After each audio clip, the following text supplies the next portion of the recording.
And it's my understanding that Mr. Tarkanian will not be joining us today, and also Mr. Rice will not be joining us today. So anyways, we don't have a quorum, okay? Mark? So anyways, we are going... Vice Chair? Oh, you are here. You are here. I'm on the meeting. I'm at a golf course too, so I can't speak very much, but yes, I'm on. Said that. You might as well have told him you were in a bar, on a golf course. But I'm watching my daughter. I'll tell you what, you know how frustrating these budget meetings are? Nothing's more frustrating than watching you play golf right now. So that's a golf course in Hawaii too, I understand. So why don't you just rub it in? Okay? No, I missed that one last week. This isn't Fresno. Anyways, I hope you understand this is all in jest, Mr. Tarkanian. So, but we're gonna wait until the chairman arrives. So hopefully that'll be in the next few minutes. As a matter of fact, it will be in the next few minutes. But let's let her get settled, okay? So thank you. So we're in recess right now.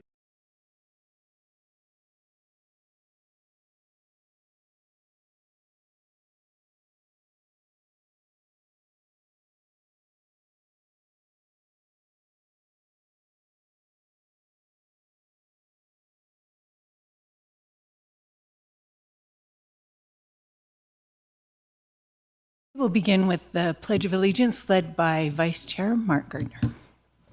Thank you. If you'd all please rise and join me in saluting the best flag on the earth.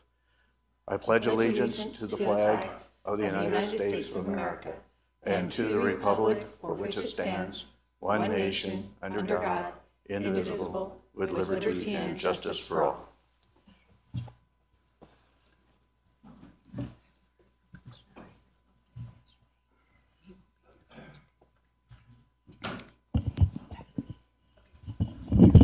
All right, we're happy to be here again and keep moving forward on our budget. We will begin with public comment on items not listed on the agenda. I don't see anyone who doesn't already know the rules, so I am opening public comment. Is there any public comment? Seeing none, I will close public comment and turn the floor to our Chief Operating Officer, Kathy Lewis. Thank you. Kathy Lewis, for the record, Chief Operating Officer. A real quick intro. Today is, we have a very busy day of many different departments coming to present. I have the schedule up there. We'll start with the recorder, and then we have China Spring Youth Camp, Human Resources, Library, and then after lunch, Community Services, and Alternative Sentencing. I'll turn it over to Shadeen. I'm sorry. Oh, can I interrupt? We need a quick approval of the agenda. Is there a motion? Madam Chair, I move for the approval of the proposed agenda as presented. I second. It's been moved by Commissioner Gardner, seconded by Commissioner Tolbert. All in favor? Aye. Opposed? Motion carries unanimously. Back to you.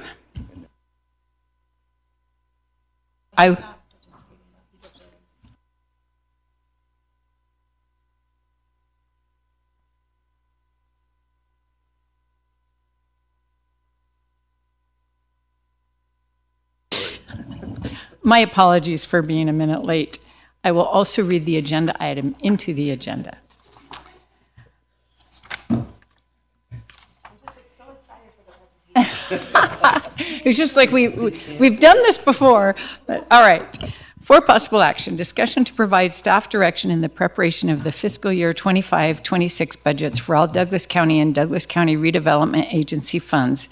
Discussion may include a general overview of the Douglas County budget and presentations by staff, including but not limited to presentations on the following: General Fund, all departments, including supplemental requests; Special Revenue Funds, including supplemental requests; Debt Service Funds, Enterprise Funds, including supplemental requests; Internal Service Funds, including supplemental requests; Capital Project Funds, including supplemental requests; Redevelopment Agency Funds, and Capital Improvement Projects. All right. Any other preliminaries? Okay. It is good to have you here, Ms. Guerin. Thank you very much. For the record, my name is Shawneen Guerin. I am the County Recorder, and it is my pleasure and honor to be here with you today to share a little bit about the recorder's office and records management, and where we stand in our budget looking ahead. We'll start with the recorder's office. The mission of the recorder's office is to record, permanently preserve, and provide convenient access to public records with superior quality and efficient customer service. The records that we record in our office pertain to real property, such as deeds, deeds of trust, or more commonly known by most people as their mortgage, liens, many others. We also record maps, mining documents, and marriage certificates. So our primary function in the recorder's office is to record documents. And as you can see here, we've had some movement over the last several years in our recording volume. In 2020, 2021, we were still seeing what we had gotten used to for a number of years, kind of in that 17 to 20,000 range of documents per year. And these numbers that you're seeing here are calendar year numbers, not fiscal year, just to keep that in perspective. And then you can see that we started to dip a little bit in 2022, and then the interest rates went up and we dipped a little bit more in 2023. We hit a low that we hadn't hit in, I think, 3 or 4 decades prior, and now we're starting to climb out of that hole. So I'm happy to see that. Last year in 2024, you can see we recorded just under 13,000 documents. And of those documents, roughly 75% of them were submitted electronically. So we do have various different methods that individuals can submit their documents for recording.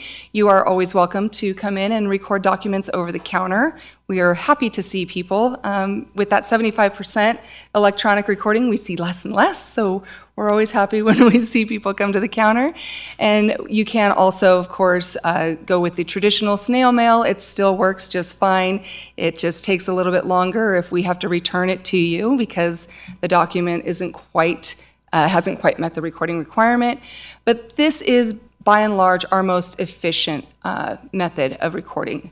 So we currently work with 6 electronic recording vendors that are approved vendors, and they vet those submitters, which is nice. Within the state of Nevada, we adopted quite some time back, the legislature adopted a predictable fee or a flat recording fee. And throughout the state, you'll see from county to county that recording fee varies from $37 to $43. And the reason for that is this $3 fee here that I'll talk about in just a moment. But the lion's share of that recording fee in Douglas County, it's $40, is $25 that goes straight into the general fund. And then we have $5 that's collected for attorneys for protected persons. $1 per document is collected for investigators' compensation fund. I'm going to skip this one. And then this dollar up here is another one that's, I believe that's the protected persons, but it's more the indigent. There's 2 separate funds. And then the $5 here goes straight into our restricted revenue technology fund that the recorder's office is able to use for anything where we acquire new technology or support existing technology. And then this $3 is the variable. 0 to 6 is the option that the courts could collect, and it comes through recording fees. And so that's why we have that money there, and that goes to their fund for the attorneys for protected persons.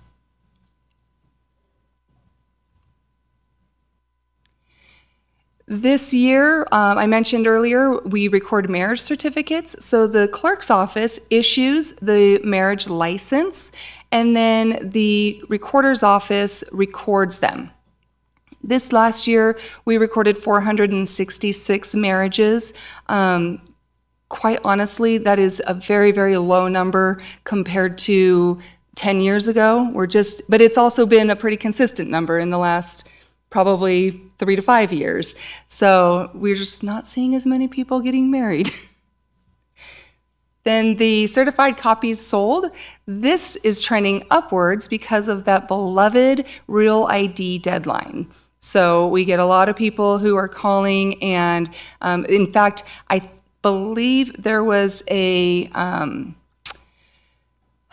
not sure how many extensions there were. There were a number of extensions, but this one feels like the real deal. And so we're starting to see more and more of those calls. For the certified copies of marriages, we collect $10 that goes to the general fund and $5 that goes to a fund to aid victims of domestic violence. And then another thing that we did this past year is we had an alert service, a property alert service, but it was with an outside vendor. And that integration, we were just finding it wasn't consistent enough. I didn't like the results. And so we worked with our current recording software vendor, our land records management service vendor, and helped them build an internal property recording alert service so that we didn't have to integrate with a different system and we didn't have to pay yet another vendor. So that was a nice option. Since the launch of that, we are up to just over 500 registered accounts. When you register to have an account in this service, you can monitor up to 10 properties. So that's not reflective of the number of properties that are being protected through that alert service. It's just the number of individual accounts. And one of the things that I've spoken to you guys about in the past, I'll just mention briefly, is property fraud is a growing concern. And while I previously was able to say, well, we're pretty fortunate it's not happening here, and it still hasn't happened here in Douglas County that we're aware of, I am aware of an incident that happened in Washoe County and that's currently being investigated. So it remains true. It's probably not a matter of if, but when. And so we're going to continue to take whatever steps we can to protect our constituents and what is, by and large, most of their largest asset that they've ever worked for. On the recorder's page, you'll see here this about property fraud. The Recorders Association of Nevada worked together to put a comprehensive page of what is property fraud, what can you do about it, what do you do if you believe you're a victim of it, and then it also lists in one concise location a link to each county's recording alert service. So if you own property in Douglas County and Carson City, you can go and you can see those links readily available in one place. So this image is what you will see on the Recorder's website, and you can just click on that, it'll take you right there. Under goals and accomplishments, I'm very excited to share with you. This very much falls under the section of serving our community with quality services, I believe. One of the challenges that people often have with searching the records in our database is statute requires that we maintain a grantor-grantee index. And the average person who is a property owner has no idea what a grantor or a grantee is. So this tool is a generative AI tool that that provides a separate way for individuals to search the property records. It does not replace our record index. That still very much is in existence, but the grantor-grantee index is a name-based index, where this gives you the ability to enter an address or a parcel number and to search that way and to ask plain language questions such as, who owns this property? What is the legal description? So there's that tool there, and I'll just play. Let's see if we can get this to play for you. This was going to be the big question as to whether or not this was going to play. First of all, I'm sharing the wrong screen online. So let me see if I can make sure I get that. And I don't see it linked here. Do I go to like the website and see? I don't know if it didn't come across. Yeah. Well, bugger.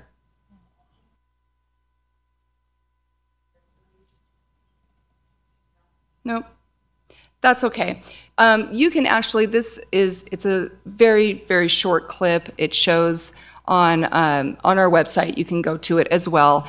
But it gives you just a very quick overview of how the system works. Again, it's plain language. It gives you the ability to ask questions the way that we receive questions in our office. And then the nice thing about this tool is I was able to help this company design this product and put some guardrails around it to make sure that it wasn't something that could be used for nefarious purposes. That is always the concern that people have with AI tools. But basically, when you search for information, if I put in my address and I ask who owns this property, it's going to give me an answer, and then it's going to give me citations with documents where it generated that answer from. When I click on that document link, it will take you directly to the image that is on our site, and so you can purchase a copy from there, you can download a copy from there, but you're only seeing what is publicly available already on our site. So the information is it's limited to what's already public information, and anything that we have redacted, such as social security numbers, or if there's a confidentiality order in place, all of that is going to be exactly what the public's going to see through this tool. The other exciting part of this is that this will help us accomplish one of our ongoing goals. For the past probably 10 years, the Recorder's Office staff have been working on expanding the grantor-grantee index in our historic records. And what we have found is we've been able to basically index 1 year in 1 year. So it's been a tedious, arduous, long process. We currently have records online and searchable by name from 1970 to current. And what we'll be working with this company, and they're based right out of Reno, we'll be working with them to, as they load additional documents into this tool, they're going to, in exchange, give us whatever index fields we need so that we can ingest those into our system and create those greater efficiencies. So I anticipate by the end of this year, we will have an additional 10 years worth of data into our system. So you'll be able to search records from 1960 to current, and then we'll work on our historic records. So that's a summary for the Recorder's Office. What's kind of unique to Douglas County is under the Recorder is also the County-wide Records Management Program. And the mission of the Records Management Program is to provide accurate and proper storage, retrieval, and disposition of physical records through their life cycle for various county departments after removal from their office of origin. And so that, quite frankly, just means if the finance team has payroll records and they're in paper form, they can, once they're done with the daily use of them, they can send them out to records management to store. That might not be the best example because finance, thank goodness, is now more or less paperless. And then our department description, we do store various mediums of records. We have paper, lots and lots of paper still. We also have microfilm, and we have historic books as well. And we also adopted the state's retention schedule for local government. That has been our guiding document as to how long we keep records, if we keep records, and when we can destroy them and how to properly do so. This gives you a brief overview of what our storage looks like out at Records Management. This is reflective of the various departments that we're storing records for. And then we have 3 separate storage rooms, and then you can see here we have a total of 46, just over 4,600 boxes. We account for the spaces in banker's box spaces. And of that, this bottom row here shows you what the consumption of those spaces looks like. This is as of the end of 2024. So you can see here, really quickly, again, lion's share consumption really is the District Court, East Fork Justice Court, and then we have a few other outliers as well. Give us just a minute on that. Yep, one. you bet. I had a quick question. Sure. And that was, Commissioner Gardner. are we trying to, as I understood it, we are trying to move a lot of these documents to electronic? Is that right, or? So I cannot speak for the courts, which of course is our largest consumer of space. But yes, a lot of the records that currently exist out there, not everything should be digitized. Let me start with that. Really, where the win is in digitization is how long does it need to be kept and how frequently does it need to be accessed. If it only needs to be kept for 3 years, and generally speaking, no one's accessing it, put it in a box, make sure you have it cataloged properly, and shred it securely when it's time. That's a best practice.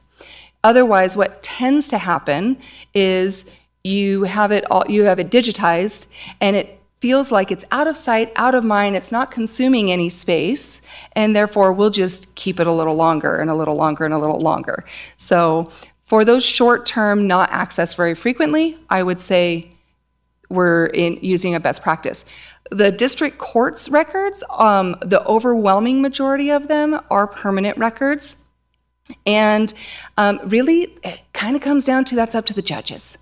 Well, I do have a slide that will talk a little bit more about that in just a moment. I have talked to our new court administrator, and I know she is working on some paperless systems there. And once she gets a little better through the budget and everything, we have talked about sitting down and talking through what it would look like to maybe create some better efficiencies there.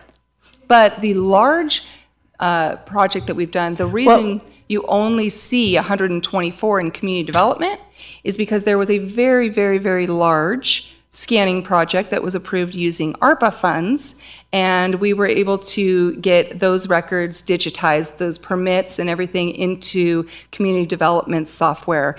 And they could certainly tell you more in depth about that, but we have controlled that through, as the vendor comes and picks up 20 boxes, we sign them out, we have them all cataloged. If someone's looking for them, we know where they are. Records management best practices. What do you have? Where do you have it? How long do you have to keep it? When you say not everything should be digitized, you're assuming it starts in hard copy. Correct. If it exists in hard copy, then it doesn't necessarily need to be digitized. And there is still a large, as you can see here, large sum of records that do exist in hard copy. For example, HR, you can see here, has term files. That's typically what we're holding out there for them. So as various different things, and that's where we refer to the life cycle of the record. So depending upon where it stands, sometimes something is in a digital form, and yes, it also gets printed out. It's the nature of the beast. So, I mean, maybe a good question to ask some of these departments is, do you expect to continue being hard copy, or are you moving towards less hard copy? I can already tell you, this is a beautiful picture currently as it sits. So we previously had large numbers of just old records that were kept long beyond their retention. And so we've been able to get rid of a lot over the years. And the reason that the numbers are what they are, minus the courts, is because the majority of these departments have gone digital. And so these are just, I think, for example, let's see, who do I want to take? The assessor's office. They have their small little section, and those cycle out every year. So we know we get these spaces, these have met retention, we get these boxes to replace it, and it's just a constant flow. So they're not consuming additional spaces each year, they're just replacing their spaces. I have an additional question. Who approves the retention schedule for documents? So the retention schedule that we use is the one that is put out by the State of Nevada Library and Archives. And they have a very comprehensive, I think it's roughly 430 something pages long retention schedule that is specific to local governments. And we have a link for that as a resource to our employees on our county intranet page. And within each department, the department head indicates to us who the authorized person or persons are to sign off on that destruction. So, for example, if we'll go with finance, if there's a box of records in finance that have met their retention period, we, in our software, our records management software system, we have that flagged as this has met retention. We then send a summary of that box and the contents of that box to the department head and or the person that they have designated, and we have them approve that yes, this box can be destroyed. And so they sign off that it can be destroyed. Records management staff does not do any of that without that department's documented approval, and that gives the opportunity for departments to be able to identify, is there a legal hold on this? Is there a known public records request? So all of those things to make sure that there's nothing that's changed as far as the requirements of their individual department to retain those records beyond what would normally be considered as their regular life cycle. The reason I'm asking that question, Assemblyman Ken Gray, our Assemblyman, has brought forward a bill in the Assembly, AB 152. I believe we're in support of that. Is that on our schedule today, or on Thursday, though, maybe? I think it may be on Thursday. Okay, so I'm going to be very careful in how I talk about that. NACO, the Nevada Association of Counties, has chosen to support that. How's that? Okay, and yes, okay. And it exempts state and local government entities from providing a public record that may have been disposed according to the retention schedule approved by the government entity. So that's why I asked you the retention schedule process, okay? So it's possible that this board could actually determine a retention schedule as well, as long as it doesn't interfere or supersede an arrest, because they're the ultimate determination factor, right? So They are. I will tell you, so the Board of County Commissioners adopted the state's schedule, like I said, is very comprehensive, in April, I believe it was April of 2018. And prior to that, I will say the practice, as best as I can assess it, we'll put it that way, was to keep things, depending upon who you were asking, as long as necessary to make you feel warm and fuzzy.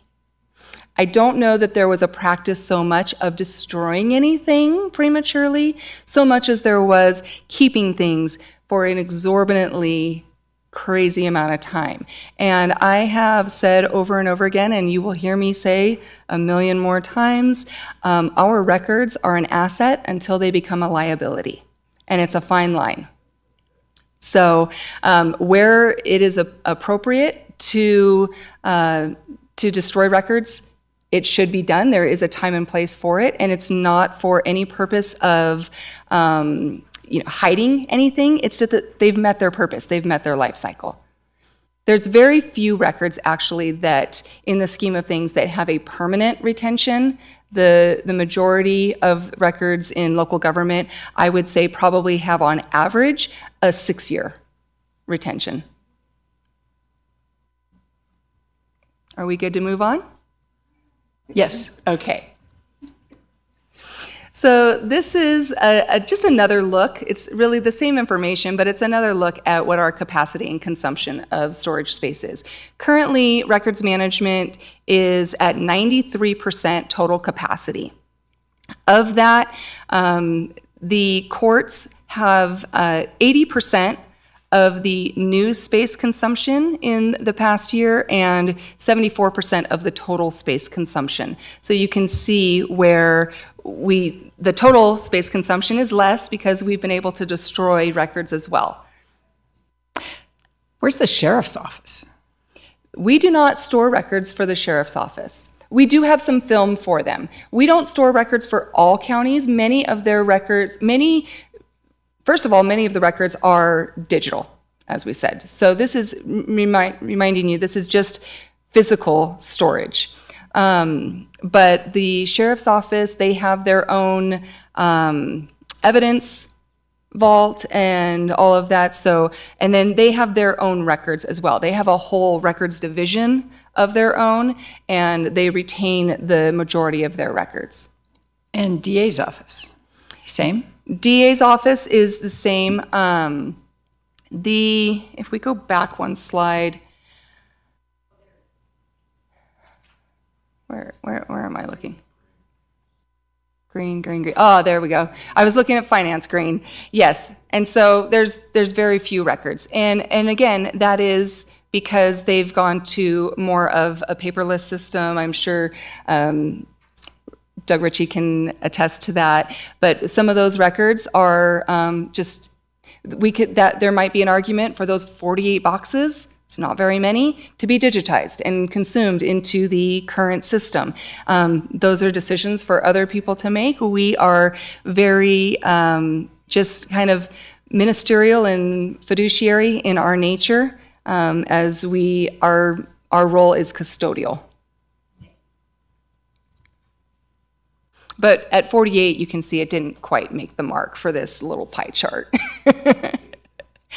But really, the idea here is, even with the new Justice Center that's being built, when I spoke to Bobby, who was then the court administrator, I said, so are you building space for a lot more of your storage? And they're really not. Those judges, they like their paper. Well, my vision, here's what I will say. My vision is that it would be very nice, because with the courts having 80% of the new space consumption and 74% of the total consumption, they are also our absolute, hands down, number one consumer of file retrieval. And so one of the other functions of records management is nobody's sitting there just waiting for someone to bring more boxes or to, destroy boxes.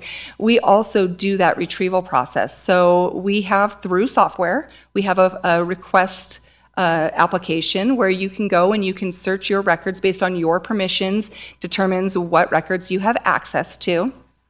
And you can search through, request that record, and then we're going to deliver that file or those files to you. For example, if district court gets a request for divorce records, those are maintained by their department, and we have those boxes upon boxes upon boxes in the warehouse. And so in order to fulfill that public records or that records request, they need that file. And so we pull that file, we deliver it to them. When they're done with it, we pick it up. So it's a very manual process. It does make sense that at some point it would be nice if on our campus, looking ahead, if we had a closer in proximity storage space for the courts to have their records more readily accessible. But in the meantime, I think we're doing okay. We're getting by. we appreciate your service. Our pleasure. So this will give you, and I included these numbers because I do want to be very transparent about the destruction process. I think that it's appropriate, as I said, for certain records to be destroyed. And here's what I will say. Some of this is a little bit deceiving. This 120, for example, in community development, it's that the physical records were destroyed and those spaces were freed up because those records have been digitized. So they still exist in our, in Douglas County's records. They just don't exist in this form. So this is destruction of the physical record. It may not be reflective of destruction of the record in its entirety. These notes here on not stored, not in versatile, but stored. So these, we also provide destruction service. I think I want to say the number of accounts that we have for Douglas County with our current shredding vendor is roughly 8. different offices that have very regular shredding that they need to do, if there's sensitive information or whatever. So if something exists in paper form and then once it's in the system, it gets destroyed. And so those locations have appropriate locked shredding receptacles that the vendor comes around on a scheduled period and they pick those up. But many of the departments don't have that. They don't need that. They don't have as much to destroy in that manner. And so, for example, the assessor's office, they'll send a box out to our office to be destroyed that we didn't necessarily store because we have that secure destruction ability. So we take those on as needed for different departments. Even the recorder's office, these 11 boxes not stored. So we have our fee reports, for example, and our merit certificates that were all digitized from the year prior. Once we know we have them in digital form, and at the end of the year, we preserve them to microfilm. And once that microfilm has been proofed for good quality, we send those boxes, we box them up and we send them out to records management and the paper gets destroyed. So that was 2024. And then this gives you a little 2-year overview. And what makes me happy about this is what's helping us get along, as I previously referred to. So this could, should give you an indication that, yes, to your question, Chair Hales, when you said, could we be digitizing these?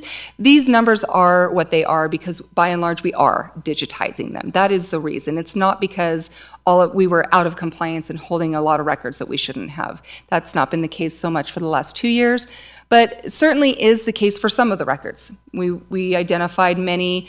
There was a big project that Brenda did out at Records Management, and she went through and very, very carefully and meticulously audited the contents of the of various departments' records to make sure that what the box said it had in it, it actually had in it. And so that was a bit of a process, but I think that it was very necessary and appropriate.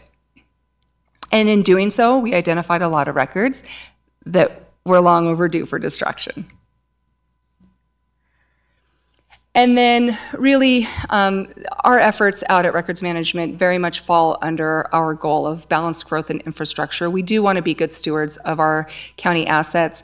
As I mentioned, we have microfilm out at Records Management, and microfilm is sensitive to a number of elements as far as humidity and temperature. And I know the people out at CoFile very well, and as a courtesy, they came out and they just did a really quick assessment for us on what are the storage conditions, because we are a little snug on space. I was evaluating, does it make sense for us to outsource this storage? Because this is preservation, it's not a backup. It's really just preservation of permanent records. And does it make sense to free up space in our warehouse and store it somewhere that's, very ideally conditioned? And his assessment was really, you're good and you're going to waste money if you outsource it. You don't have that much. Just to make sure we're on the same page. Yes. Microfilm is from what year? So currently, we have microfilm records. All of the recorders' records get microfilmed. So we have them in digital form, and we also have them microfilmed. So is microfilm like a hard copy backup? It's not. Again, we have our backups. We have our digital backups. Here's what the downfall is. If apocalypse hit and we had to recreate everything from microfilm, we certainly could, but what we would have is a whole lot of images, not necessarily an index. So we'd have to go through a very painstaking process and that violates the rule of what you have and knowing how to find it. So again, it is very much for just preservation. It's not something that should be used as a backup necessarily. It was back in the day when we had less of digital capabilities. It very much was used as a backup. or as a means of freeing up physical space. So obviously you can store a lot more records on one roll of microfilm than you can in one banker's box. So- So So why are you doing it if not for hard copy backup, for worst case scenario? So I will say that we, in past practice, the recorder's office, for example, has redacted images. And we previously kept 2 copies, an unredacted image of film and a redacted image of film, because if we had to recreate the wheel, we would want to put in all the redacted images and use software. We could use software to extract the data that we need off of them, because you can reverse that process. You can take microfilm from its film medium and have that digitized, and then have the data extracted off of that, and then import that into the system. So it can be done. It's one of those things that we're evaluating. So I guess I didn't hear an answer. Why are the recorder's documents kept on microfilm currently, if not for a worst case scenario backup? It is a worst case scenario backup. It's probably more of again, with land records being what they are, if you cannot prove that you own this piece of property, then So the answer is yes. That's what you're keeping. it's not what we would go, it's not how we use them. We're not using it for backup. I guess what I'm trying to say is we do have other backups. That would not be our backup. If something happened and our systems were corrupt, the county in its IT practice has other backups. So it wouldn't be our first place that we would go. But like I said, if apocalypse hit, we could certainly do it. Because there's no other reason to keep them. Right. Okay, thanks. We do have an assortment of other departments that have old microfilm records, and we're this year and next year we'll be assessing whether those have met retention and if we can destroy some of those microfilm records as well. I guess the question, on this microfilm seems to be a very antiquated process. Yes. And so that's the question, I think, is why are we continuing to use microfilm if it's so antiquated versus if we can digitize a document, why do we take the extra step, I guess, to microfilm it as well? I'm going to say this very cautiously. In the past, so as I said, we're currently in the process of evaluating this practice. That's the first thing. But in the past, quite frankly, I've been in this office for 18 years now. We have not been exceptionally confident in our digital backup. That is changing, which is why we feel more comfortable in evaluating that process. Thank you. And you know what? We have dragged you down in your presentation, so we'll try and be quiet so you can move forward. No, that's okay. I don't mind I just it. don't want us to get behind and behind. Exactly. So the other big project that we had out at Records Management is the fire suppression project. So this is a project that the board approved last year, and this room here, funny story, used to be the film lab, where we created our own microfilm. And so now this room was split in half, and on this side, we'll store our tanks of the clean agent fire suppression. This side here is our very itty-bitty little storage closet. And, but that's okay, that's about all the space we need there. And what this is gonna do is provide fire suppression for two of the three rooms that we have out at Records Management that currently has no fire suppression. So if something were to happen out there, those records would quite possibly be lost for good. And you did say that's chemical, right? Not water? Yes. Right, okay. Yes. Looking ahead, some of the projects that we're looking at is in our records management vault. We have all of our historic books. And actually not all of them, most of our historic books. Those books belong to the courts as well as the recorder's office, and there's also some of the old commissioner minutes. So the clerk's office has records out there as well. And those books are, some of our storage racks are the appropriate storage racks and some of them are not. And so over time, that could potentially degrade the quality of those records. Additionally, space being limited as it is, I'm looking at getting some bids on mobile shelving units so that we can maximize that space and we can get the rest of the books where they belong. If we can get the rest of the books where we belong, that frees up more box space and so on. Between both offices, we have a current 4.75 FTE. Our records management clerk is our 30-hour-a-week employee. And then we have a chief deputy recorder and 2 full-time deputy recording clerks. Last fiscal year, I committed to freezing 1 position, and this fiscal year, I've made the determination that based on the efficiencies we have eliminated that position in entirety. So that position is no longer a held position, it has been a removed position. And then looking at our expense summary, what you're not going to see here is what we don't budget for in general fund, which is why you see a 0 here, but an actual of 20,000 here, is that technology fund that I referred to, the $5 of the 40 that comes directly to our office. That is what we use to fund that software expense. So that gets taken care of there. That would make up the majority of our services and supplies expense.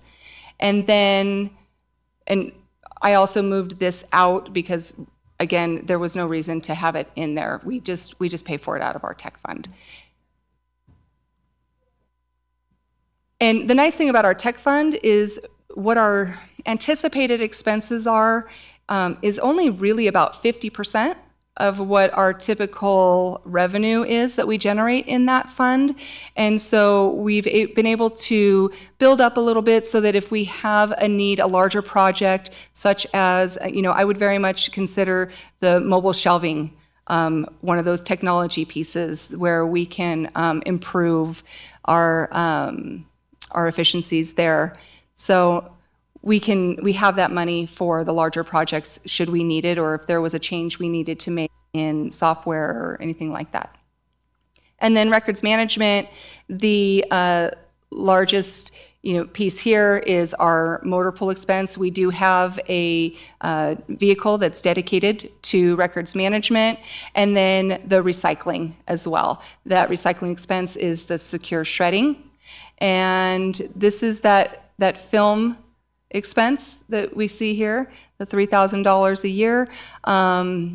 Like I said, we're evaluating that, and I'm not sure that we're going to keep doing it. It's kind of been one of those warm fuzzies that, the recorders across the country have continued to do and consider a best practice. So, and then our software for records management is the software that we use to catalog all the inventory out there and also for the various departments to facilitate the requests.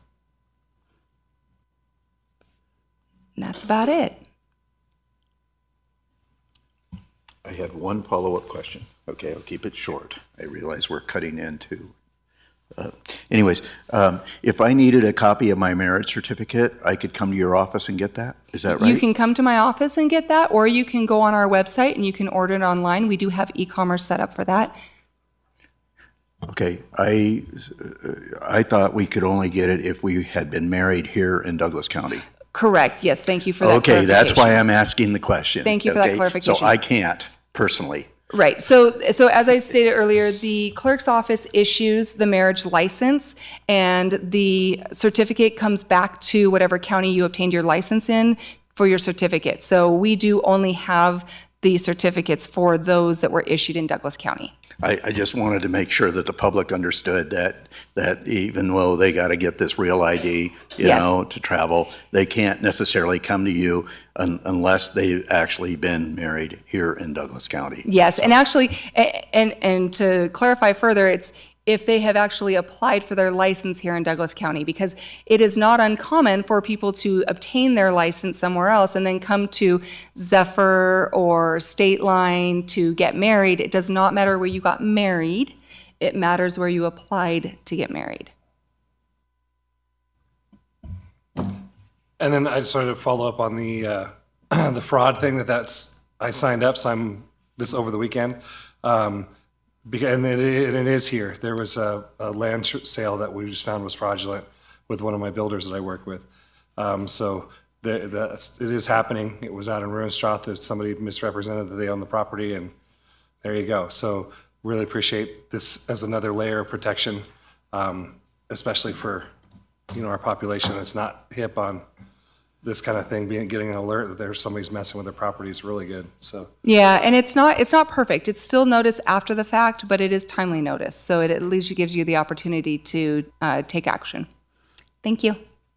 I just want to thank you for being proactive in addressing that and for doing excellent records management and all the other good things you do, you and your team. Thank you. Yes.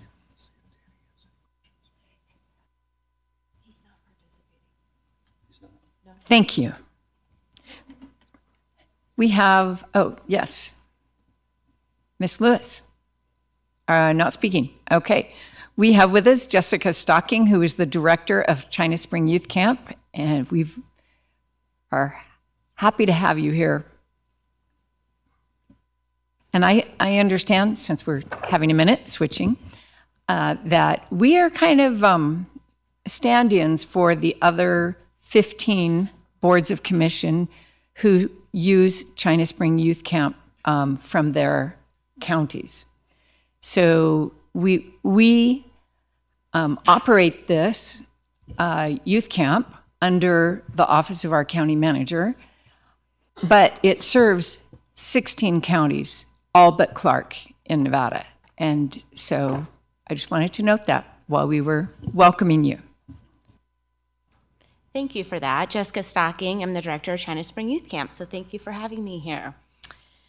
All right, so the mission statement for China Spring Youth Camp is dedicated to helping both male and female offenders between the ages of 12 to 18 develop skills, knowledge, and experience to promote health and resiliency and arrest progression of problems caused by delinquent behavior. So the unique thing about camp is while we are correctional, we provide behavioral health services, including services for co-occurring issues to youth and their families. So department description, so like I mentioned before, we take youth from 16 counties across the state. So that is every county except Clark County. And the youth that arrive at camp are youth that pose enough of a risk in the community to be placed into a placement. And so these youth are mid-level offenders. And while they're with us, we really hope to provide a lot of wraparound services to both the youth and the family. So a lot of these kiddos come in with a lot of trauma. So we have a mental health professional meet with them. They come in with substance abuse issues. So we have an alcohol and drug counselor meet with them. And then the behavioral mod component, the behavioral modification component that makes camp unique happens on the dorms. So a lot of times what you'll see is youth have to ask for a lot of things and learn how to behave appropriately in that setting. So some performance measures and workload indicators. So we definitely look at youth outcomes. So each kid that comes into China Spring Youth Camp is given an individualized support plan. We definitely know kids don't fall into a box. So there's no two kids that are exactly similar when they hit camp. And our main focus is the behavioral modification component, their academic success, their emotional regulation, and their behavioral growth. We monitor their progress through regular assessments and feedback, and so that feedback can come from their treatment team as well as the staff that are on the floor with the youth. And this is to ensure that the youth receive necessary interventions and support to achieve their goals. So a lot of times when a kid comes into camp, they are given the rules of camp, the expectations of camp, and it's our job to monitor their progress and also let their probation officers know how they're doing throughout their time at camp. Program completion rates. So we look at the length of stay, and I want to just emphasize that it's definitely not time-based, it's progress-based. So we have a lot of kids that come into camp and say, oh, I'll be here about 4 months, right? And so the answer will be, that's dependent on you and your behaviors. And so on average, we're seeing kids stay about 5.5 months. And that's enough time for us to track their behaviors and make sure that we're seeing consistency. If we're not seeing consistency in camp, when they get out into the community, I think they're gonna have a harder time remaining consistent. And then we also look at youth graduating the program and transitioning to less intensive programs. So when I talk about less intensive programs, it's a lot of resources in the community, like mental health counseling in the community, where they don't need to be housed with me. Also, one of the biggest indicators is our stakeholder satisfaction. So because we do serve so many different counties, we also talk to a lot of their chiefs and see what they're seeing in their communities. And one of the biggest indicators, in my opinion, of camp satisfaction is when my chiefs come to me and they say that their youth are being taken care of, their probation officers are comfortable with the youth that are in camp, and that honestly the kids are safe while they're with us. And so I meet with my chiefs, I do a lot of check-ins with them just to make sure that they're seeing success of their youth when they come back, and also their probation officers are happy with the communication that we're having with them while their youth are there. We send monthly reports to the court identifying the youth progress, and this is one of the interventions I've really put into place while I've been the director there, is that the courts need to know how the youth are doing, and that's for a couple different reasons. It's always great to give a kid kudos for their time, but it's also good to have that support when the youth is not doing so great in camp and have that intervention before they fail the program. And then we also look at operational efficiency. So we streamline camp processes and procedures to reduce redundancy and improve workflow. In coming in, I've been there about a year. I've really looked at the program and how we do things, how we can make sure that my staff that are supposed to be doing direct service with the youth are actually doing direct service with the youth and are able to spend the time that they need working with the kids. And then staff training and development. This is a hard field. You're dealing with kids that have behavioral issues. And so I need to make sure that my staff that are at camp are healthy.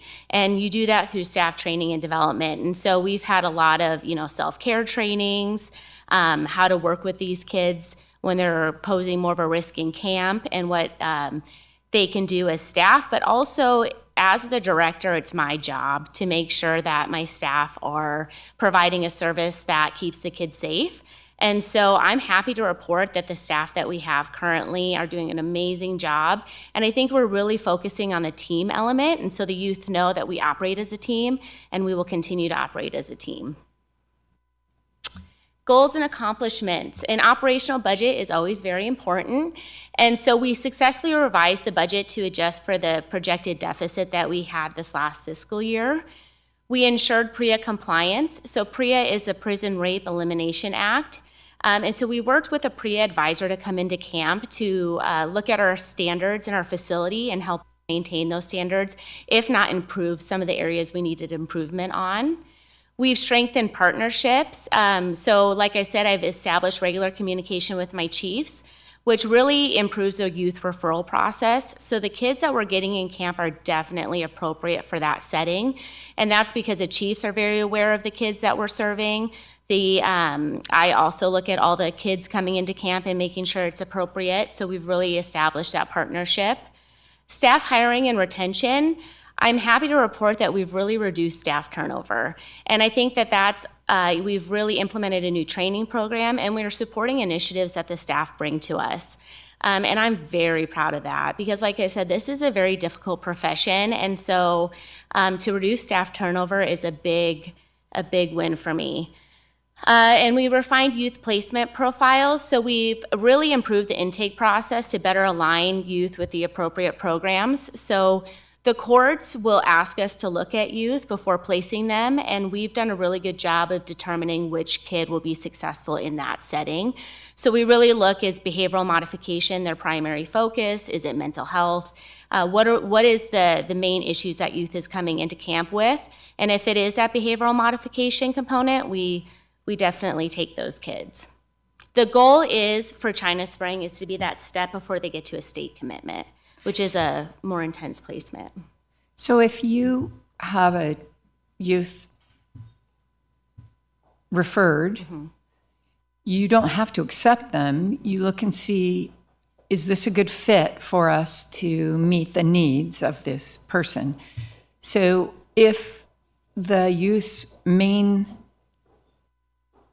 challenge is drug abuse, my understanding there's a better fit elsewhere, and that's Winrick. Or maybe you could address that. Yeah. So when a youth gets referred to us, we get a very thick packet on those youth. And a lot of reasons for that is we really try to keep kids in the community until they can't be in the community. So those kids have a lot of assessments that arrive with them.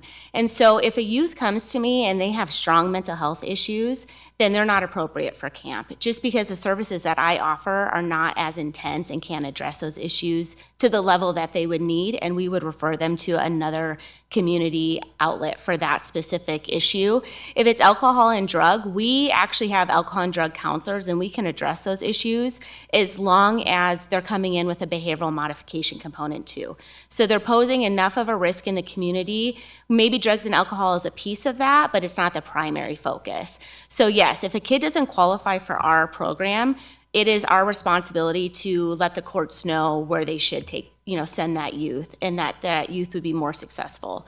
There are times where we accept a kid, and there's a lot of eyes on that youth while they're in camp, and so we're realizing maybe camp isn't the best placement, maybe another facility would better serve this youth, and we would make that recommendation as well. So my goal is when a kid comes to camp, we are the best placement. And if we are not the best placement and most successful, that kid cannot reach the level of success that they need, we will refer them out. Does that answer your question? Okay. So currently at China Spring Youth Camp, we have a total of 36 full-time employees. You'll notice that a lot of those employees are direct service employees, so we have our youth program officers that are on the dorm floor with the youth. We have our case managers who they act as a liaison between the camp and the families, or the camp and the guardians, and the camp and the probation officers. So the case manager's responsibility is to really communicate how that youth is doing, and also facilitate any services that youth might need in camp or out of camp. We have our client care manager who really looks at the medication management. So a lot of our youth are on medication coming in, and so she helps facilitate all the appointments that go along with that. We have a great, beautiful kitchen. So we have our culinary department. And then we have our dorm and PREA manager. And so she's responsible for making sure the dorm is operating as it should. And then she also makes sure that we are fulfilling all of our PREA requirements for our facility. Before we move on to that, on that one slide, if you can back up just one slide. Oh, there we go. So I know that we were successful in applying for that one opioid grant. I asked you about that earlier. And that put in 3 positions, right, for the next 3 years, as I understand it. Where are they? Is that substance abuse counselor? Where are they located in this? So they will be our licensed clinical social worker, an alcohol or substance abuse counselor, and then a youth services case manager. Okay. I wanted to highlight that because that's important to our community and the success of that grant. So I appreciate your efforts in that regard. Thank you. I also want to ask, how many youth are there currently? So we have 19 boys and 3 girls. So 22, and we have 36 employees. It's my sense of things that you could increase the youth faster than you would have to increase employees. So the makeup of camp is very unique. So we have a building for China Spring, and then we have a building for Aurora Pines, which is further down the campus road. Because of that, it makes the makeup of employees to youth different, because I do have to fall within ratio for PREA. And so while it may look like we have more staff than youth, I have to make sure I'm in line with those PREA requirements. And if we were to split the kids, then it would require me to look at staffing a little bit differently. Okay, you'd have to staff a whole new building. Dorm. Okay. Yeah, and currently we do have both the males and females in one dorm right now, and that is because of staffing. I would encourage you, because as Commissioner Hales indicated, 16 counties that this covers. I'm hoping that maybe, and I don't know if they are or not, but fellow commissioners that, from the other 16 counties are watching this. If not, I would hope that maybe we could, provide this slide presentation to those counties. Mm-hmm. And I'll go more into that with my Maybe you can reach out to budget. them Yeah, also and perhaps, absolutely. yeah, thank you. So right now our Oh, revenue. I'm sorry. Oh, go ahead. On that note, Yeah. I will say that Director Stocking meets regularly with their juvenile probation folks. So the counties are well in touch and well aware of what's going on, although the commissioners may not be as well informed. Yes, and we do have a wait list. It's important to know we do have a wait list for the boys. So what happens is they wait in detention until we have a bed open for them at China Spring. So I will tell you that based on my conversation with the chiefs, they're very aware of this and they understand the need for more boy beds. So they're very supportive of that. And so that's definitely been our ask at the legislature. And I'll go into our budget and why that's so important. So right now, our revenue, so we do, like I said, we do receive funding from the counties that we serve, but we also receive funding from the state. So the state determines our budget, and that is currently going on right now, and we function in a biennium. So the state approves our budget, and then based on what the state is willing to give us, the counties are expected to pick up the remainder. And that is based on the rate for the counties is based on bed rates and then their per pupil school count in their counties. And it's a formula that is used by finance to determine how much each county pays. And where this comes in and is very important is the state does set our budget. And I'll go into further slides on what that's looking like currently and why we've been doing a lot of work at the legislature to educate them on how important camp is to not only the counties, but to the state as a whole. Our expenditure summary, you'll see there's a laundry list of things that we spend to maintain camp. I think anytime you house, youth, humans, it's expensive. And there's things that we have to look at. And this is a list of our services. For instance, we are required to provide medical to these youth, obviously food, maintaining the dorm, things like that. So anything to house youth and to maintain a program is in our expenditure summary. So this is where I'm going to go into what we're currently asking and where we're at with the legislature. So currently China Spring Youth Camp is in the governor's budget, and we are there at an amount of $3,883,543. So this would include the restoration of the ARPA funds that were used this last biennium. So it would be about $1.7 million would come from the state, and an additional $2.2 million would come from the 16 counties. Initially, in the past, the camp has paid, the split between the state and the counties was about 50-50. Right now, we're about 56 coming from the counties and 44% coming from the state. In our development of our budget, just this last year, in looking at the operational costs of camp and knowing that the budget has remained stagnant for many, many years, we asked the state to increase our funding by an additional $1,287,859. And then we also asked the counties to increase their funding by $798,778 to create that 50-50 split, so that the state would be giving 50% to the camp, and the counties would also be giving 50% to the camp. And the reason for this ask, it's about a 37% increase this next biennium, is to really get camp operating at full capacity so that we don't have youth waiting in detention, waiting for beds, that we can staff the camp appropriately, and we can run it as it's operationally supposed to operate. And so this, unfortunately, in our budget, and where we're really working with our lobbyists and legislation, is we were placed in special consideration, that piece. So we're hoping that the state realizes the importance that camp holds in the state, meaning that when we have kids coming to China Spring, they're avoiding hopefully a state commitment overall. Some kids might end up there, but the reality is we're really trying to prevent that through programming. And so we really want the state to see that if we're not filling beds at China Spring, that they will hit a state commitment, and that will cost them money as well. Ms. Stocking, I had a question about this. Now, all 16 counties, as I understand it, we're not asking for a across-the-board increase by county, all 16, right? It's based on, there is a formula that goes into that process that determines how much a county pays. Is that correct? Correct. So the counties that utilize camp the most will see more of a financial impact. But the counties that don't use it as often will see a less significant impact. But yes, there is a formula that we use. I'm trying to make sure I understand. I'm looking on page 53 of our special revenue funds budget worksheet. And it looks like the 2026 tentative budget is 4.6 million. That will include, and so I'll go through what that will look like. Okay, good. Yep, it might. Okay. So as you can see in this budget, our ARPA funds are restored as the general fund. We are no longer billing for Medicaid. We have the opioid funding that would pay for 3 FTEs, and no additional increases are reflected in this budget.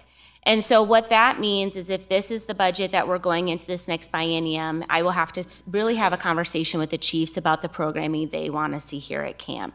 And that would, inflation means something, and that's what we're talking to the state about. Camp has really operated on a very stagnant budget. And so, we'll have to look at reducing operations due to the diminished purchase power over time with my positions, and then we'll have to reevaluate the camp's programming and potential limitations on service delivery. So what that means is we'll have to continue to talk to the chiefs. Do you want to still serve females? Do you want to serve both males and females? What are your goals here at the camp? And I will be honest, I think that is a collective decision we all need to make and look at, how camp would operate most efficiently. And so I'm hopeful that we won't need to have those conversations and that the state will understand the importance of China Spring, but that's currently where we are at. Any questions? So can I clarify? Yeah. So you're running at a max budget capacity right now. Correct. But the physical capacity, because I've toured out there and my son worked there for a while. So Oh. you have the ability to have a lot more kids in there. And the Aurora Pines is a beautiful, It's beautiful. building, and it's basically sitting empty, right? It is. So what we really need is to get this funding back up so that you could have, and what is the max capacity? We could serve 56 youth, so we could serve 40 males and 16 female. And Aurora Pines is beautiful, and currently it is sitting empty. So, and just to branch off of that, you're aware of camp and the logistics of everything, and that China Spring is up on a hill and Aurora Pines is down further. So that does create some logistical issues if you don't have the staffing. And at the end of the day, not only is my job to keep the youth safe, but also my staff. And that's where the ratios are very important. Questions? I'm still trying to figure out the numbers. Oh, no. So although our tentative budget is 4.6, what you're really needing is 5.1. Or what? I don't understand the numbers. If I add what, go back a slide. So 3.8 plus 1.287, that's basically 5.1. Right. And then an additional 798 from And the then counties.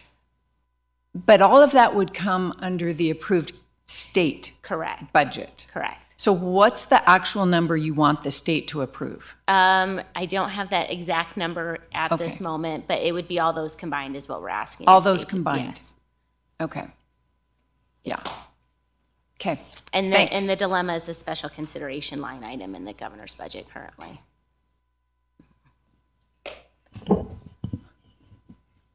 Any other That's questions? helpful. Any other questions? Yeah, Yes. how do we or the people of Douglas County help you get that funding? Can people reach out to a specific office or something in the state? Who do they reach out to help ensure that this funding is approved? So I can speak to what we're doing with currently. So I, on my level, have been talking to the chiefs, but we've also really been working with NACO to talk to the other counties and to see how their feelings are regarding the budget increase. So far, in my conversations with the chiefs, we've really advocated that they continue to have the conversation with their county manager and with their commissioners as well. So, NACO's been helping us out with that, but just any sharing of this information would be helpful, and just really having the same message of why it's so important to the state is what will be the most useful, whether that be to the commission or to the county managers along with NACO.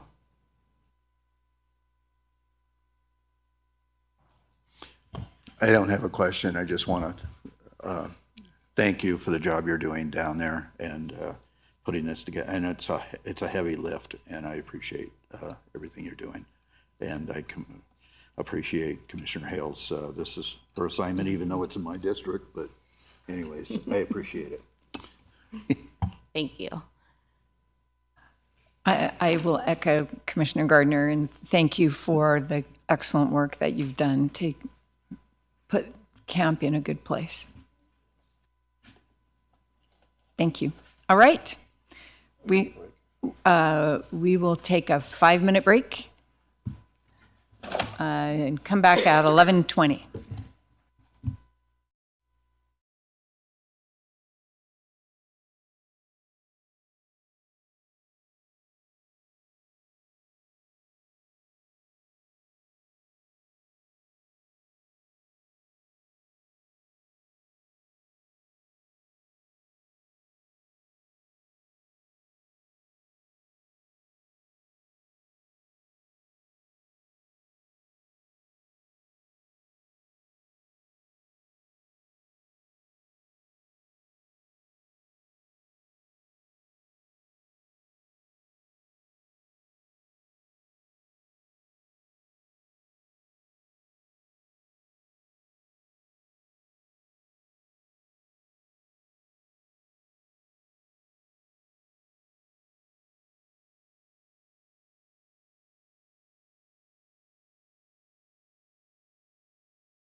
let's take our seats.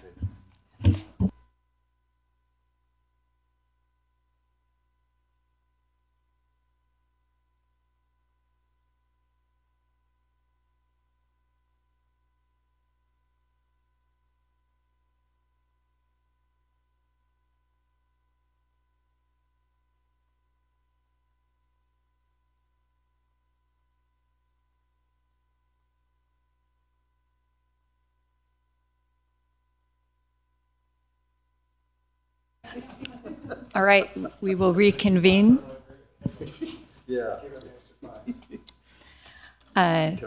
Ms. Lewis. Thank you. I'm going to take just a second before Christine gets started. I have a draft email that I have not sent out, unfortunately, but I would like to make an official announcement that Christine is our official HR director, so very excited to have her fill that position. So she is presenting as the HR director, not as acting, as you've seen her in the past. So congratulations. Yay. Very happy. Thank you. Thank you, Madam Chair, members of the Commission. Christine Vito, Human Resources Director for the record. I am here to present the Human Resources, Risk Management, and Self-Insured Dental Fund budgets for you today. Human Resources mission statement is Human Resources values and serves the county's largest asset, its employees, to provide quality services and support in employment, training, employee relations, performance management, benefits, compensation, and safety, enabling employees to better serve our community. It is our mission to develop a culture of teamwork and quality, to create an atmosphere which fosters employee engagement, and to commit to acting ethically, equitably, and consistently in our pursuit of uncompromising quality.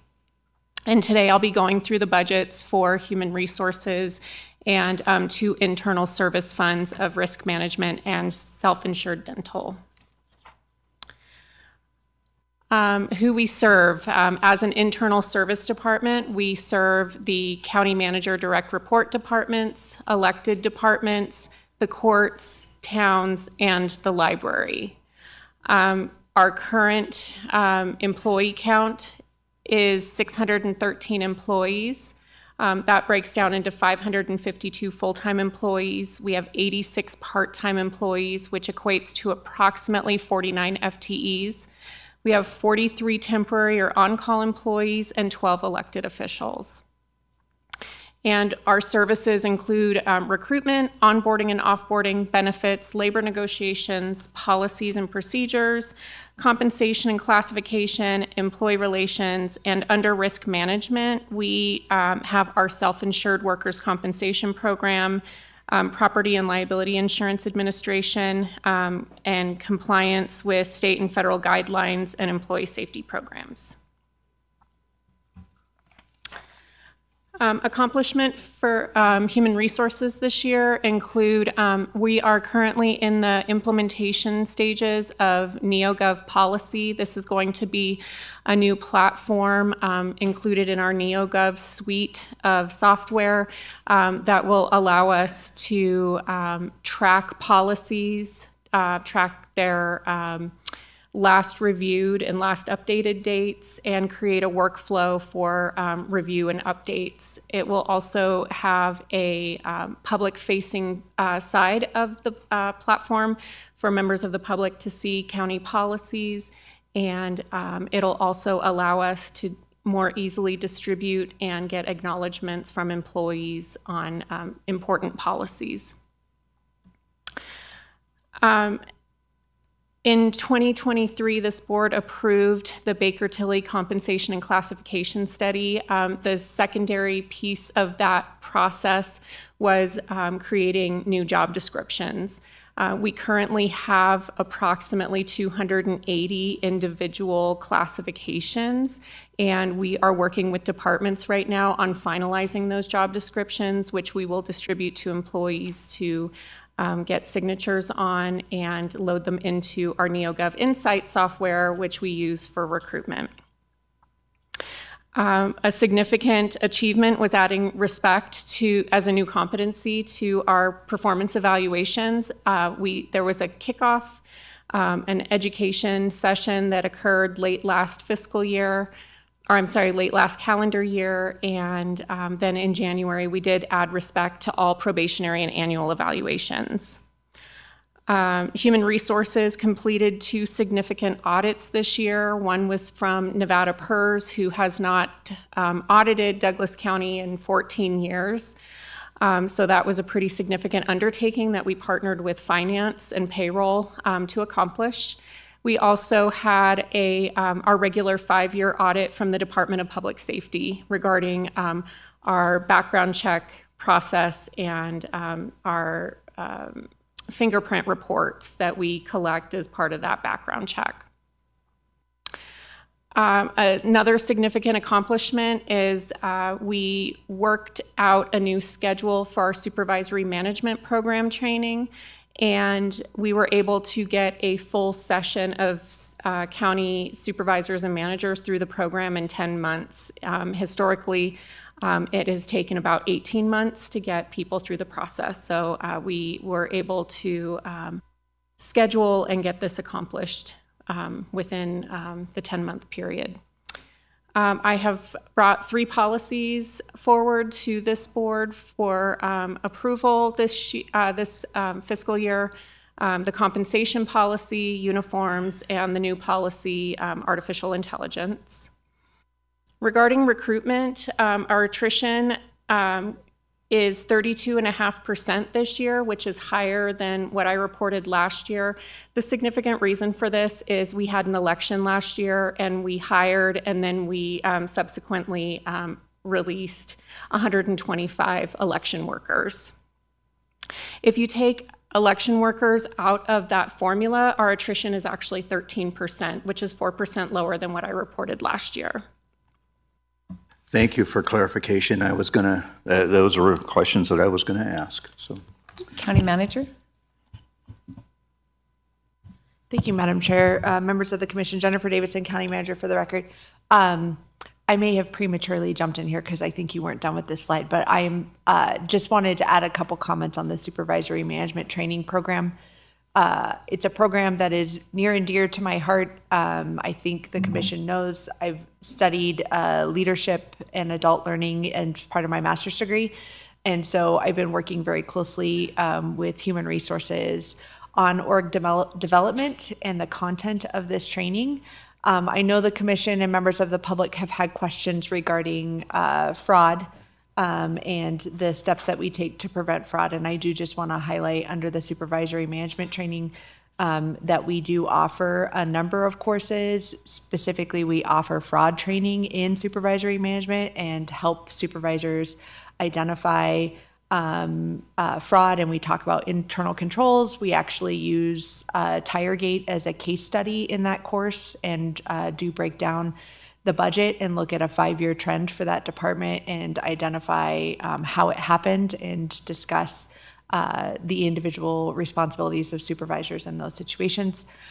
Additionally, we cover legal aspects and liabilities, performance management, ethics, critical thinking, a whole wide variety of topics that are really geared at ensuring that our supervisors and managers are set up for success and that they have the resources and training they need to be successful in their roles. So thank you for that.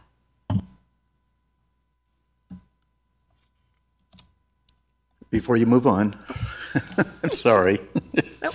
I wanted to ask about vacancy rates. As I understand it, I mean, when you, it's almost on a weekly basis, we get a report from vacancies on Facebook.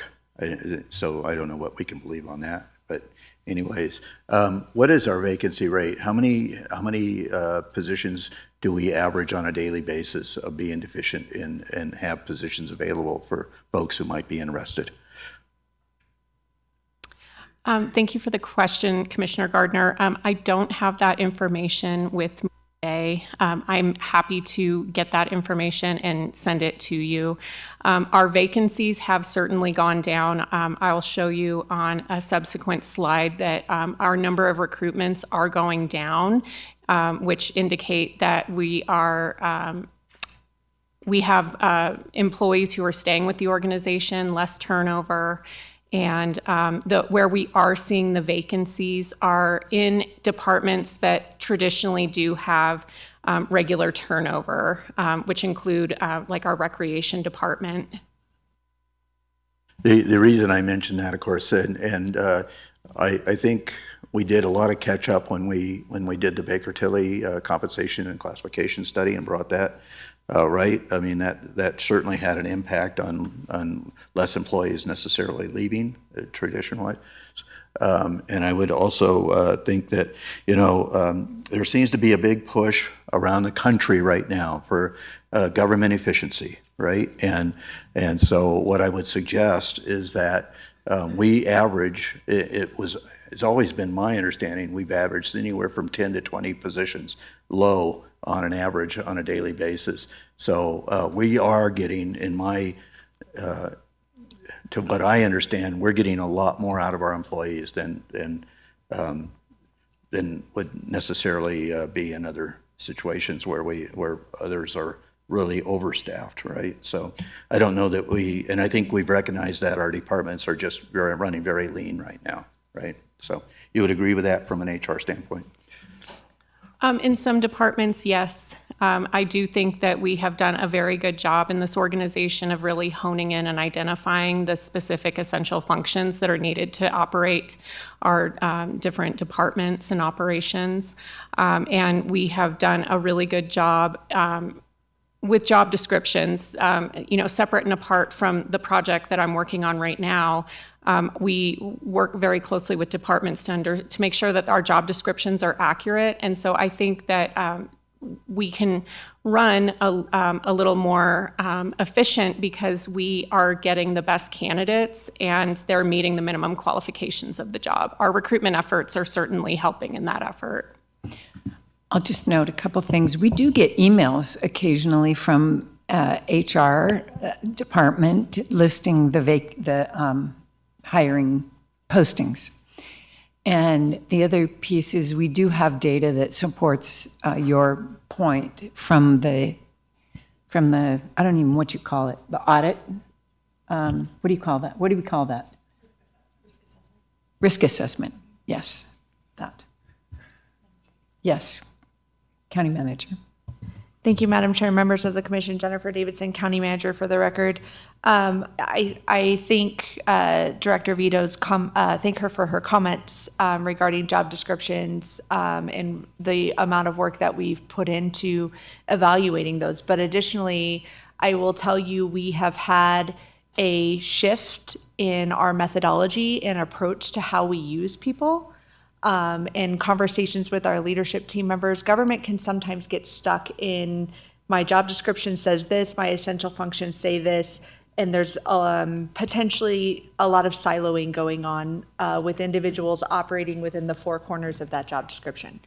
Our managers and supervisors, when we talk to them about critical thinking, we're talking to them about being flexible and agile and using cross-functional teams in more effective ways to increase efficiency across this organization. We have several teams who work very closely together to get the work that is necessary done. And I think because those conversations are occurring on a routine basis through IRC, management meetings, trainings, all of the things that we've outlined here, I believe very strongly that Douglas County does more with less people and less resources. And I'm very proud of the work that we're doing. So since we're talking about recruitment, do we have any kind of policy in place for alternate qualifications for some of these jobs? Over 50% of the workforce does not have a bachelor's degree. And so a lot of times if we require a bachelor's degree, we're limiting ourselves to 50% of the potential pool. Has we initiated any kind of a policy in that and looking at work experience, so some of the STAR employees that are skilled through alternative routes, that we can incorporate that to help boost our recruitment? Thank you for the question, Commissioner.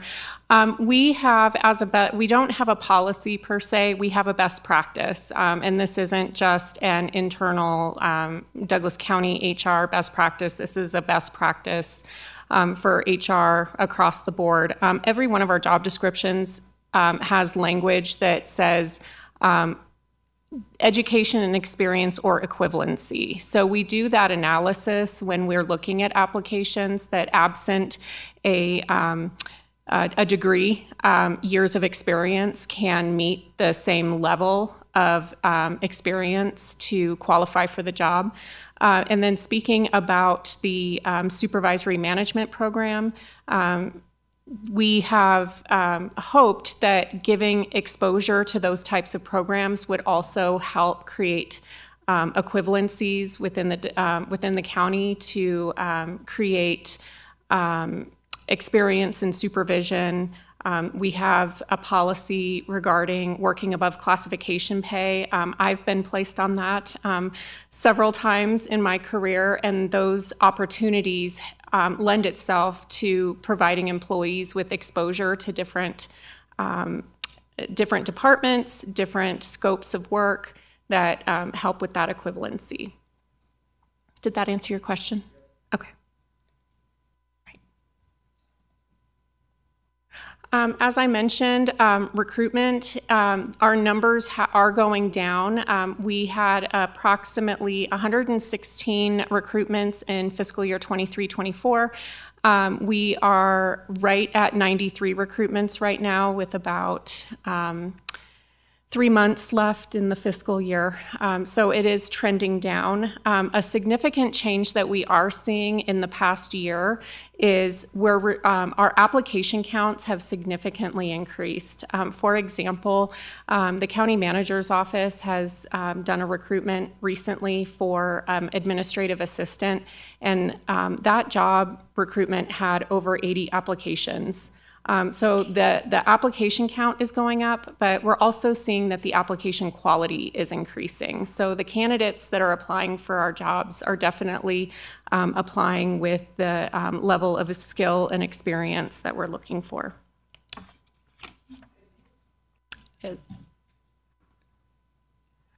Our training opportunities offered, we did offer one less in-person training this year than we did last year. Training and development is a significant objective for human resources, and I know that the county manager is passionate about providing these opportunities. So it is definitely something that I want to improve upon and increase these numbers moving forward. And our average performance evaluation rating did go down. It was 2.79 last year. The average score is 2.78 this year. These numbers are through this month, so we do have a little bit of time left in the fiscal year. That isn't a significant change, and it is trending towards the same level that it has over the past several years. And as I mentioned, the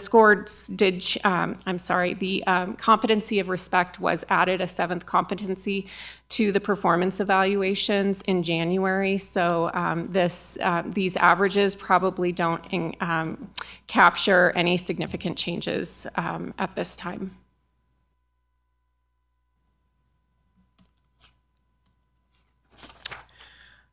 Goals this year for human resources, we're going to continue recruitment outreach efforts. We have worked very closely with WNC, TMCC, and UNR to attend more of their job fairs. We just went to one last month and got a lot of interest in county jobs, especially for students that are nearing graduation. So we're going to continue doing that. I know our staff has also made efforts to go to the high school and do their job fairs, and going out to Aspire as well to let them know about opportunities at the county. Did we, I believe the Chamber of Commerce just recently did a job fair also, right? Did we participate in that? We did, and Okay. social services also just had a job fair last week, I believe, at the community center that we attended.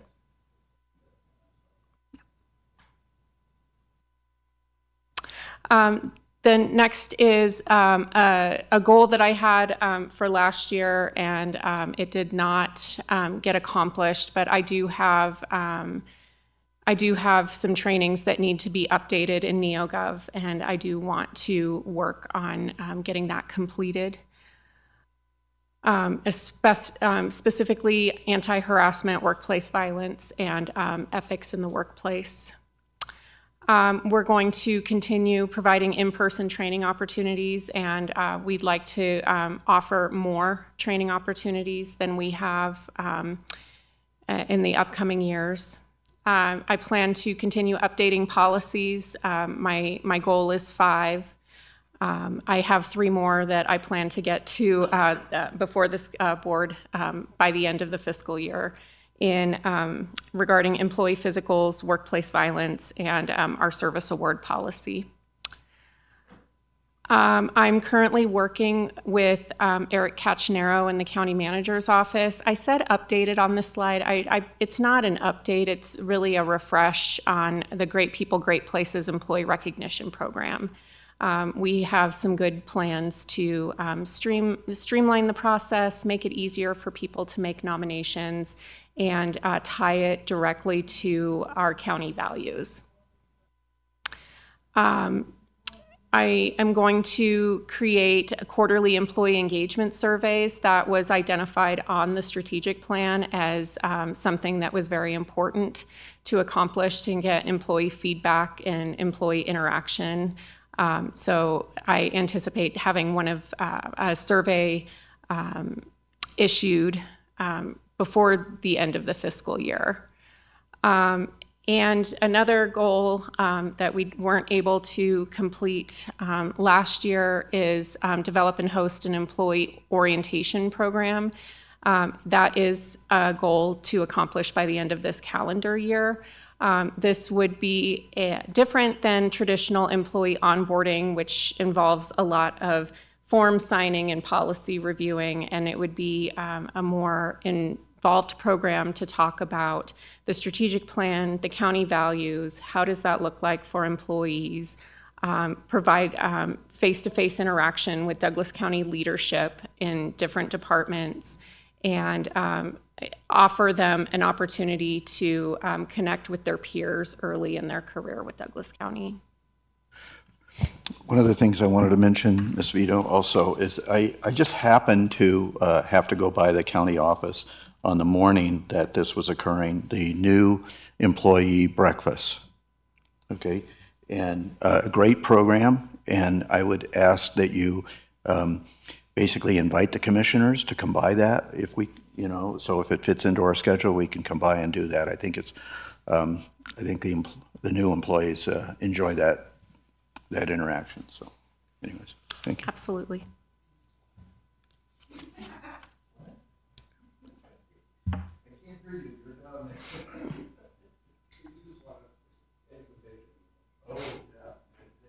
Did have a good, yeah.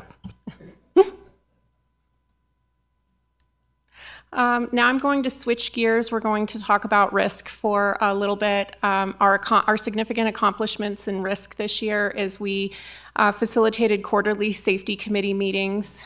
We collaborated with emergency management to begin replacement and maintenance of AED machines in county locations. We provided employee training in OSHA 10, OSHA 30, reasonable suspicion training for supervisors, and active shooter training. And we coordinated on-site safety inspections for OSHA compliance. This is conducted through our insurance broker, and Parks and China Spring Youth Camp participated this year. What our insurance broker does, they have their own risk management team who come out, and they just help us identify areas within our facilities that we might need to be mindful of. We might have equipment that needs to be moved or stored in a different location. So they come out and give us that feedback so we can make changes proactively instead of waiting for an OSHA inspection. And then we also completed an audit on risk management side. We did a Department of Transportation drug testing audit. So they reviewed our policies. They reviewed our internal process for drug testing, and they also went to the actual testing facility to make sure that they were in compliance also.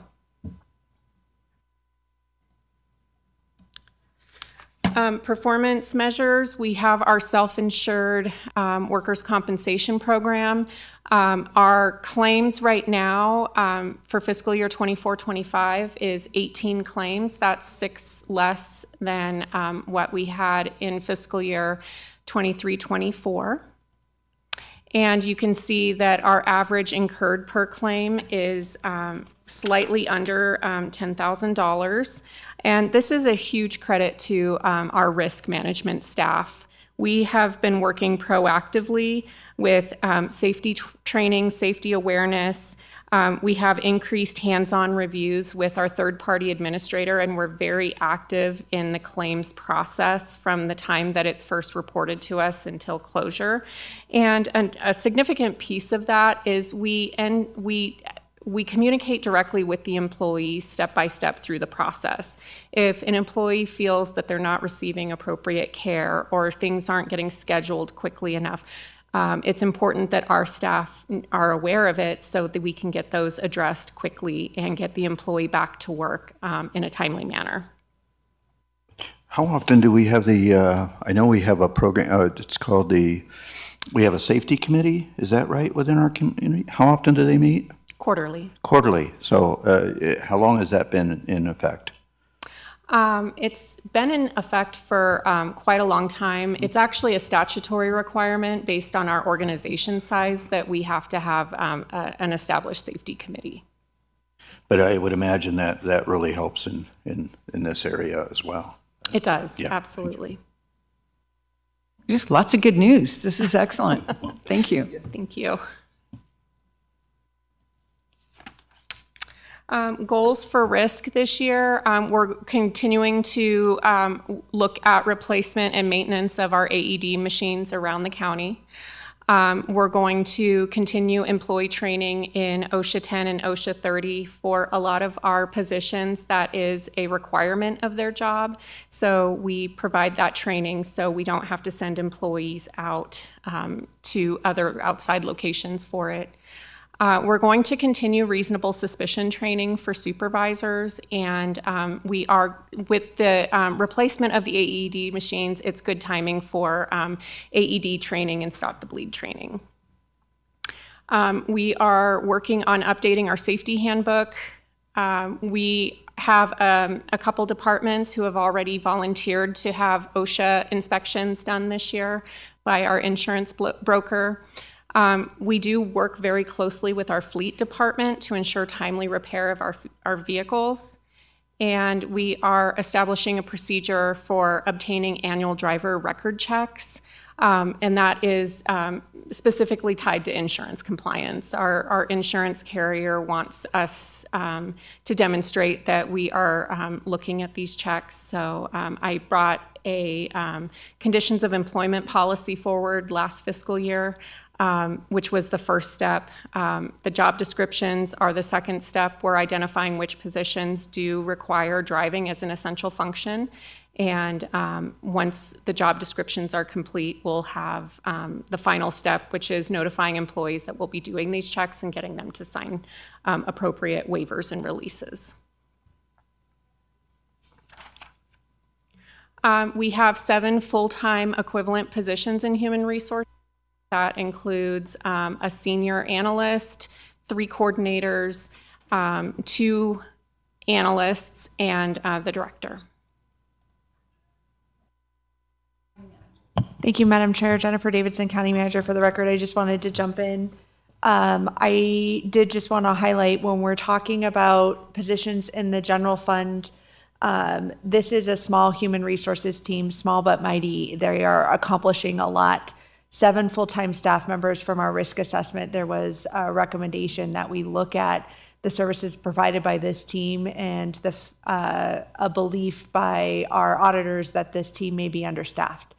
I bring this up because it came from, that feedback came from our 2 departments, IT and Human Resources, and it's relevant to tomorrow's presentation in which we will talk to you about all the FTEs in the general fund and this belief that we could just eliminate some positions to find some money. Certainly, we would not be eliminating positions from Human Resources, and I would argue we have no positions that we can eliminate in this organization, period, because we are a tightly run ship.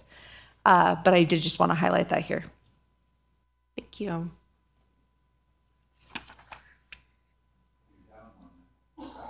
Yes, yes, we are. But it just posted today. So this is our, the Human Resources expenditure summary. Human Resources is part of the general fund. As you can see at the very bottom of this slide, we are not asking for any additional funding this year, and the only changes that I made to the budget was just moving some money into the travel budget. I have several staff who are going to training this year, and I need to be able to get them there. So nothing great to report on the Human Resources side. We do have a very small budget, but we do manage it very well. Risk management. First, the revenue that risk management receives. We are primarily funded through ad valorem taxes, internal service charges, and we do have a small amount that is provided by reimbursements and refunds. One thing that our risk management staff does do really well is wherever possible is in accidents, our team does work to subrogate and go after the other party's insurance to get reimbursement for damages caused to county property.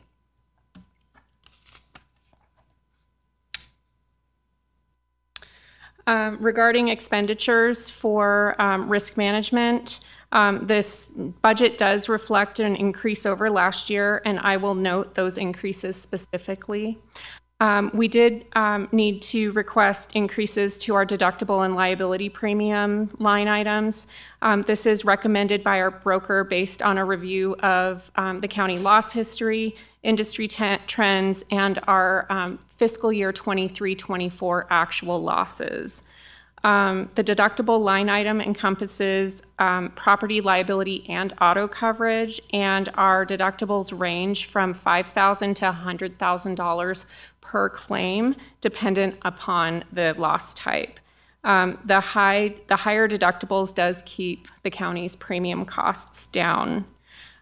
We were advised that we will be looking at a slight increase in our blanket bond this year.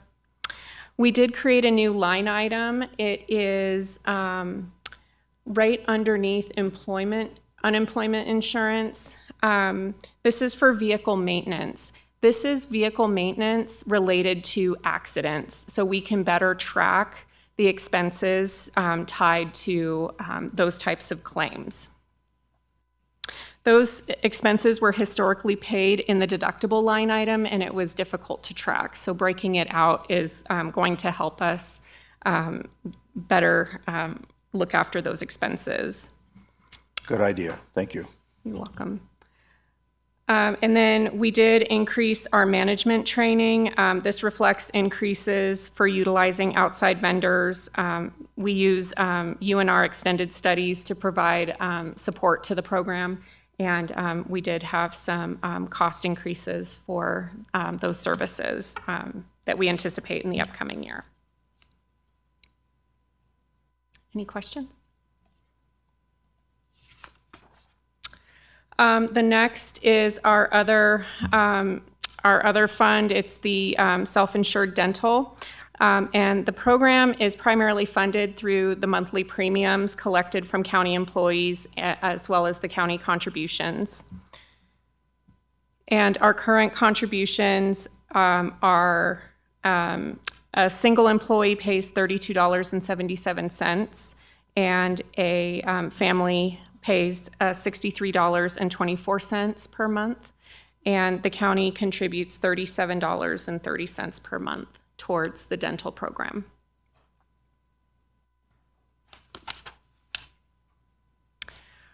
Then the next. I needed to go back one. Yep. One. Absolutely. Page 2 of 12 in this, plus 150 for increased costs of litigation claims against the county. Is that our deductible?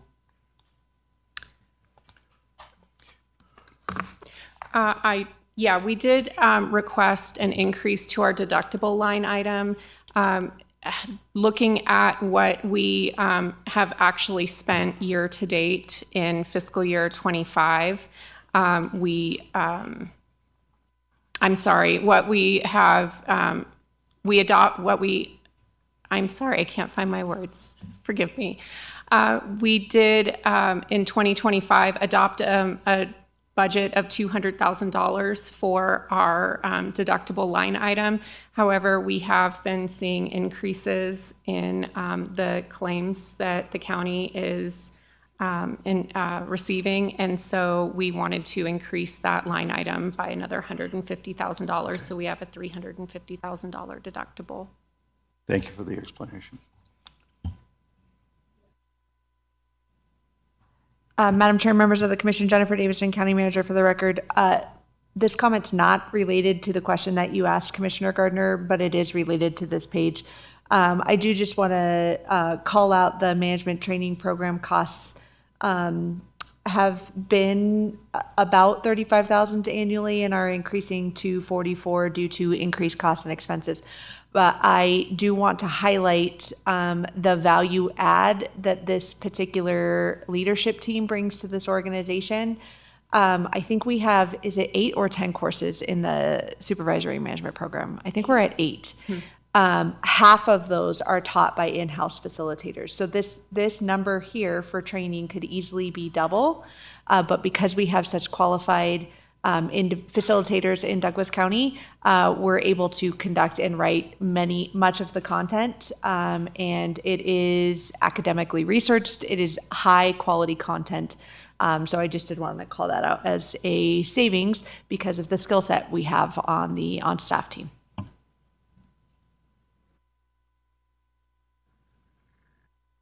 I do have a question on that. If the actual costs are so much higher than what we're actually budgeting, where does that difference get made up from? Overall in this fund or in? So like on the deductible, we're budgeting $350,000, but the year to date is already $532. So why are we not closer to that number, and where does that money come from when we're short? I'm sorry, I'm probably going to have Ms. Lewis help me out with that. Thank you. I'm Kathy Lewis for the record. Great question. In this fund, because it's a risk fund and we don't know exactly what's going to happen in the next year, those things definitely happen.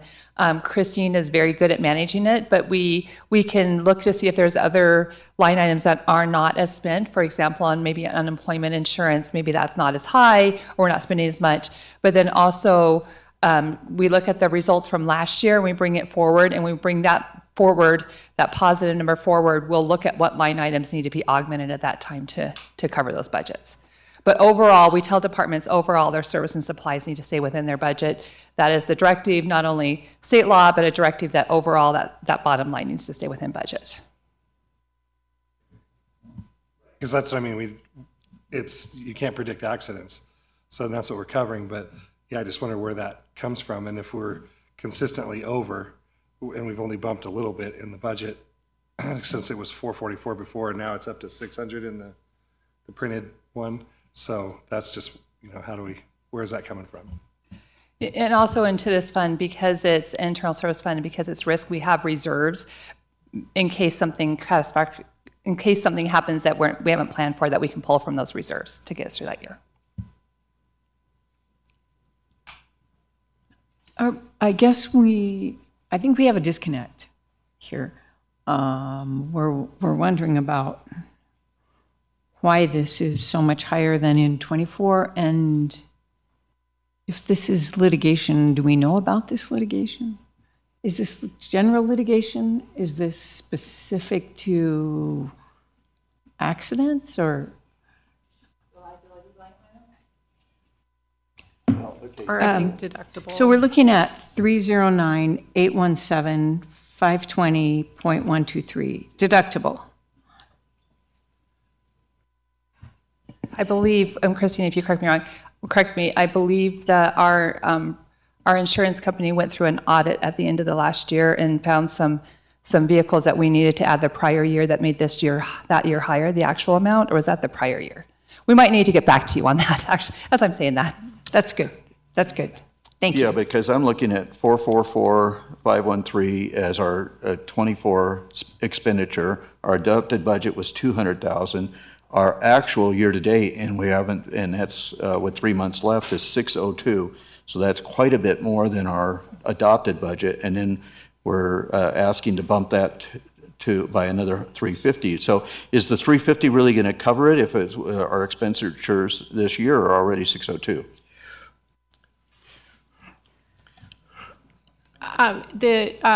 This is a very tricky one because, as it was stated, we just don't know what claims we're going to have in the fiscal year. I was trying to be conservative, not knowing what potential claims would arise in the next fiscal year. Yeah, let's just get more information on that later. Yep. Thanks.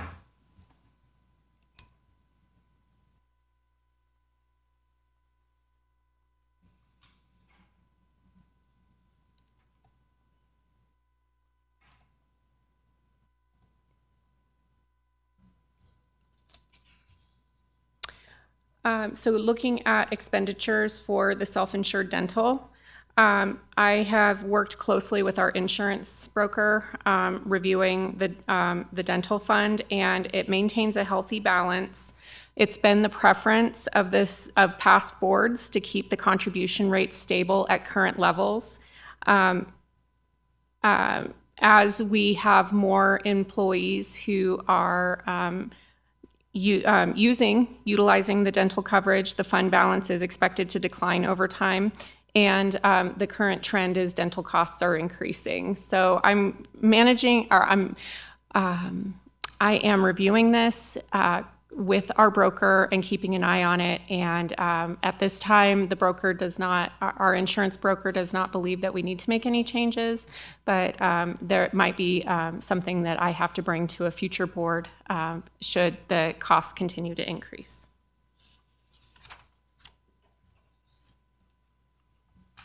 Okay. And no supplemental requests for HR and for this fiscal year. So that is the end of my presentation. Thank you very much. I believe we took questions along the way, so we really appreciate your presentation and are glad to have you at the helm. Thank you very much. Yes. I appreciate it. We have one more presentation that was scheduled before lunch, and I know it's noon, but I'd like to push on and do the library right now, and then we'll just move our lunch back by half an hour. You just gave them a half hour. Or however much it takes. We're happy to have Timothy DeGelder with us, the director of the library. Is that the right name, director? Okay, very good. Of the libraries. Welcome.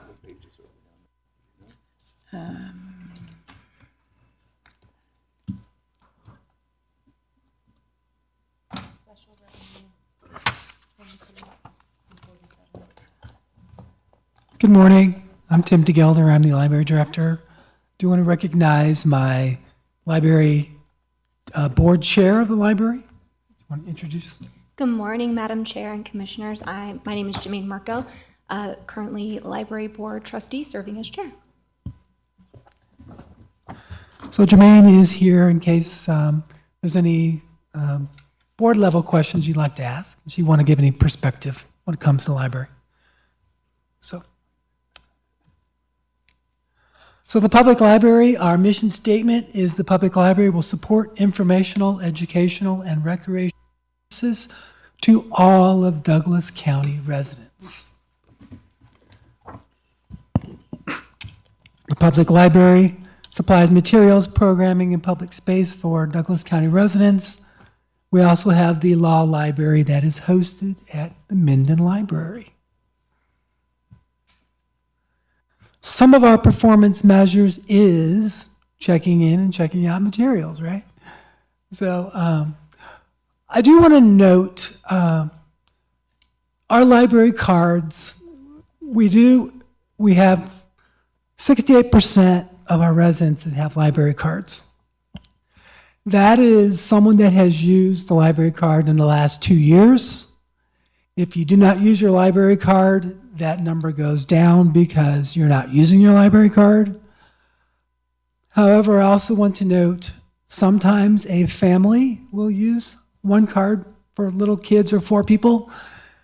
So that number is just, it's 68%, but it could be a lot higher because one person uses a library card for 4 people, right? But we just wanted to let you know they're active cards.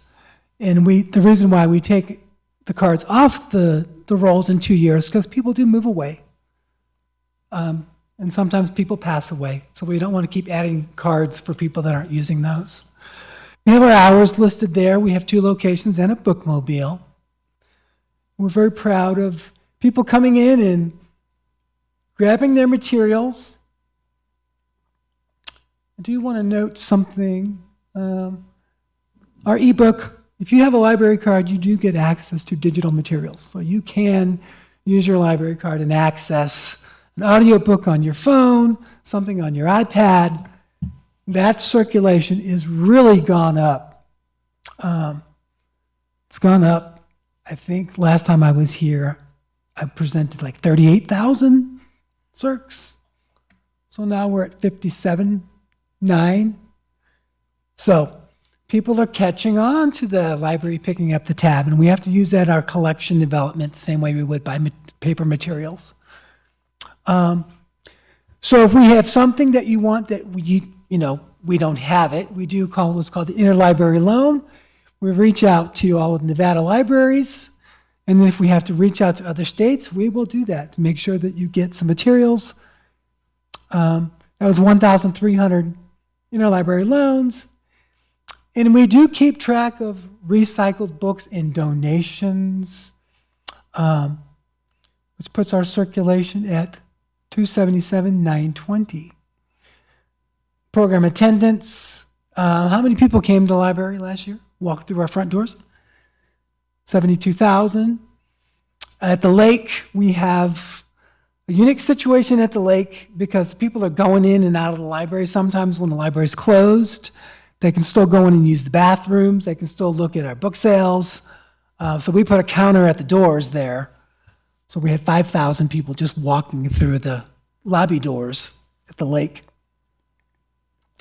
Our kids programming, we had 6,400 kiddies come to our library programming. Teens, and normally we do our kids programs up to age 12. So anything older than that, they become teenagers. 580 teens came. Adult programming, we had 1,200. Our tiny art show, we had 200 submissions last year for drawings and paintings. Summer reading, and that's all ages. Many people think summer reading is just for kids. It's for all families. So many people we had participate. One thing that I don't think a lot of people realize about the library, we have meeting space. So sometimes people will come up with their homeowner association, or they want to talk homeschooling, or they want to book the meeting room for a business program or a partnership. So we do, and there's no charge for that. So we try to keep everything at the library reasonable, that we can figure out in our budget how we run that. And then our new winter read program really took off. If you read 2 books, you get a slip to win a quilt. We had 867 people read books. We do, if you cannot make it to the library, we will try to come to your home and deliver your materials. We work with volunteers on that and 1 staff member. So we had 788 circulations of bringing materials to people's homes. Bookmobile stops, 243. That goes to parks, schools, and then we're trying to get back into senior homes. Our bookmobile checkout. You wouldn't think it would be that high, would you? Bookmobile driving around. So, our tiny free libraries.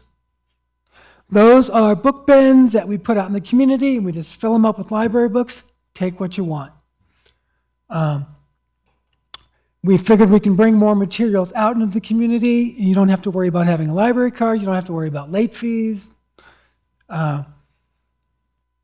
So when we put the materials out, we count how many materials we put in those boxes. And when the boxes are empty, we refill them, we count more materials. So we actually put 1,150 books out in the community. Off-site programs, when we work with the community or go to a preschool or do a health fair or work at a volunteer fair, something like that, we work 92. Something we're really proud of, because we are your public library. We had 1,500 volunteer hours last year. And when I came here in 2022, we had 0. So we really worked hard to welcome the people back and give them things to do.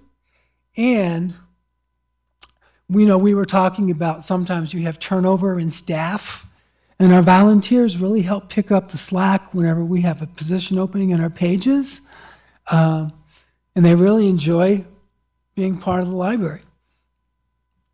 And our friends at the library, they also have meetings. They're back at the library, so they meet at the library. Computers, usage.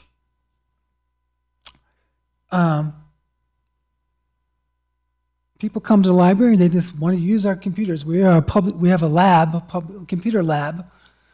And I know there's minimal computers around the county, but we really have computers for people to use. And we have staff to support you.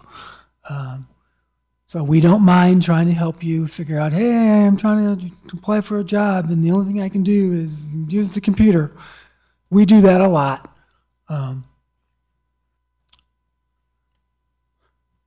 We do have a lot of people follow us on the library, social media.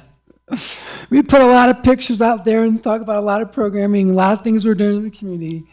And people like to see what's happening.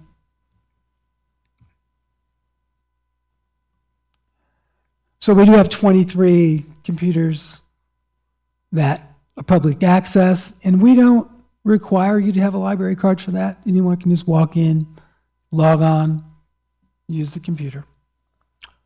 And web visits, 14,500. That is one fast way to get onto our library catalog. So maybe you're listening to the radio or watching television and they're interviewing an author and you're like, hey, does the library have that book? So you go to our webpage, log on to our catalog, select a book, you can reserve it, just pick it up at your leisure when it's available. Yep. And also we have our program calendar on there, so you know when our programs are happening. And we do special announcements on there, library policy, staff, so our website is very, very popular with our customers. This I just threw on there as some of our programs. We do little flyer programs, and these are all in our lobby. I do want to mention Dolly Parton Imagination Library. That started last year, and I asked them, what kind of participation does Douglas County have? And they had over 500 families sign up for this Dolly Parton Library, and over 4,500 books delivered last year. So it's pretty impressive that we work with United Way on that. So just by partnering with another organization, we can get materials in the kids' hands. And there's something about someone having their own library book and their own collection. They can take pride and ownership in that. Because when you borrow something from the library, it's enjoyable, but the clock's ticking, right? And you got to bring it back. So when they can have their own library, they can take a little pride in having their own books. See anything that turns you on, you want me to ask questions about? This is where our friends of the library really picks up the slack. They support all of these programs through their book sale, through our library gala. And then if we go to an organization and we ask them to support a program, many times the friends of the library will come with me and I'll do a presentation and they'll say, yeah, this is why we support the library. So it gives people a chance to find something they're interested in and support that. So our teens out there, we don't want to lose our teens. They do a lot. We plan on moving our kids through when they're young and they're just learning how to read, and they get their book materials. But when they hit grade school, they get hit with their schoolwork, their homework. So we have a lot of after-school programs for children and a lot of summer stuff for kids. So they can still use the library at their leisure and have fun with it.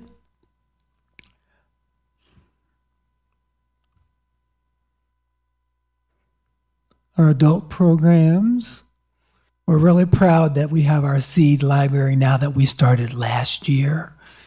And people can just exchange seeds with each other. And we have a big bin of Nevada plants and your gardening. So if you want to try to grow some green beans or something like that, you can start at your library. And we work with the Extension Center, and we have some seminars on gardening. So if you don't know what you're doing, you want to try it, we always have classes for that.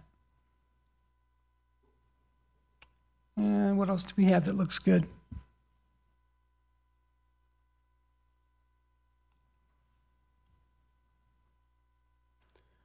In Zephyr Cove, up at the lake, sometimes they do something a little bit different up there because they're an outdoorsy lake recreation area.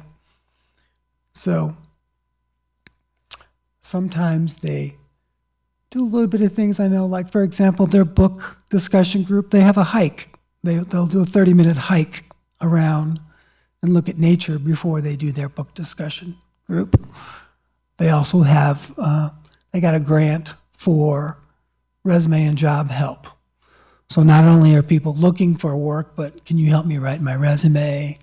Maybe they'll do look at different computer skills and how to find a job and how to apply for that. Okay. Our goals and accomplishments. I'll quickly go through these. If you have any questions, just feel free to ask. We do have a new legal kiosk provided by the Nevada State Library. This complements our law library collection. It is a computer that is a subject-driven, so someone can go to the law library that's in Minden, and they can have a subject like maybe divorce, family law, or something like that, and they can look up all the legal requirements for that, and then maybe some forms, some legal forms that support that. It's an informational thing. the law library is not there to become your lawyer. It's there to give you knowledge so you can make some decisions on what kind of status you have.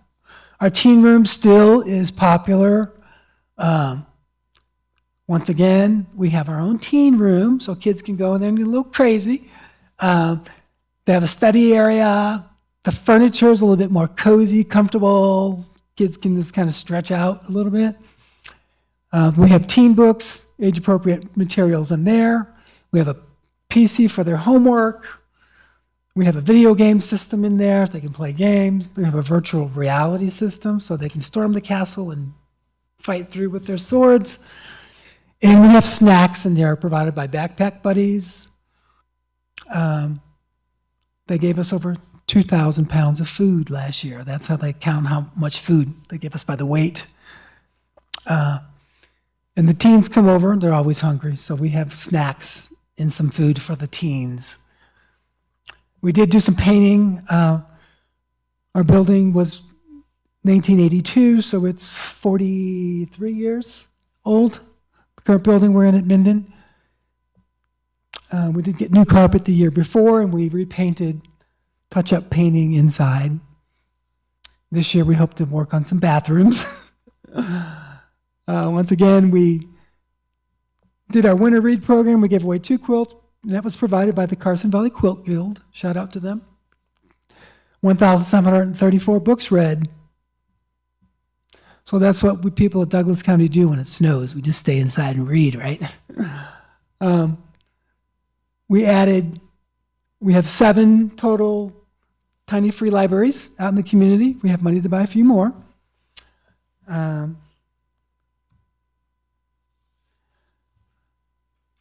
Reading with our therapy dog teams. That was one of our goals last year, was to make sure that we don't run out of volunteers. It's a unique situation where you have an animal handler and a pet, and the kids read to these groups. They have to go through a little bit more scrutiny when it comes to background checks and training because they have an animal with them. But we were able to add 3 new reading teams to that. They were able to continue to train and pass and get their certification. And that takes about $250 to get a new reading team. And some of the groups have supported that through our gala, and a couple of like Kiwanis has given money to us for that, so that they can kind of get on board with the library and not like cost so much money. Mr. DeGelder, appreciate all of this good work that's going on. We're hoping to break for lunch in 5 minutes. Okay, let's go to our budget.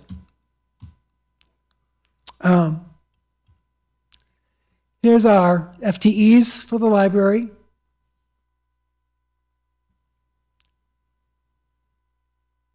Here's our organizational chart. Last year there was some, when we switched from being a payee to the collector to the county revenue, and then we had to pay out.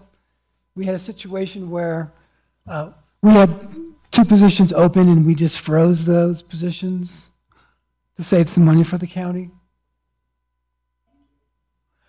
So our revenue, the $392 transfer in is the library tax. So when you spend $100 on supplies, or when you go to Walmart, 10 cents goes to the library. And they are projecting, this slide was provided by finance. They are projecting in 2026 the spending habits of the county might go down a bit. And they're also looking at the general fund to see if we could possibly manage that down a little bit.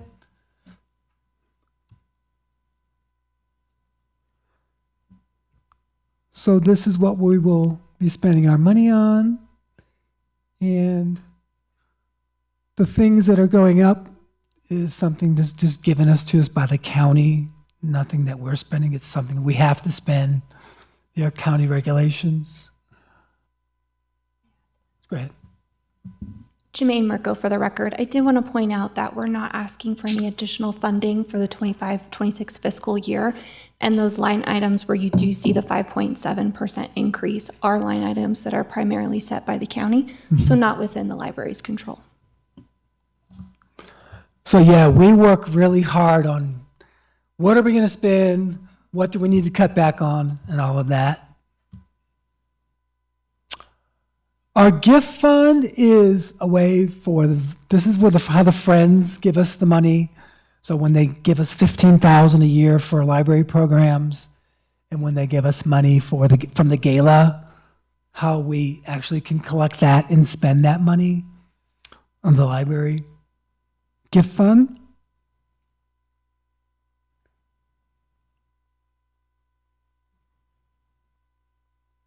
It's money we've spent on the gift fund so far last year.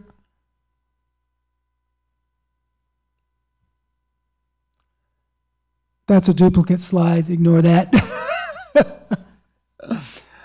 Once again, we're not asking for any new supplemental requests. We're just letting things go, tightening our belts. We're not doing any capital things. We got a lot going on in the county, and we know it's not our turn. It's just think we have to just hold steady to what's going on in the county. But we're doing the best we can. I do want to compliment my staff for working so hard. Questions? I'll make mine quick. Go ahead. So one thing I've noticed is that you have made, and my compliments to you, the staff, the library board, everyone have made the library fun and welcoming, and I think that's what we're seeing here in your results. I also want to take time to compliment you personally on your community outreach, both joining clubs within our service organizations within our community, and then going out and doing these things. And it's always been captivating whenever I've been there to listen to how much you do. I mean, there's a lady here, Jen Toon. I don't know how you can outdo her, but you seem to do that, okay? Hopefully later on in the year, we'll have an opportunity to once again promote your library gala. Saturday, September 4th at CBI. I look forward to attending that again. So great job, and I appreciate you understanding we're in very tight financial. Thank you for those compliments. When I start talking about the libraries, sometimes it's hard to keep me quiet. So I do appreciate that, the compliments. So mine, and as you mentioned, yeah, my family is one of those that has 1 or 2 cards, and we all use them. But just so you know, I have 1 borrowed and 4 holds on my Libby account. So my question to that is, what is the cost of the library when you guys have more digital books available? How do you figure which ones you're going to pull in? And then what actually is the cost for a digital book, and how does that exactly work? So sometimes we like to do, if it's a bestseller book, okay, sometimes we will buy a paper copy, a large print copy, and an audio copy. What the digital option allows us to do is when you have that book on your tablet, you can increase the font size, right? Also, if you have that audio version, it would have to be a CD audio version, which a lot of our cars are not having that. And you're not seeing people walk around with a CD player Walkman type thing. So we may purchase the digital one for very popular materials, okay, the new Stephen King book or whatever. That cost us a little bit more. The paper copy may cost us $25. The digital rights may be, and it does a range, they're not all the same cost, okay? So let's say the digital book is $50. We get 26 circulations on that book before we renew that book. So it ends up being $1 or $2 per checkout. but we don't have to catalog it. We don't have to take, it doesn't take up physical space. And when you do a digital copy, you place the reserve the same way you would a paper copy. So it just gives us an option to have the digital copy and audio. So that's why it's so popular. You don't even have to go to your library. You can just get a book, take on vacation. Right, I mean, we're almost exclusively now doing it that way, but we still use the services, so Absolutely. if I can plug more CJ Box books. Okay. Jermaine Marco for the record. I just wanted to correct one quick thing for the record. Our gala is on October 4th, and our tickets are on sale now, so we hope to see you all there. September. I wanted to give you an additional opportunity to correct me. Thank you. I will echo the compliments. It's a really vibrant library right now, and we really appreciate, well, 2 of them, and a bookmobile. So really appreciate your hard work and your successes. It's great. So thank you. All I can remember is going to a library and getting shushed all the time. Shh, shh, shh. So I appreciate your library. All right. I think we don't have any more questions. We appreciate you being here and patiently waiting your turn. So thanks. Thank you for having us. Thanks. All right. With that, we'll adjourn for lunch until 1:30.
Where's the, let's see. That's on the,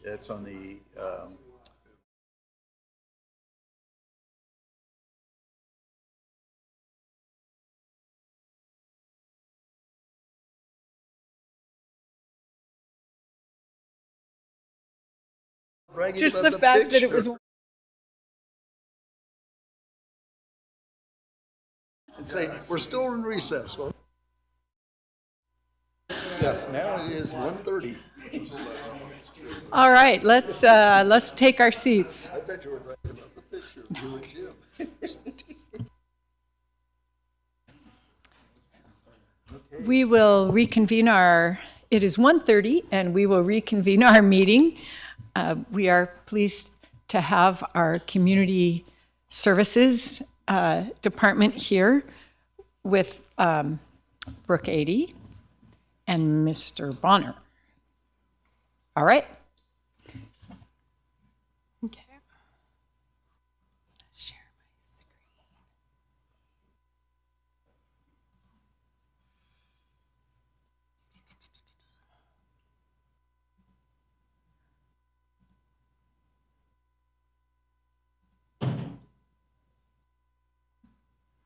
Okay. All right, good afternoon. My name is Brooke Adey. I'm the Community Services Director, here to talk about our fiscal year 25-26 budget. Joining me at the table, I have Jeff Bonner, who is our Senior Budget Analyst. And so he's here to help if there are any specific questions related to the budget in partnership with me. And then behind me, I have Ryan Stanton. He is our Deputy Director, who is also here to provide support if needed. I did want to start off by saying that the budget presentation that was posted online had a couple minor errors in 2 of the slides. I've provided the slides to you guys all right now, so you have a handout of the corrections. There's some updated slides out on the table outside, and then we'll upload the updated presentation. The presentation that I'm about to show you has the updated information inside it. So there's a lot of information to present. I've got about 91 slides. Some of them I'll go through in more detail. Some of them I might buzz through a little bit quicker, but if you guys have any questions, just let me know. So to start off, this presentation attempts to describe the delicate balance and intricacy of the Community Services Department. The room tax funds revenues are volatile. We're currently projecting them to be flat, and they delicately interconnect with other funds throughout the Community Services Department. There is a misconception that the room tax fund has a surplus of revenues due to the one-time revenue excess post-COVID and the purchase of the Ironwood Cultural and Performing Arts Center. However, this is not accurate. Effective management of this fund extends beyond merely setting an annual budget and operating services throughout the year. It requires almost a daily awareness of various impacts that include weather, natural disasters, room remodels, property closures, policy and legislative changes that affect travel and vacation home rentals and the economy. Balancing the room tax fund and other funds influenced by its health is an annual challenge. This year is no exception. Similar to other funds and budgets in the county, it's affected by numerous factors such as increases in compensation, cost allocation, inflation, demands for services, deferred maintenance and major maintenance and repair, policy and legislative changes, and capital planning and investment. These are the impacts that have made balancing the room tax an ongoing struggle. Many of the services provided by the Community Services Department are recognized both regionally and nationally for their efficiency and cost-effective delivery, saving millions of dollars annually and significantly contributing to the quality of our residents. At times, it can be akin to a house of cards, delicately balanced and interdependent to ensure successful operation. So this presentation aims to describe the delicate balance and the intricacies of the Community Services Department. So,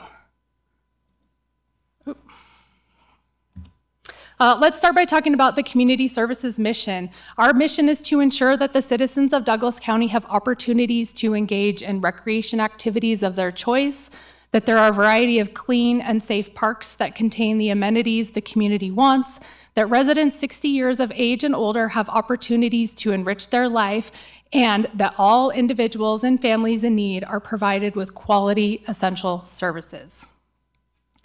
The Community Services Department is comprised of animal services, weed control, social services, parks, recreation, senior services, DART transportation, a public health clinic, the Public Guardian's Office, and the Public Administrator's Office. Funds maintained by Community Services, so we have the 215 and the 216 fund, which are both for social services, and they contain indigent services, social services, the community health clinic, and the adult day club. We have our room tax, which is parks and recreation. We have senior services, which includes DART transportation, our meal programs, and our homemaker programs. We have 2 general fund accounts, which is animal care and services and weed control. We also oversee a landscape district in the Montero subdivision. We oversee the residential construction tax fund. And then we have some new funds. Last year when I gave the budget presentation, we did talk about the opioid settlement funds that we were in charge with managing. But we also have SB 118, which are some public health dollars that came from the state legislature during the last legislative session to focus on public health infrastructure. And then we have the public guardian and the public administrator. So I'll go into detail for all of these budget accounts in my presentation. So I'm going to start by going over and providing some updates to the department goals that we had last year. Last year, one of our department goals was to increase activities in South County. During COVID, we had a record-breaking year. A lot of people were out. They were outside. They were using the campground, and our campground was significantly impacted, and we had some record-breaking revenues brought in.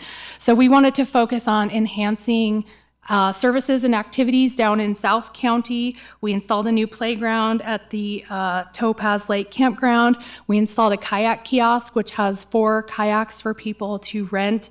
And then we are also working on building a splash pad and TRE at the Topaz Ranch Estates Park, and that is a partnership between Douglas County Community Services and the Carson Valley Swim District to make sure that there are some amenities in South County for the residents out there. So this slide represents the revenue that has been generated at the Topaz Lake Campground. So you'll see our revenue for 23 and 24 was up from 22 and 23.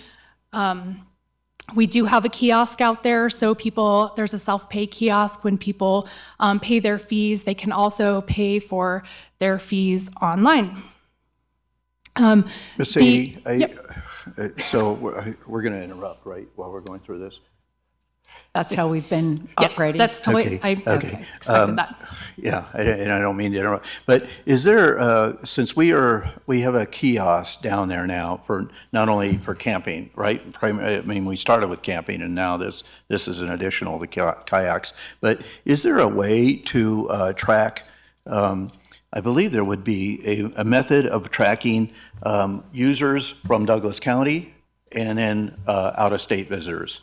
Could we do something of that nature? Yep. I Brooke 80 Community Services Director. I believe that is information that we're track based on the information that is input into the kiosk. Similar to what we're doing at Warrior Way, Yep. right? Okay. Yep. I got a question about that, and I said, yes, I think we have that information available, so. but I Yeah, didn't so wanna- funds are collected in 2 ways. One is online through our Civic Rec system where people reserve campgrounds, but also at the self-pay kiosk where they can pay for day use, boat launch, and things like that. And then another separate system, which is the kayak kiosk. I do want to say that use of the campground is highly impacted by the lake level. So we have camp spaces that are reservable camp spaces, and then we have our primitive side, which is on the other side of the lake. If the lake is high, the beach is very small, and there's a lot of limited camping. If the lake is low, the beach is big, and so more people camp. So that's another thing that can impact the different revenues. But last year, the lake level was really high. We didn't open primitive until about mid-July, but we still had some really good revenues coming in. I can tell you, when I attended a senior lunch down there, I mentioned, hey, we're looking at doing a pickleball court instead of the basketball court. And I was surprised at the response I got from the residents. Yay, you know, it was like, didn't realize it was such a need down here. Pickleball's pretty popular. I don't know if you know that yet. As a basketball coach, that pains me to no end, just so you know. Yes. Another department goal that we had was to maintain low long-term care costs by providing services and supports to help seniors remain independent. The graph reflects our long-term care costs over the last several years. I have slides later on in the presentation where I will go into great amounts of detail about our long-term care costs, but this is really an opportunity for us as a department to look at all of the services that we're providing and the coordinated effort that the Community Services Department makes to provide services and supports for seniors to help maintain their independence. So we have fitness facilities, we have exercise programs, socialization programs, we have congregate meal programs both in our facility and home delivered meals. Our DART transportation brings people to the facility for exercise, for meals, to participate in any of the different classes that we have going on. And we really work hard to support health and independence. These programs that we provide here are so vital to keeping our long-term care costs down. This is a model that our neighboring counties do not have. Most places across the country do not have the model that we have, where we really, really work to coordinate services and supplies and programs to seniors to help them remain independent. And so if you'll see for fiscal year 22 and 23, the counties, the cost for long-term care for Douglas County residents was only $238,048. I'll talk more about that later, but that's phenomenal. The amount of money that these programs and this department saves both the county and the states is phenomenal. I have a couple of questions on this. First, I appreciate the passion that you are showing for this, and with reason, because it's incredible how successful this is, and the numbers show it. But even more important is people are happier. People are happier because of these services and being able to stay in their home, and it just impacts lives for the better. But my one question is, I think you told us 22, 23 is about 250, I don't know, somewhere in there. I can't see the numbers. 238,000. 238? Mm-hmm. And I can't see the numbers for the year previous, 21, 22, but it's a lot more. It's about 462,000. So it was about that $430,000 to $460,000 range from fiscal year 19 to about fiscal year 22, when it significantly dropped. So, do you have any idea why the big drop? I think that a lot of it has to do with the services that we're able to provide. I mean, there's some COVID years in there, which kind of skews a lot of our data. But I think that if you look at where we sit with our neighboring communities, it really has to do with the services that we provide. Sure. Yeah. Yeah. Okay, County Manager? Even Washoe County, they're envious. Thank you, Madam Chair, members of the Commission. Jennifer Davidson, County Manager. I wholeheartedly agree with Ms. Adie in her comments here. We earlier today, under a different presentation, we were talking about cross-functional teams and using people in creative ways to ensure efficiencies and cost savings. And I think our Community Services Department is the king of this. They have team members who are cross-trained. They have really good service assessment, intervention, conversations with people to make sure that they get access to and know about the services that we provide, and that we can really maximize benefits and quality of life for residents in our community. And I think these numbers speak for themselves. They are especially commendable in the context when compared to Carson and Lyon, who were easily double to, 4 times the cost of us on a given year. And we have historically, if you take these numbers going back 10 years, we have consistently outperformed. And that is also in spite of the fact that our demographics, we have a larger proportion of residents over the age of 65. We have an aging community. I think the latest demographics out of the census was 30% of that higher age number. Carson doesn't have that proportion of their population, and their costs are twice what we're doing in Douglas. I'm very proud of this team. This is a wonderful example of how you can leverage resources effectively and get great quality of life for the residents in your community. So thank you. Thank you.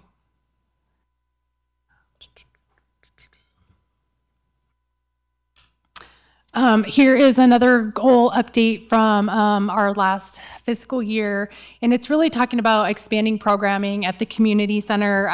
We talked about it during the last slide. The County Manager Davidson also talked about all of the services and opportunities that we have for our residents, but this is really expanding more on that, and it's programming at the community center. The community centers, they're a health and wellness hub for our community, and they are very busy centers. They're a central place for people to go for exercise, socialization, nutrition, activities. We have activities for all ages.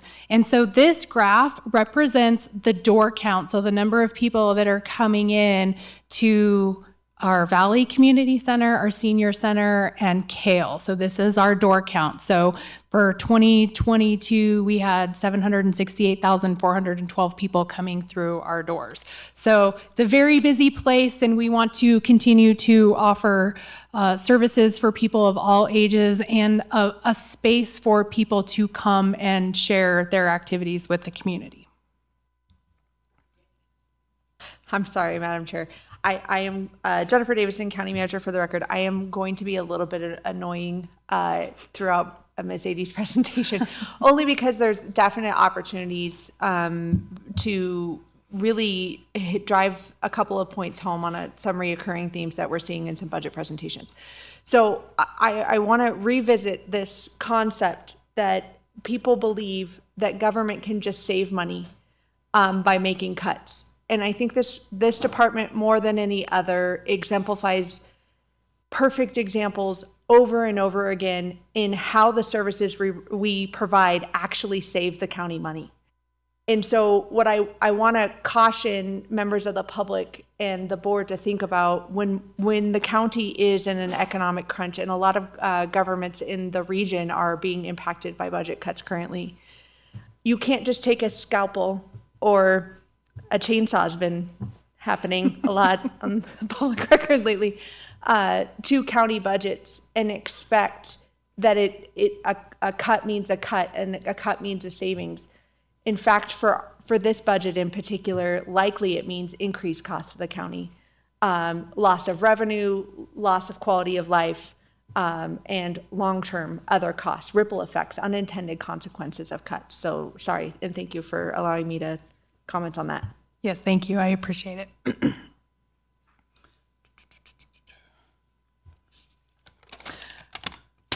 So next we, Brooke Adie, Community Services Director. So next we go into our department goals for 2025 and 2026.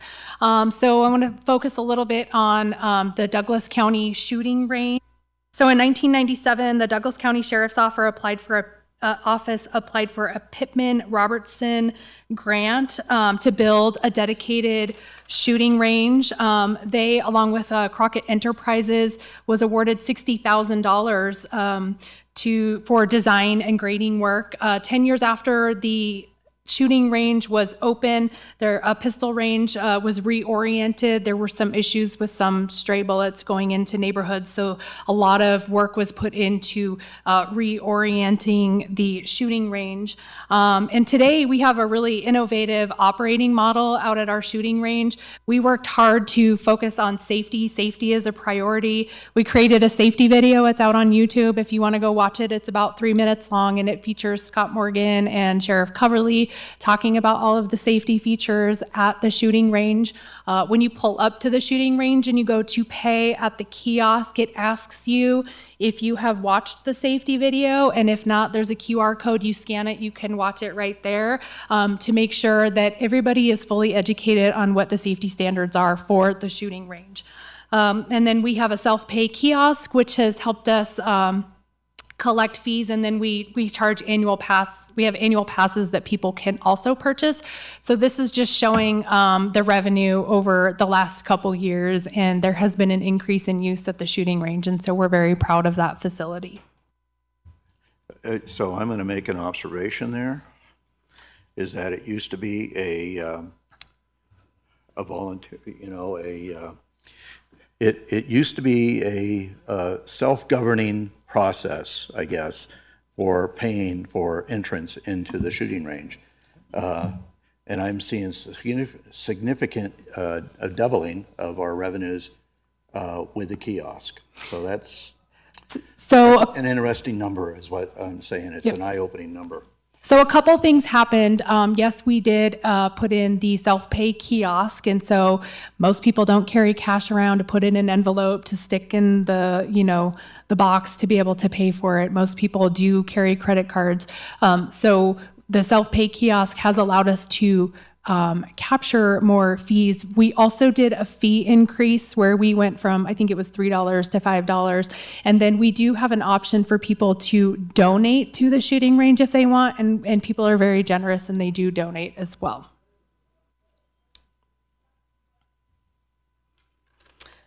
Our next goal for 2025 and 2026 is to increase volunteer participation. So our facilities and our programs and all of the things we do would not exist without our volunteers. We have volunteers that coach youth sports, that serve meals, that clean the facility, that answer questions, that walk dogs. We have all kinds of volunteers. I think we have probably 800 to 900 volunteers on our list, and we would not be able to operate with them. So we are very grateful for our volunteers. Previously, if you wanted to volunteer for the county, it was a pretty difficult process. If you did your background check for the animal shelter, but then you wanted to coach youth basketball, you had to get 2 separate background checks. You had to do it annually. So with the support of the Board of County Commissioners, we were able to hire a volunteer coordinator. So we have one person that oversees the activities for volunteering. There were some changes to county policy, so you only need to do 1 background check every 5 years, but if you get a background check at the animal shelter, you're good to coach youth sports. And because of the efforts and the work that our volunteer coordinator has done, and being a person that you can go to, I want to volunteer, I need help walking through the process. They come to the community center, or someone can walk you through that. We've been able to really increase our volunteer work that we've been able to do. So the volunteer coordinator's focus is really on recruitment, retention, and appreciation. And this graph shows the number of hours that our volunteers have done at the animal shelter and then at the senior center. So the orange is the senior center. So we have a lot of people that come and volunteer their time.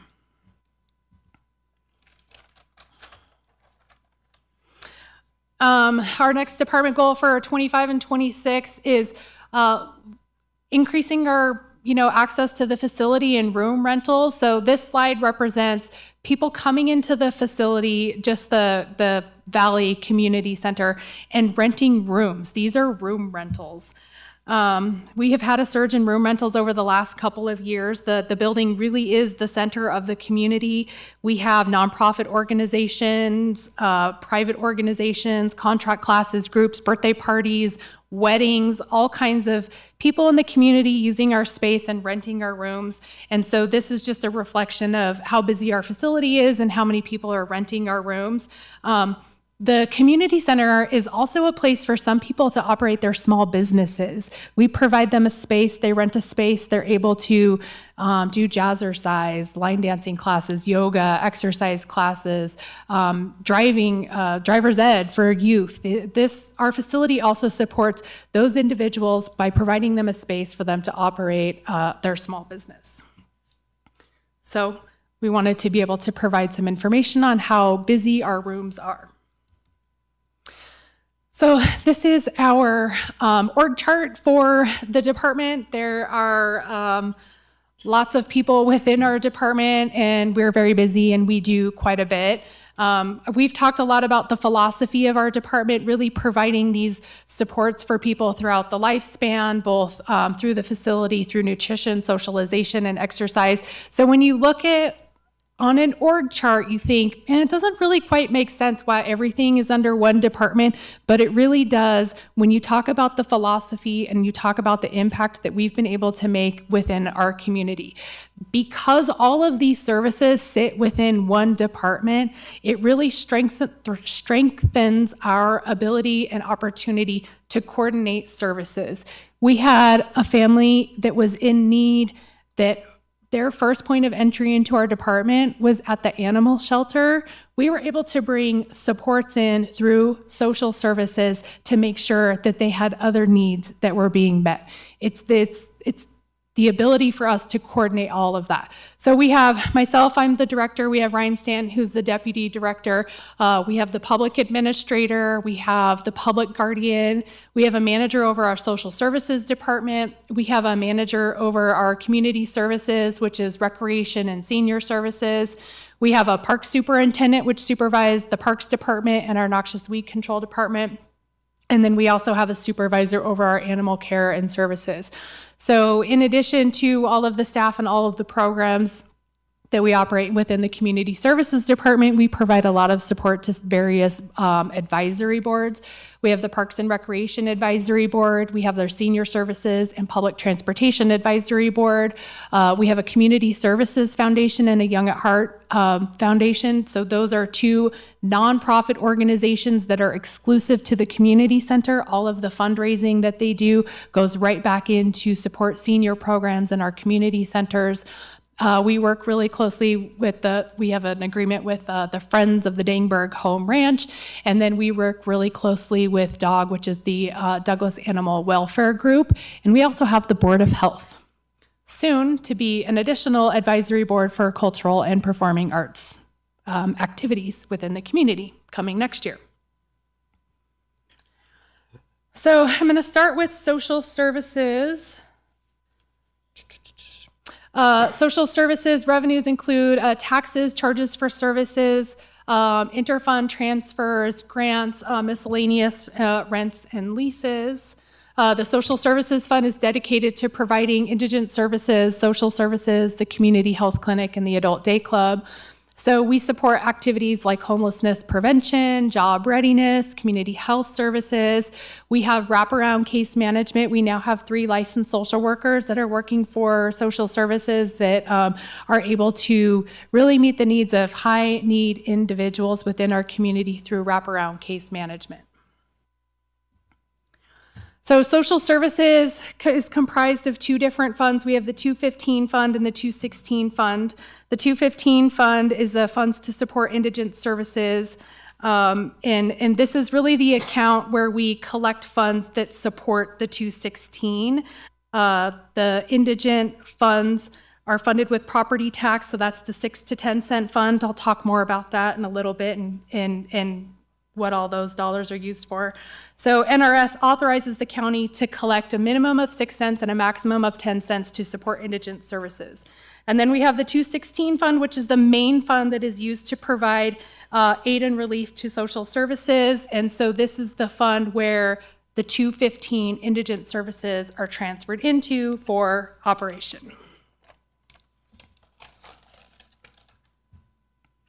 So this slide has a lot of information on it, and it's kind of hard to read, but I think it paints a really It shows the property taxes that have been collected over the last 20 years. And there's 3 specific areas of interest for social services.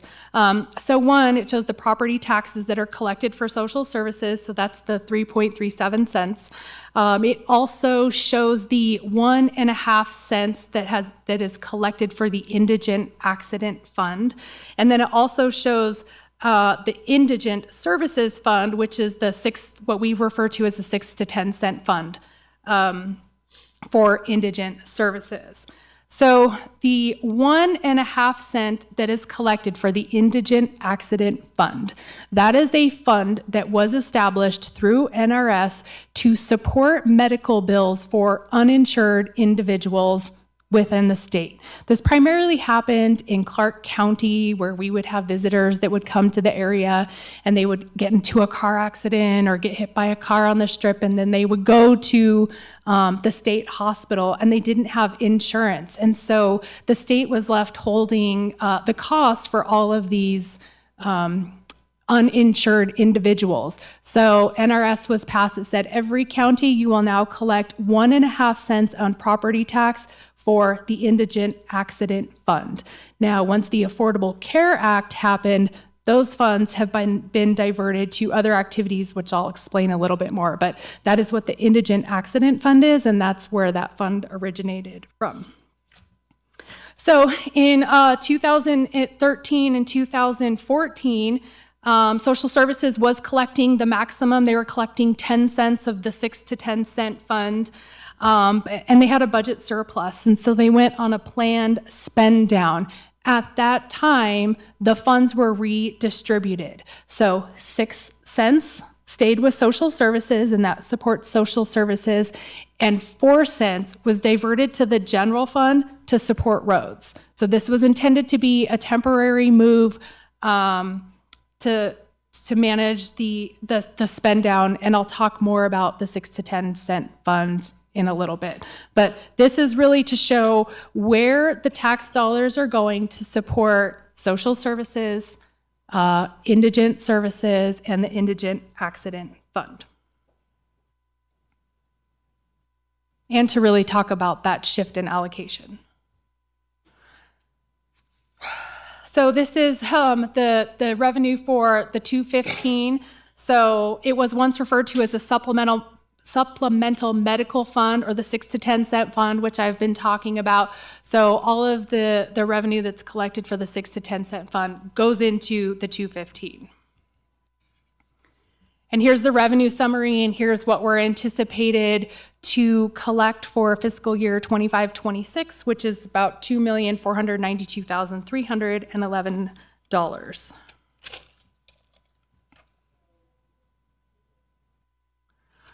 The 215 fund expenses, so the funds from the 215 get distributed out into 3 different areas. There's a transfer to the social services fund, which is the 216. I'll talk more about the 216 in a minute.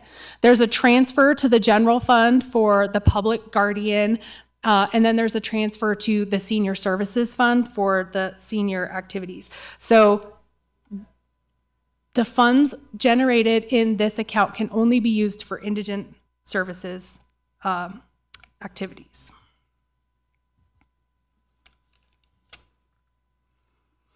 So the 216 fund, which is the main fund that operates social services here, so you'll see there's a transfer in from the 215. This account is required by NRS to grow 4.5% annually. That is why this is the operating account for social services. It naturally increases that much with like cost of living increases and for salaries and things like that, but this is the operational budget for social services. So we get funds from the 215, we get charges for services from the adult day club and the health clinic, and then we also have the property tax that is collected for specific to social services.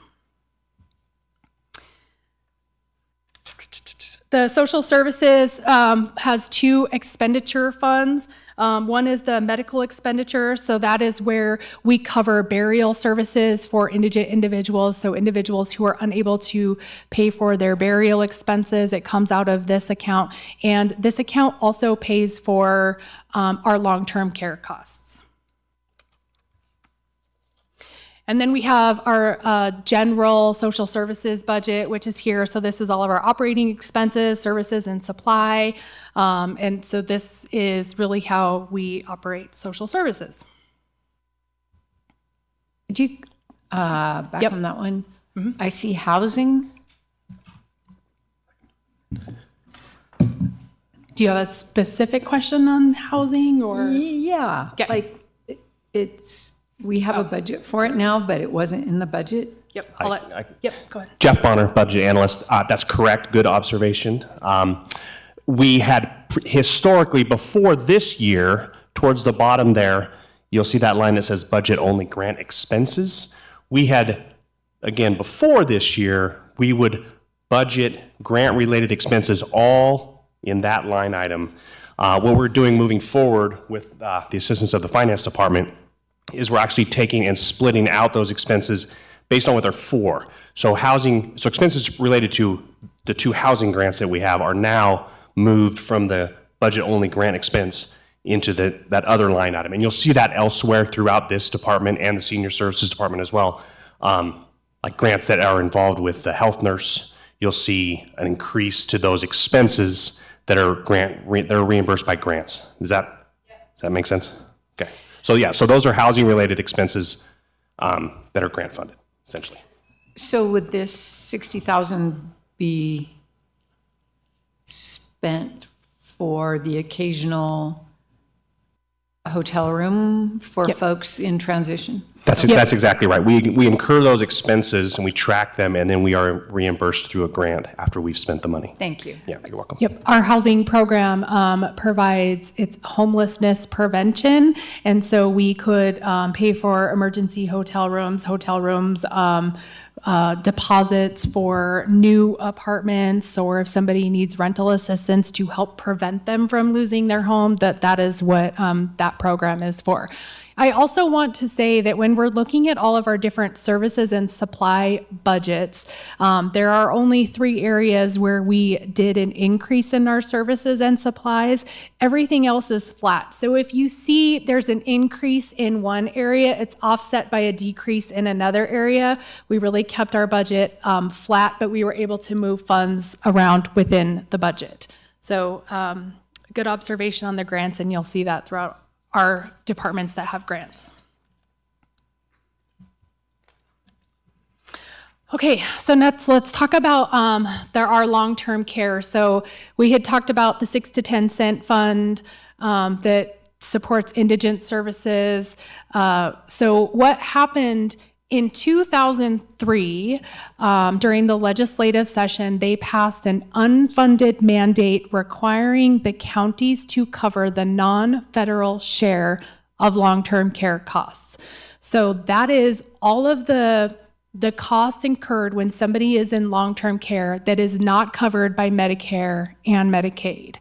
Then in 2011, there was another adjustment to Medicaid, which increased income limits and then also added the home and community-based waiver programs as part of long-term care. So what this did was it made more people eligible to receive services through Medicaid, either in long-term care or through a home and community-based waiver program. And this was a hardship to the counties.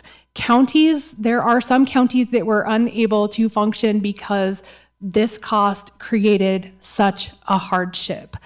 So what happened? How did we work to resolve that? NACO, the Nevada Association of County Organizations, said, hey, we need to be able to help support counties cover their long-term care costs, because this was an unfunded mandate. This was something that the counties were required to cover that they were never required to cover the costs of before. And now more people were eligible for it. So what NACO did is they said, hey, we ask that we put an 8-cent cap on the tax collection. So that 6 to 10 cent fund, a minimum of 6 cents, a maximum of 10 cents. If you're collecting within that range to support indigent services, that's where the long-term care is being paid for out of that fund. They said if a county is collecting a minimum of 8 cents, then we want to be able to come in and we want to be able to cover some or all of the long-term care costs for those counties because it is such a hardship. And so how did they do that? They did that using the Indigent Accident Fund. So those funds that were gathered to cover insurance costs for individuals who were uninsured was no longer being utilized in the way it was intended because of the Affordable Care Act. Everybody had insurance, so they weren't needing to use those dollars to support uninsured individuals.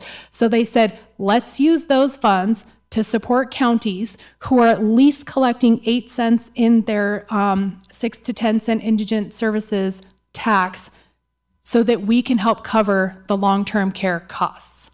So we, fortunately, as a county, have not hit that threshold because our long-term care costs are so low. But there are some counties, because they're collecting 8 cents, their long-term costs are so high, NACO, the state has been able to step in and say, we're going to cover a portion or all of the long-term care costs. So this slide really represents the long-term care costs for Douglas County and for our neighbors. So if you look at Douglas County is the green, Lyon County is the red, and Carson City is the orange. So and this is what was billed to the counties. So if our long-term care costs were to increase significantly, and we are not collecting 8 cents of the 6 to 10 cent fund, we are not eligible to get support from the state for some or all of those costs. Okay, any questions on that? It's a lot of information. This is a very important slide, so I appreciate you putting it in. Thank you, Madam Chair, members of the Commission, Jennifer Davidson, County Manager. I appreciate how Director Ady has gone through this information with you. Just to full circle this for you, for those who may be following along at home. So the reason why the county does not collect 8 cents, why we are making the decision to collect 6 or dedicate 6 to this specific purpose, we collect 10, but we dedicate 6 to the specific purpose, is because of roads. I've been bringing up roads a lot in budget conversations. So in addition to not having real solutions for the road problem as it is today, one could argue that technically we should shift of the 4 cents that we've shifted to the general fund for roads to set ourselves up for future success and to mitigate risk. We should consider shifting 2 cents back for this specific purpose. By not doing so and continuing to shift that 4 cents to the general fund for roads, we are assuming this risk. And we are going into this situation with eyes wide open because we believe the wraparound services that we provide currently, we've been able to keep these costs manageable. But there may be a day where this is no longer sustainable for us as an organization. And it is certainly a policy conversation and decision for this board to see how tolerant of the risk you want to be moving forward. There you go. I am a bundle of good news about roads. There's a reoccurring theme in everything I say, right? Told you I was going to be annoying. Thank you. Thank you. Brooke Ady, Community Services Director. Just to talk a little bit more about this slide, it really does show that our costs are significantly lower than our neighbors. Again, just to emphasize that the way that Douglas County is operating, we are saving Douglas County close to $1.5 million and the state close to $1.5 million. This is a 50-50 match, so the way that it works is the state pays 50% and the county is responsible for the other 50%. And again, that this is all low because of our coordinated services. So I think that this is a really good visual representation about what we're doing and what our neighbors are doing. A question on that. Who in the state is the overseeing person or department or the contact we work with on this? This is the Department of Health and Human Services. So DHHS is the one that provides this data to us on an annual basis. And so they are the ones that we are responsible to paying our long-term care costs to. So I can imagine that it would be a really good thing to have our contacts at DHHS understand how great our long-term vision is, how our efficiency is, how our commitment to our residents. Have they been told this story in a very clear and compelling way? Brooke 80 Community Services Director, not by myself individually. Scott Morgan, my predecessor, may have. But last year we were awarded the, we're all getting Hang on one second. I'm hearing some alarms go off. an Amber Alert. Okay. Okay. I know. All right. Now that everyone's not distracted anymore, we'll continue. So last year we were awarded the Cashman Award for our efforts in all of this work with the reducing our long-term care costs. And that award was presented by the governor. So we have been getting some recognition for our efforts in reducing our long-term care costs. That's great. But I would also just encourage us to make sure the state understands this story, because I think our credibility could spill over into other areas where we need them to believe that to understand our credibility and responsibility. Okay.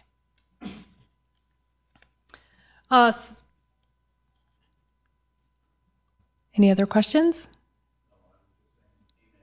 Okay. So next, this is our an expenditure summary for our community health nurse. And I'll just kind of go through some of these unless I'm asked to slow down or to answer any specific questions. So this is our expenditure summary for our nurse. This is our expenditure summary for our adult day club. And all of these cover our services and supplies for the operations of those two programs. And here's some performance measures and workload indicators. So talking about social services clients, you'll see the graph on the left talks about the number of clients that we're serving. The number of people that we serve in our workforce development is red, and then our homeless prevention clients. And so the numbers that we're serving is going down, and that's really an indication of the health of the economy. And you know, we're meeting the need where the need is. We're able to provide the supports to the individuals that need them. And then our slide on the right side is the number of homemaker clients that we are serving. Our homemaker program provides light housekeeping and some meal prep and some errands and shopping for individuals who are living at home, to help just provide a little bit of support so that they can continue to remain independent.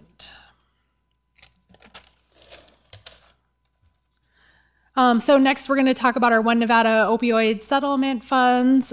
These funds were as a result of settlements from lawsuits involving distributors and manufacturers of opioids. I know that our district attorney, Mark Jackson, talked quite a bit about the opioid settlement dollars. I'm here to talk to you about how we're using those funds to support our community. In April of 2023, we completed a needs assessment where we met with various groups to really look at what does Douglas County need as far as treatment, prevention, and recovery supports. Where do the funds need to be focused?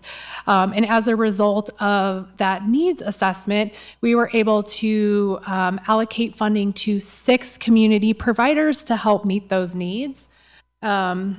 So just going back, like this is looking at the revenues, the amount of funds that we have collected so far and that we're projecting to collect. We're it is anticipated we'll be collecting funds for probably the next 15 to 17 years to help support these efforts. And this is our expenses, so they will go to support our community providers. So the first entity that we have funded to that we're going to talk about is Carson Valley Health, and the goals that they're meeting are aftercare services, recovery services, community education. They're providing therapists and drug and alcohol counselors to lead support groups for both adults and youth. They're going to host opioid education seminars and Suboxone training for providers and first responders. And so we're funding them for 1 year to do these services, $41,880. Our next is Partnership Douglas County, and their goal is to provide activities for youth prevention. And so this talks about the different programming that they're going to be doing that is evidence-based programming to help support prevention activities in the schools, and also partnering with juvenile probation and looking at early interventions. And so we're awarding them $50,302 to do those activities for our funding year goes from January 1st to December 31st. Next is Carson City Community Counseling Center, and so their goal is to decrease barriers to treatment. I wanted to go back one slide, I'm sorry. Yep.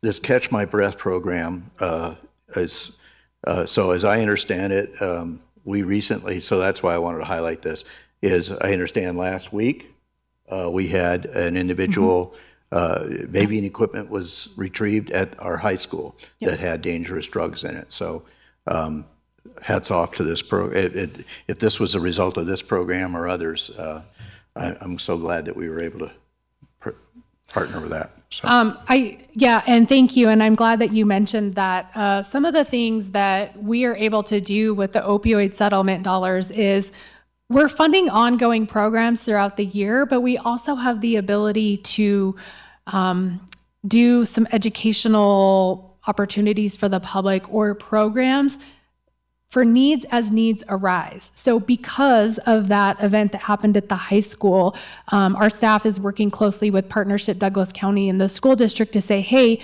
this is an issue that has just come up. Let's talk about doing some extra educational seminars and information to present to families and to kids. So we're working on that right now. So we do ongoing things, but we also have the ability to meet the need as the need comes up. And I think that that is really great. And we're able to do that through all of these different partnerships. Can I piggyback? A little bit different question, but when we had a presentation this morning from HR, Christine, Director Vito, explained that we have AEDs in various places. That's the right acronym, isn't it? Yep. Heart attack things. Mm-hmm. Oh, yeah. I'm wondering about the fentanyl antidote medicine. Do we have a countywide organized system for where that might be kept? Yes. Brooke Community Services Director. We have partnered with Partnership Douglas County to teach our recreation and park staff how to administer the naloxone. Partnership Douglas County has also purchased nalox boxes. So it's like a stop the bleed or an AED, but it's for naloxone that we have at various locations. So we do have one at the community center. I'm going to have to remember where the other ones are located. But all of our park rangers carry naloxone with them in their trucks. And so we are really working hard to make sure that our staff is prepared to respond when needed. Yeah, and Thank you. You can, I believe Partnership for Douglas County also has them in their office, because I've gone by and picked them up and they're in each of my vehicles.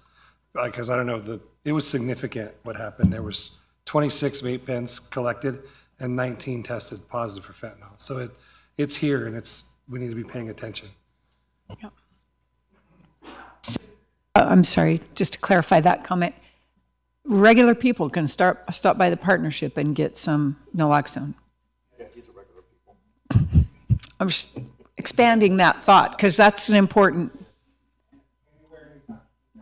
Yeah, thanks.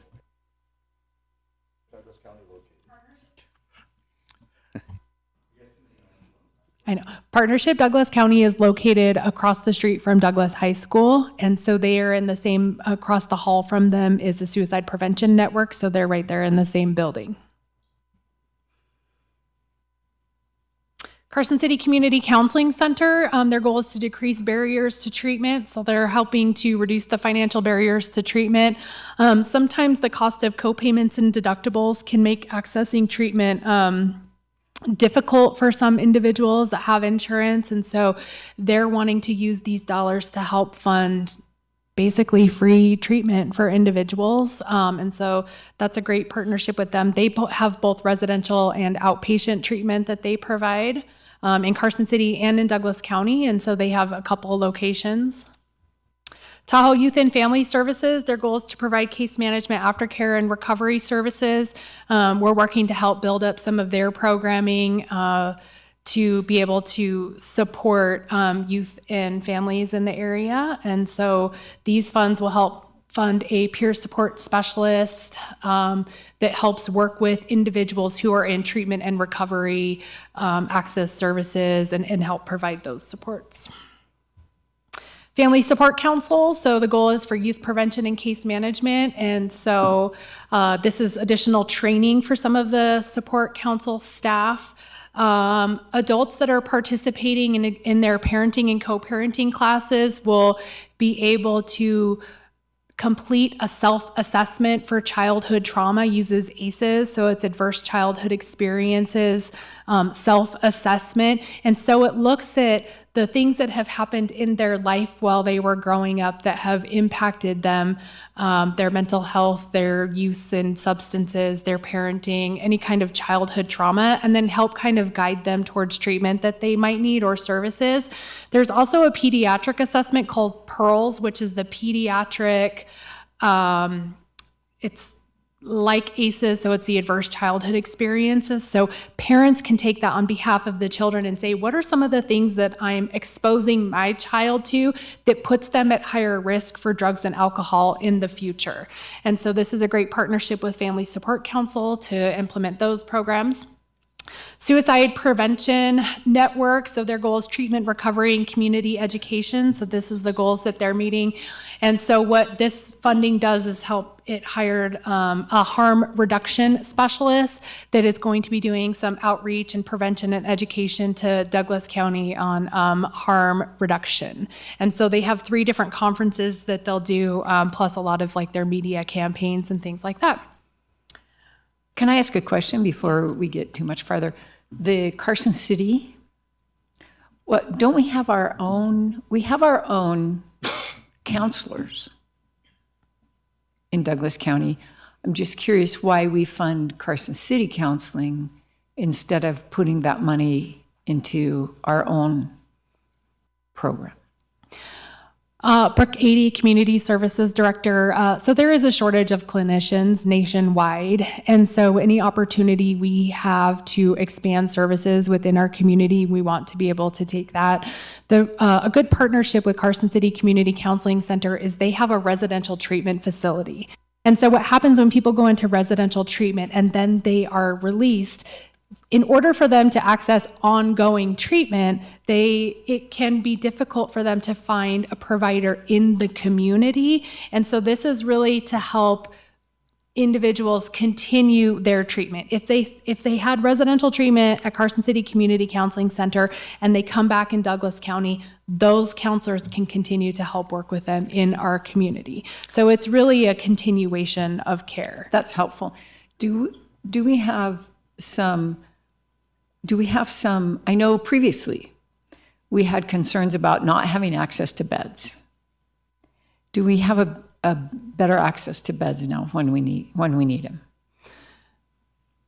And by beds, just to be clear to the public, what I mean is when we have someone who needs residential care, inpatient care, we not having our own facility here, we had trouble securing those spots when we needed them. Carson City Community Counseling Center has, I believe it's a 52-bed facility in Carson City. And so there are various levels of treatment within that facility. There is transitional residential services, and then they also have a whole wing which is dedicated to family treatment. So if a woman who is pregnant has their baby but needs to continue treatment, they're able to bring their baby and stay in the residential treatment facility. So that I think they can have up to 2 kids up to 8 years old at the facility so they can continue to get treatment. We do have an agreement with Carson City Community Counseling Center where we have dedicated beds for Douglas County residents. So I believe it is at least 3 beds all the time that are dedicated to individuals in Douglas County who are seeking treatment. Many of those people might come from the jail system, but they can also come from the community as well. Thank you.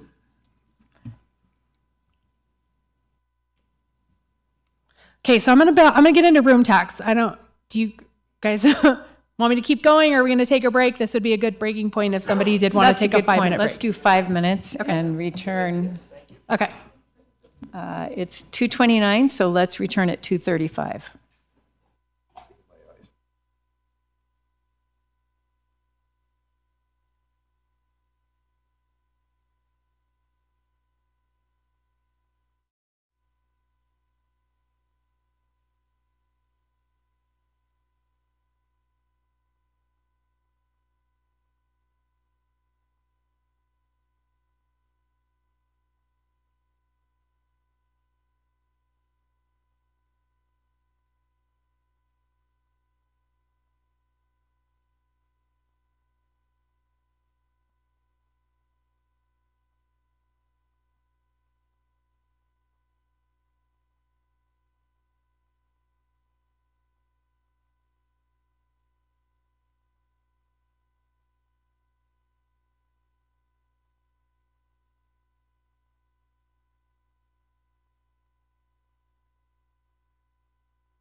All right, we'll reconvene. Thank you for the suggestion, and we're ready to go.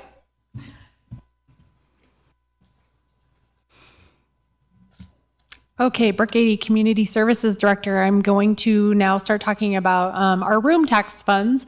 So the room tax fund, Fund 234, is dedicated to Parks and Recreation, promotion at the lake, the valley, and at the state, airport, economic vitality, and then some valley roads and some lake transit.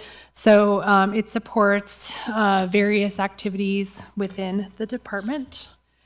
So the revenue sources are room taxes, the transient lodgers licensing tax, which I might refer to as the TLLT, the room tax, $5 per night surcharge, sales tax, utility operator fee, charges for services, and then a transfer in from the general fund, which I'll talk a little bit about, and then miscellaneous rents, leases, and interests. As I had talked about when I started the presentation about the volatility of the room tax, it is a daily activity where we are looking at where the revenues are coming in and how we manage all of the activities within the room tax budget. It's impacted by lots of different things, like I said before, weather, natural disasters, fire, flood, storm, and then whether or not some of the properties are doing some modeling. There are two pieces to the room tax. So there is the first 10 cents on, and I'm going to talk in cents instead of percentages, just that's sort of how we've operated it this way. But if you have any questions, let me know. So the first 10 cents is authorized by NRS, which it gives the authority to Douglas County to collect 10 cents on every hotel room, vacation home rental that is rented. And then there was an ordinance passed in Douglas County which increased the room tax by 4 cents at the lake and 13 cents in the valley. So, 3 cents. 3 cents for a total of 13 cents. So the budget number that you're going to see here, it might not match some of the budget information that you have because of a couple things. One, this is the dollar amount that we're projecting that includes all of the pass-throughs, and I'll talk about the pass-throughs on another slide, but does not include the $5 surcharge.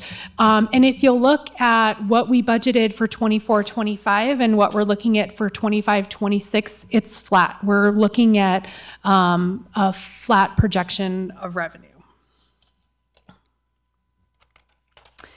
So there's been a lot of discussion about the room tax distribution, and so I'm going to do my best to talk about where each one of the cents goes in the 14 cents and the 13 cents that is collected. So I'm going to start with the 10 cents that is collected up at the lake that is authorized by NRS. So you have your first 7 cents.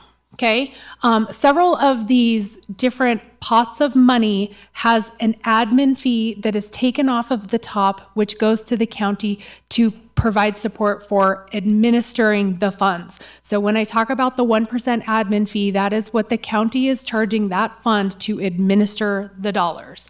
So the first 7 cents, 65% of it goes to the Tahoe Douglas Visitors Authority, and that's where it goes. That's where it's allocated based on county code. The second, and then 35% of it goes to Douglas County Parks and Recreation. So the first 65% goes to the Tahoe Douglas Visitors Authority as established by NRS for promotion and for the event center. And then the 35% goes to Parks and Recreation. It's determined by NRS and code. You'll see I've highlighted some of the sections on these slides, which is where the county, so the County Board of Commissioners, has discretion on where the funds are distributed based on what the funds must be used for in either NRS or in county code. So the 35% goes to the county Parks and Recreation. Then next, we have 1 cent minus that 1% admin fee that goes to the Tahoe Douglas Visitors Authority. And that is to support the event center, and that allocation is established by NRS and code. And then it gets a little weird because we've got 3/8 of 1 cent and 5/8 of 1 cent, all of which needs to go to promotion. So if you look at 3/8 of 1 cent, 100% of that goes to the state of Nevada for promotion. That is a pass-through that never comes to us. That goes right to the state for promotion activities.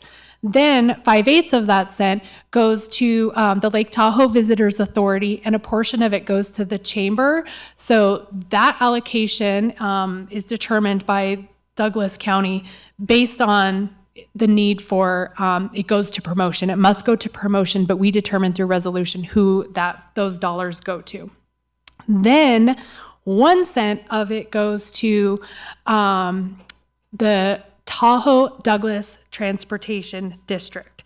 So the Tahoe Douglas Transportation District, that's the Board of County Commissioners. That is you guys. You guys determine where those dollars go, as long as it is going for transit, roads, and transportation. So you have the discretion on where those dollars go, but it is jurisdictional. So if the funds are collected at the lake, they must be spent at the lake. If they're collected in the valley, they must be spent in the valley. So Tahoe Douglas Transportation District, that is the Board of County Commissioners. That is not Tahoe Douglas Transportation Board of County Commissioners. That is not the Tahoe Transportation District. I'm trying to make it clear, but I think I'm muddying the waters. Okay. It's not TDTD, it is TDTD. Yes. It is not TTD. TTD. Yes. Yes. Yes. Okay. Okay. Now, it's my understanding this fund is creating about 1.3 million, a little over, on an annual basis. That 1.3 the 1 was cent. I'm sorry. I yes, thought you were that 1 talking the cent. entire thing. And so Yes. that is the fund that we are drawing from to support microtransit at the lake. Is that correct? That is correct, and that is also for like some of the road work that is happening, like Snow the Kale removal. Cooper- Yep. Right. I understand. Yes. And so just to the funds that are the Tahoe Douglas Transportation Districts, those are funds that are not administered by this department. They're administered by Public Works. So I'm just painting the picture of where the dollars go, but we're not responsible for administering those funds. I understand. But the key thing there that you said is that those funds were raised at the lake and must be spent at the lake. And that is an important distinction of this fund, in my mind. Yes. Can I just check for my own understanding? So on the 7 cents, does NRS specifically call out Tahoe Douglas Visitors Authority? Yes. Okay, so that goes to them we have no discretion on that, 65%. Correct. As opposed to, let's see, the 5/8 cent that goes to Lake Tahoe Visitors Authority could go to a different organization who fills those same functions if there were such an organization. That is correct. Okay. Good. We're all on the same page. So next is the additional 4 cents that we talked about. They were established by county code. So 1 cent of it, 100% of it goes to parks and recreation, and a small portion of it goes to economic vitality. So that is something that Douglas County determines how to allocate those resources under the following restrictions. 1 cent of it, 100% goes to the the Tahoe Douglas Visitors Authority. And then 2 cents of it goes to, sorry, I just lost my spot. 1 cent to the Parks and Recreation. And then really it's 3 cents of it goes to the Tahoe Douglas Visitors Authority. But so total 3 cents. So the room tax fund distribution for the valley. So 5 cents of it goes to Parks and Recreation. 3 cents minus the 1% admin fee goes to the Carson Valley Visitors Authority. So that is something that the county determines who the funds go to, as long as they're going to the activity that is set by code and NRS. And then again, we have the 3/8 of a cent goes to the state of Nevada for promotion. That is a pass-through that goes right to them. And then we have 5/8 of a cent that goes to the Carson Valley Visitors Authority. So that is distributed to the Visitors Authority through resolution. That is something that the Board of County Commissioners determines where the funds go to, as long as they go for the activities as specified in county code. And then another 1 cent goes to the Douglas County roads. So that, again, that is the Tahoe Douglas Transportation District, as long as it goes for transit, roads, and transportation, and the county determines that distribution. And again, that is also jurisdictional. So if it's collected in the valley, it must be spent in the valley. So I just wanted to, this is a comment to my fellow commissioners. I have been, as our assignment to the Carson Valley Visitors Authority, I've been providing, we get a monthly report of finances out of the Carson Valley Visitors Authority, which I've been distributing to my fellow commissioners also, so that complete transparency there. And then now here's the distribution of the 3 cents in the valley. So 1 cent of it goes to the Parks and Recreation, with a small portion of it that can go into economic vitality. And then 2 cents of it goes to the Carson Valley Visitors Authority. And again, both of those allocations are determined by the Board of County Commissioners, as long as they're meeting the activities as described in both in the code. So here's an overall picture of the revenue that is gathered for room tax and where the distributions go based on percentage. Now again, this budget shows the pass-throughs, but it does not show the $5 surcharge. And so you'll see the amount that goes to state promotion as the pass-through, and then the Tahoe Douglas Transportation District for roads and all of that. The next couple slides breaks it down by in the valley and in the lake. And so you guys have 2 slide handouts, and so those were the corrections that were made on the previous slide, where I had said, it said Tahoe Transportation District, but it should actually say Tahoe Douglas Transportation District. So this is the corrected slide. The same on this slide where it says Tahoe Douglas Transportation District. And there was an adjustment that needed to be made to the distribution of the lake promotion money. There were some funds that were combined, so this is the accurate reporting. So a portion of it goes to the Tahoe Douglas Visitors Authority and the Event Center. There's a portion that goes to the Lake Tahoe Chamber, and then there is a portion of it that goes to the Lake Tahoe Visitors Authority for promotion. And so this shows all of the breakdown by dollar. This is the revenue breakdown for the valley, and so you'll see 46% of it goes to Parks and Recreation, and then 43% of it goes to the Carson Valley Visitors Authority for promotion that happens in the valley. In 2019, SB 461 was passed that added a $5 per night surcharge to all hotel rooms and other transient lodging at the lake. And these dollars go, minus the 1% admin fee, goes to the Tahoe Douglas Visitors Authority for the operation of the event center. And so you'll see down below what our projected budget is for, that was budgeted for 24-25. Ms. Adie, on this, I think I understood when this was passed, it was to assist TDVA to pay down the note on the event center, was it not?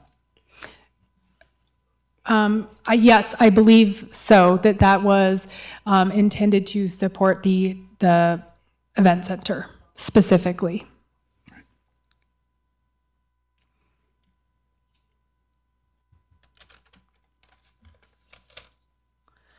So another revenue source to the room tax is the PALS tax. So this was in 1999 a voter-approved sales tax to support. I'm sorry to interrupt. Yep. Yes. We do have a. Do you want me to go back? County manager has something. Yes.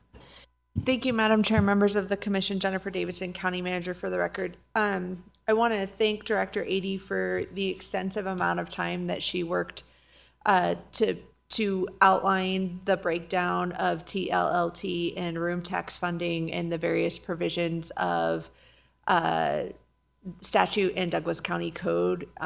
We have had quite a bit of questions regarding this revenue source and whether or not we have properly investigated how these funds can be used, and we have. It's a complex picture, and it's definitely very different than what occurs with similar dollars in the state of California. All of the statutory references are included on the slide, so anyone can see the clear text of the statute. And I have given presentations and been asked questions about just how much of this is discretionary. It's a small % of a %. And so I've been quoted in the newspaper about, could we shift these discretionary fundings to roads? Yes, we could. But the juice is not worth the squeeze because it's not a whole lot of money. And we're talking about a % of a % of a % at the end of the day, drop in the bucket. I don't believe it's worth looking at reallocating. It's a policy consideration for this board if you want to get into that discussion. But the moment you do, when you start shifting these dollars, I'm not going to come full circle with my comments. You're robbing from Peter to pay Paul. You're going to have to cut services somehow, likely in Parks and Recreation, which has ripple effects of impacts across this community because of the complex nature and the synergy that this department has created in providing services to match the needs of our community. So I appreciate the opportunity to just hit that point home one more time. Thank you. Yes, thank you. Brigady Community Services Director.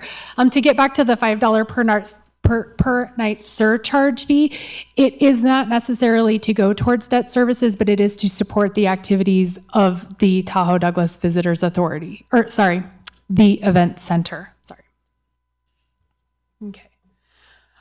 Okay, so next we have PALS, which is a sales tax. And this was a voter-approved sales tax back in 1999 to support Parks, Airport, Library, and the Senior Center. This is authorized.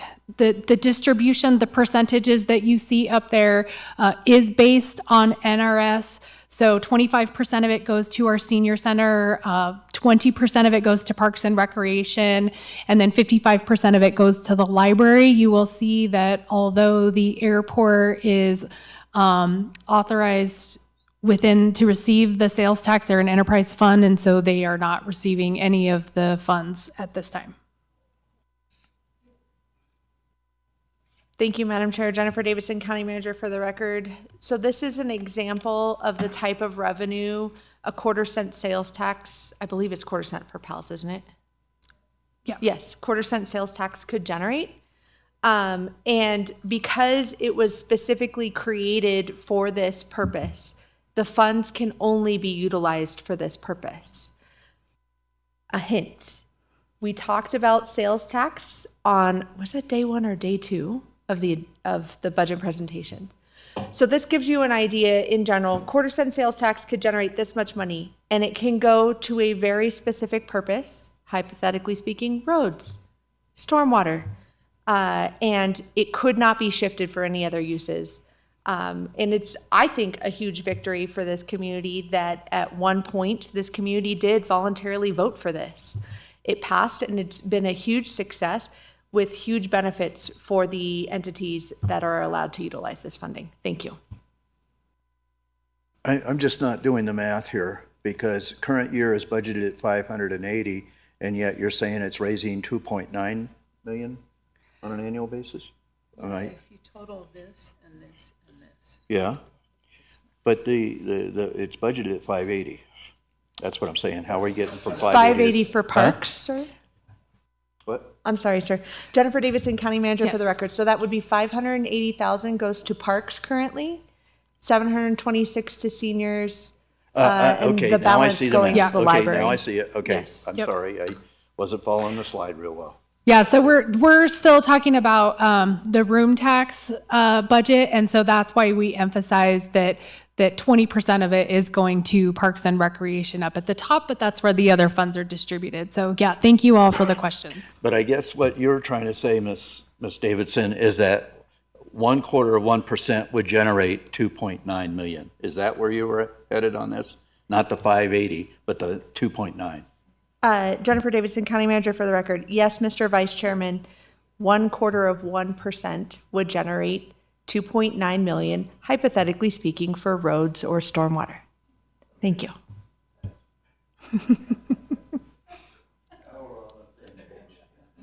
Okay, hypothetically. Our next revenue source into the room tax is the utility operator fee. So there's two parts to the utility operator fee. The first part is in 2011, there was an increase in the utility operator fee, which was 1/2 of 1 cent to support operating the community center. So this is a fee that you see that is on your power bill, your natural gas bill, or your phone bill.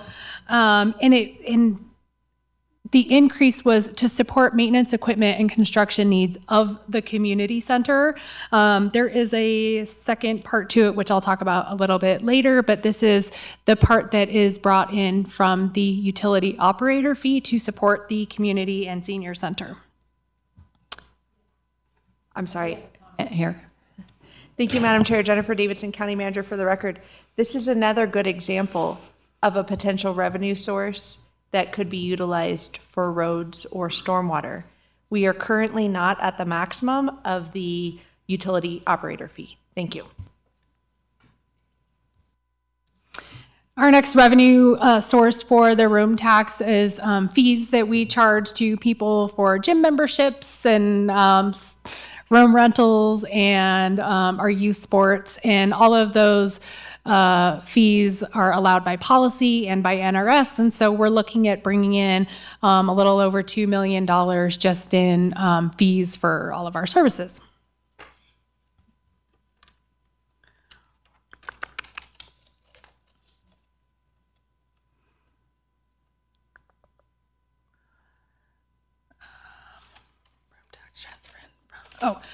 Okay, so this next slide talks about the room tax transfer in from the general fund. So this is the second part of the utility operator fee. So in 2007, an ordinance was approved to raise the utility operator fee by 2%. So this was during the recession, and so there were proposed cuts to senior programs and parks and recreation. And so people came out and they advocated and they fought for this increase in this utility operator fee to help support programs at the library, the senior services, parks and recreation.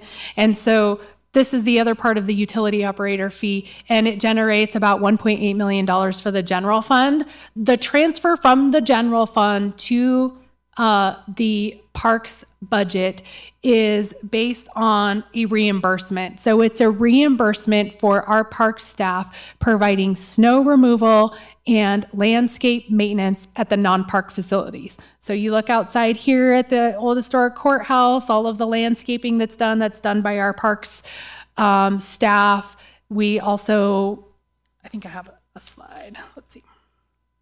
Here are the non-park facilities that the park staff provides snow removal and landscape maintenance to: the Douglas County 911 Emergency Services, Animal Care Services, the Courthouse Building, the Judicial Law Enforcement Building, Minden Inn, the former Social Services Building, and then they're in charge of doing several median strips and different parkways.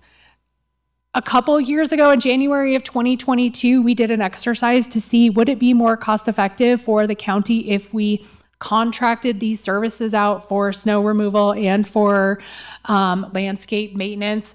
And we received a couple bids, and the bids showed that the county is providing the services at the lowest cost more efficiently and effectively than if we were to hire a contractor. So our staff is available. They're here whenever there's a need. I think that the grounds in all these non-park facilities and our park facilities, but specifically non-park facilities, look really good.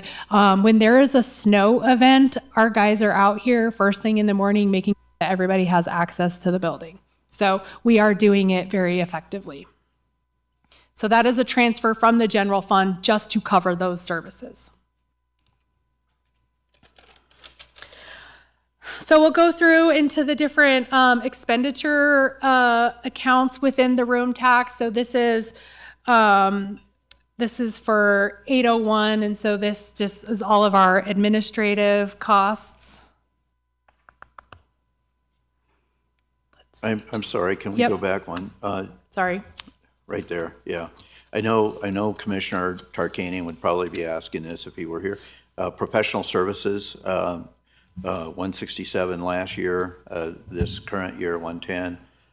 Actual this year is 81.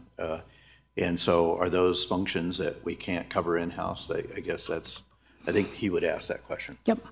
Brooke 80, Community Services Director, thank you for the question. The professional services contracts that we have are for plumbers and electricians, all types of different services that we don't have the expertise to provide in-house, and so we use professional services to make sure that those are being covered. So that is what is paid for in this line item. 802 expenditures shows the distribution to all of the Carson Valley Visitors Authority, Tahoe Visitors Authority, the TDVA, and then also the chamber up at the lake. So this is the Parks performance measures and workload. So just to give you an idea, so the Parks Division maintains over 800 acres of parkland in Douglas County and has 19 parks and a wide variety of recreational activities. So if you look over on the left, you'll see the list of all of the different parks that the Parks Division is responsible for. We're looking to add one more park to that, which would be, Denmar Park. It is on there, which is one of the properties that we have requested to purchase starting next fiscal year for a rural park and some flood management. So Denmar is on there. And then also I'm sorry. Say again what Denmar is? The Denmar parcel, it's a 40-acre parcel that is being purchased for a rural park and some flood mitigation. So it's right next to Red Hawk. So you have Red Hawk. Yep. It's already been through. Yep. Okay. Yep. So here are all of the different parks and facilities that our Parks Department is responsible for. But their partnership with our community nonprofit organizations is exemplary. I think that the work that our department is able to do to help support these nonprofit youth sport organizations is pretty special. We provide a space for all of these activities to take place, and we do a lot of support with field maintenance, field preparation, and really coordinating all of the activities that they do. So right now we're kicking off baseball, softball season in AYSO, and our parks are very busy. One thing I wanted to mention about that is that it's my understanding, in working with Commissioner Marilyn Kirkpatrick in Las Vegas, Clark County, who serves on NACO with us, also indicated that the agreement with the previous Oakland A's, new Las Vegas A's, is going to require them to work with every county in this state on the provision of ballparks. Okay, so it's something that we want to key in on and see if whether or not we need another ballpark or whether we need enhancements at our current ballpark. So I wanted to bring that to your attention if you are not already aware of that. So, Thank you. We did have a meeting with our the Carson Valley Softball Association, and I believe that they had been working with them on some potential improvements, but good to know that that is a resource that is out there.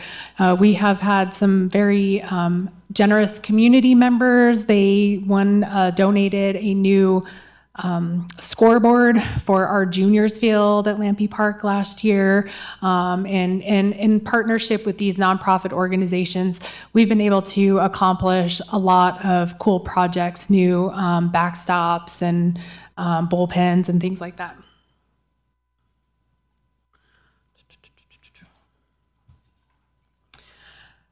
So here are the different programs that Parks is responsible for: athletic field maintenance, arena. We've got the fairground, so they do arena maintenance, campground maintenance, building repairs and maintenance, equipment maintenance, grounds maintenance. They make sure that the rules are being enforced, and for public safety, litter control, pavement management. They do playground inspections. They work on reservations and special events. Our parks are very busy and they're very well used, and our staff works a lot of hours to help make sure that their events are being taken care of. So here's some community events that are supported by Parks. We have Hot Air for Hope, which is a big event that comes in May. We have the Douglas County Rodeo, and then the Fairgrounds Pavilion is used for a lot of things. This is probably one of the biggest events we have at the Fairgrounds Pavilion, and that's our Carson Valley Checker Club annual fundraiser. So these are all organizations that put on events at our park facilities that our staff provides support to. They're there when the programs are happening, cleaning bathrooms, emptying garbages, and just making sure that the organizers of the events have the things that they need so their events run smoothly. And we do a lot of coordinating with them ahead of time to make sure that they're good to go. And then we also have Carson Valley Days. We do a lot of sports tournaments for both adults and for youth. And then we have Big Mama's Car Show. Big Mama's Show and Shine is an event that is put on by Young at Heart, which is the nonprofit organization that supports the senior center. So all of the funds that are generated at the Big Mama's Car Show go back into our senior center. The Dangberg Home Ranch, what you'll see later on this week at your regular Board of County Commissioner meeting, there's going to be an annual report for Dangberg. I'm going to highlight a couple things, and really what I would like to do is highlight this great partnership that we have with the county and a nonprofit organization. This model is very similar to the model that we're going to be using to operate the Cultural and Performing Arts Community Center. And so I think that this is a great opportunity for us to show how our partnership works, how we're able to work together, and how successful this model can be, where we have a nonprofit organization that is really operating a county-owned facility. And so if you look at, these are the ways that the county has been able to support the Dangberg Home Ranch through major maintenance and repair projects, through allocating funding to make sure that we're able to preserve this historic building. We do a lot of maintenance and repair on the grounds and around the facility. Our park staff are out there maintaining and doing landscape activities on a weekly basis. We just did a big project where we improved the foundation, the actual floor of the building that was sinking. We did some painting and roof repair. We did a well replacement a couple years ago that was very well needed, and then just different design services and exterior renovations. So this is something that we've been able to budget within our capital improvement budget, our major maintenance and repair budget. We're able to help support them to make sure that they're operating. And in turn, the Dangberg Home Ranch works really hard to bring in grant dollars, to bring in donations. So here's a list of all of the things that the Friends of Dangberg have been able to bring in to also support the facility. So it's a really great partnership between the county and the Friends of Dangberg. And so they were able to use some of their funds for some of these projects that you'll see on the left, and then on the right are some of the grants that have been awarded to the Friends of Dangberg just to help in 2024 to help with some of the projects. So although the county might have a project that we're doing, I believe the foundation was one of them, where we allocated funding to fix the foundation. They also had some donated dollars come in and help support that activity as well. So it's been a really great partnership. And they have been also been able to host a lot of events. So if you look at just their 2024 summer events, they had 29 events, and that was May through September. They had over 2,200 visitors to their site, and they've had concerts and educational programs and talks by historians and authors. So I think that this is paints a good picture of how we've been able to partner with a nonprofit organization that we will be doing moving forward with their Cultural and Performing Arts Community Center.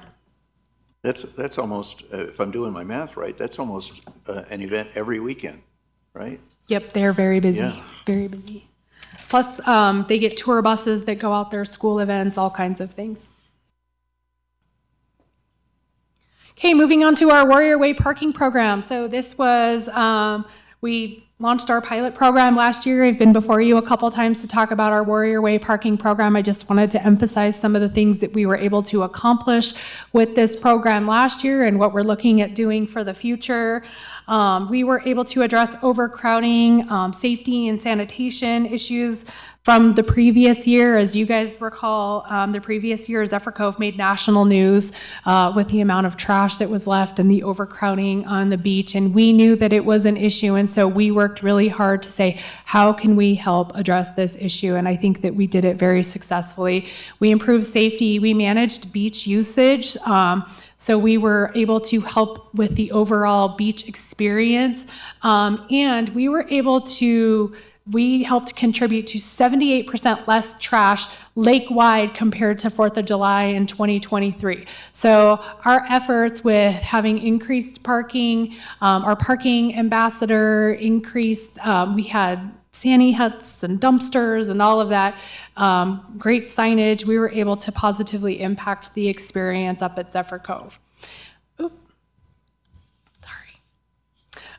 So if you look at the paid parking program that we did last year, we were able to bring in $153,730 in revenue. We had some expenses for that first year that we were able to cover, so our net profit was over almost $112,000. And then you'll see down below where the distribution of the net proceeds go. So we're looking at the Zephyr Cove Parent Club and the Wattel Boosters. They got the first $30,000 for their efforts and their work to help support their organization. And then we were also able to distribute over $40,000 to both the Douglas County School District and then the Douglas County Community Services. And if you look at the volunteer hours by the parent group, they were able to do 261 volunteer hours to help make sure that this program was successful over the 4th of July weekend. What we are looking at doing this upcoming year is we're bringing in a kiosk that has a driver's license scanner so that when visitors come and they come to pay at the kiosk, they scan their driver's license and it shows where their county of residence is, which will then determine what their pay is. Douglas County residents are still going to be able to park for free, but we will have a kiosk now, which will make payment a lot easier. We're going to continue to have our parking ambassador there on the busy times to make sure for enforcement, to make sure that people are paying. We still have our license plate readers up there. And so last year we were able to do a study with Dixon Resources Unlimited. They really looked at our parking program and they gave us some great ideas on how we can enhance it. And so we're looking forward to implementing some of those this year starting in May. Quick question. Mm-hmm. Is the ambassador paid out of the expenses, part of the $42,000? Okay, thanks. Yes. So are the kiosks. Yeah. All of the supplies and everything that are needed. So getting into some more of our expenditure summaries. So this is for, this is 805, and so this is all of our parks operations that we have here. 805 again. 806, this is where we manage all of our capital projects out of. You'll see that nothing has been budgeted in this yet, but what we're looking at doing is purchasing the movie theater and the Denmark parcel that we had talked about earlier. Just to reiterate what I have said earlier on in the presentation is that the room tax fund is very volatile. And this is one of the funds that we use to really manage this budget. And so if the room tax revenues are coming in low, that really impacts how we start projects. If we have projects that we are looking to start, but the revenues have not come in, we hold off. We monitor this very closely. It is a balancing act of making sure we have the revenues coming in to support some of these projects, and we don't start them until we know that we have the revenues that are coming in. So we're really dialed in with where the revenues are. And we will hold projects until we know that the revenues are coming in. Can I ask a question? And maybe Mr. Bonner can answer so you can like take a breath. 'Cause two slides back on the additional water expense. Jeff Bonner, budget analyst. Part of that is driven from our new facility, the new pickleball facility at the community center. There's a restroom there that's adding water expenses, and so that is the major driver of the increase, and then just general increase in rates. At the pickleball complex, that restroom? Yes. Yeah. Yes. Well, which water, I mean, do we buy water from ourselves or who do we, Town of Minden? Town of Gardnerville water. Town of Gardnerville water. Okay. While you're there, before we move on, I'm interested in this Walker River lease.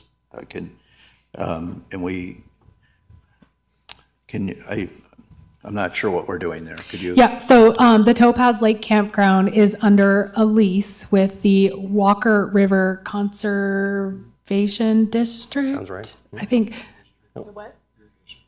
Sorry, Walker River Irrigation District. So we essentially rent the campground from them, and so these are the fees that we pay them to operate that campground. And I can actually, Jeff Bonner, budget analyst, there's a clause in that lease that there's a minimum payment, but I think it's driven by, I know it's driven by our revenue at the campground. If it exceeds a threshold, then our payment to them goes up. And that happened a few years ago, but hasn't happened since. So we've now reduced that budgeted expense to project that we won't go over. That's why I was asking, again. because we didn't have any expenses in '24, but then we budgeted in '25, and then that budget is half in 2026, right? So during COVID was the time where we went above what our minimum payment is based on the use, but we have not hit that again since then. once again, is it possible that our self-paying kiosks may have had something to do with that? Or you don't think so? I just think it's the increase in use that was happening at the lake at the time.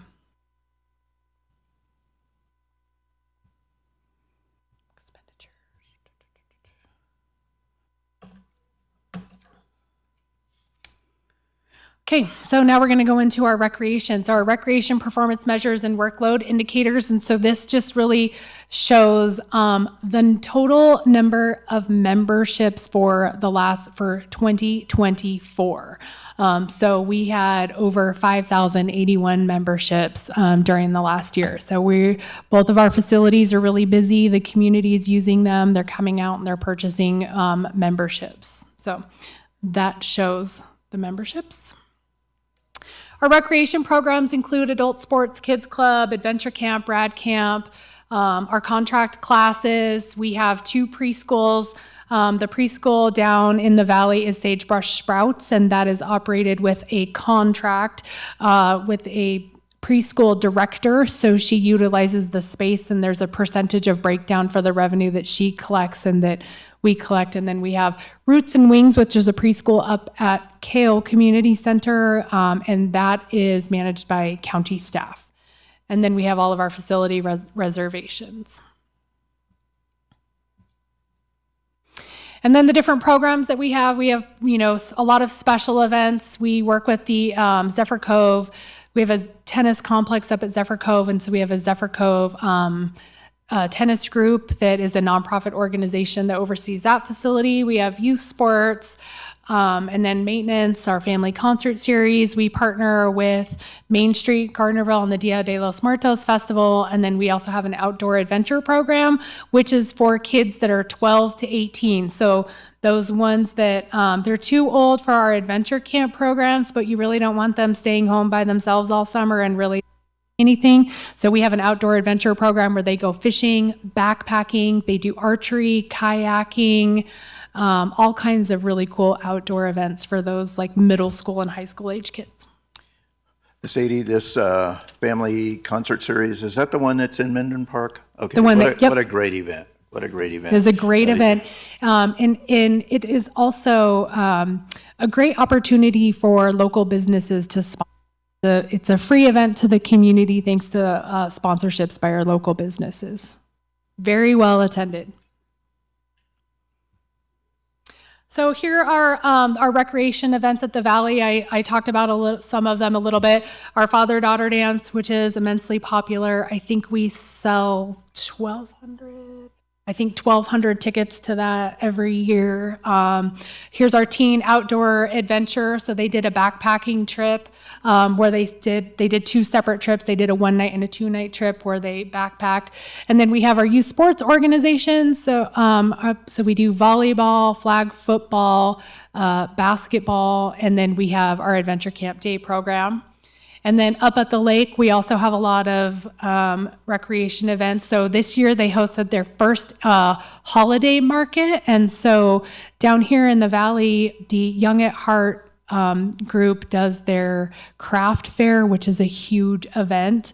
And we wanted to do something similar up at Kale. And so the staff up at Kale worked really hard to put together this holiday market.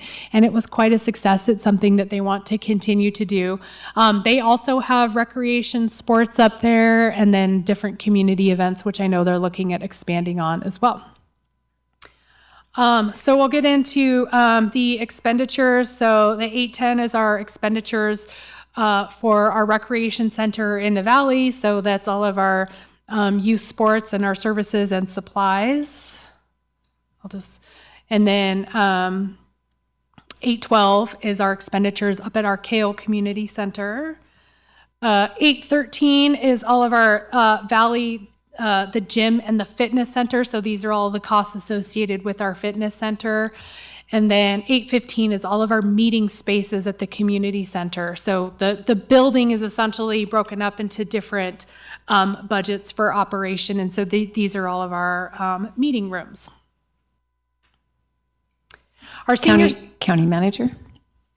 Thank you, Madam Chair, members of the Commission. Jennifer Davidson, County Manager for the record. I especially appreciate the budgeting brilliance of this team in breaking down this budget in such a transparent way. What I mean is, if someone were to look for where you might cut this budget, it either directly reflects an expense associated with a cost of a building, a cost to keep the lights on, a cost that probably is going to exist no matter how much cutting to this budget you do, but also directly reflects the specific programs and their associated costs with those programs. So really, if we were to talk about cutting this budget, which I hope we never have to do because this is a tremendous asset to this community across the board on multiple levels, you could look at the individual costs of these programs and you could make policy decisions accordingly if you had to. Hopefully it never comes to that. I just very much appreciate how much thought has been put into this budget and how transparent it is. Thank you. Thank you. Okay, now moving on to, thank you, County Manager Davidson. Now moving on to the Senior Services Fund. So the Senior Services Fund is dedicated to DART, which is our Douglas Area Rural Transit, Congregate Dining, our Home Delivered Meals program, and our Homemaker program. And the funds support transportation for seniors and people with disabilities. So we have a dial-a-ride program and we have a route program that has a fixed route for people to jump on and off of the DART transportation bus. We provide in-home meals for people who are homebound, and then we have in-person dining at 3 different locations throughout the week. We do a lot of social activities for seniors. We have exercise classes and various support groups. Before we move on. Yep. You probably know the question I'm going to ask.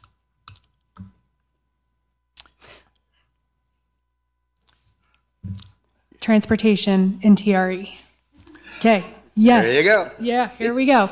Yeah, so we are working right now on hiring additional staff, but we do have a bus that goes into TRE every day to support medical transportation and dial-a-ride services. So we are out in TRE providing support.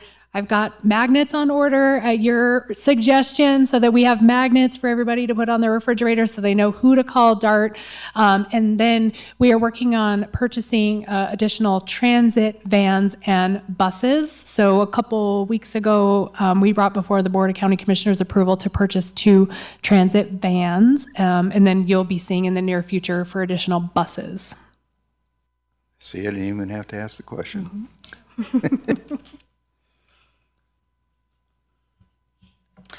So the senior services revenue is comprised of several different things. So we get grants, charges for services, and then we do have some transfer in from other funds. So the transfer in, here's the detail of the transfer in. So we have a transfer in from PALS. So we talked about the PALS sales tax, transfer in from the general fund, and then also from the utility operator fee. So those are the funding streams that make up the senior services budget. Here is just a history of the general fund transfer. It's remained relatively flat. You'll see in 2024, it's significantly higher than the other years. And that was just a way that the grants were budgeted, which we have made an adjustment on. What Jeff had talked about earlier was how we're budgeting for our grants in a different way. So we didn't reduce any of the services. We're just budgeting in a way that is different than what we did in 2024. So really, if you look over the history, the transfer from the general fund has remained, relatively flat. Here's our expenditure summary for the senior services budget. And this covers services and supplies for all of the activities that we do for senior services. Here are our work performance measures and workload indicators. So we have our congregate dining. So those are the meals that are served 5 days a week at the Valley Senior Center. We go to the Topaz Ranch Estates Community Center 3 days a week in South County. And then 2 days a week, we're up in Indian Hills serving lunch up there. And so those 2 locations get the same meal that is happening at our congregate site out here in the Valley. And so you'll see the number of meals that we've been able to serve. Our home delivered meals, those are meals that go to individuals who are homebound. So without the assistance of another person, they would not be able to get out and get meals on their own. We do deliver frozen meals to individuals throughout the entire county, South County, up at the lake, North County. And then here is our the number of riders that we've had through transportation. So I wanted to, the difference between congregate dining and home delivered meals, obviously 2021, 22 was COVID. And so we were delivering a lot more meals then than were coming to the community center, but that now has shifted back, which is really good. Yep. Okay. Because I don't think I've ever been in the community center for lunch that it hasn't been packed. So, Our community and the center. meals are so nutritional. It's incredible. In what we do is really special at our senior center. We've toured other senior centers, and the experience is not quite the same. We take a lot of pride in the quality of food that is being served, and the food is being served. You're not going up and waiting in line while you're managing your tray and your walker and you're getting your food, in a line. You're being served. You get served your soup, your salad, your entree, your dessert. It's a real restaurant experience, and we're really proud of that and the quality of food. On a daily basis, we serve anywhere from probably 180 to about 240. There are things, some meals are more popular, but bingo days, birthday days, we do a lot. Thursdays, ice cream before lunch. So if you want to have soft serve, we got a new soft serve machine. It's great. But the The senior center is very busy, and we do a really good job at meeting the needs and providing quality nutritional services for our residents. I got to tell you, I'm sorry, but I don't know how in the heck you do it at $3. You're asking $3, and if a senior citizen can't afford the $3, then guess what? They're on us, right? So incredible, absolutely. Incredible. County Manager Davidson. Thank you, Madam Chair, members of the commission. Jennifer Davidson, County Manager, for the record.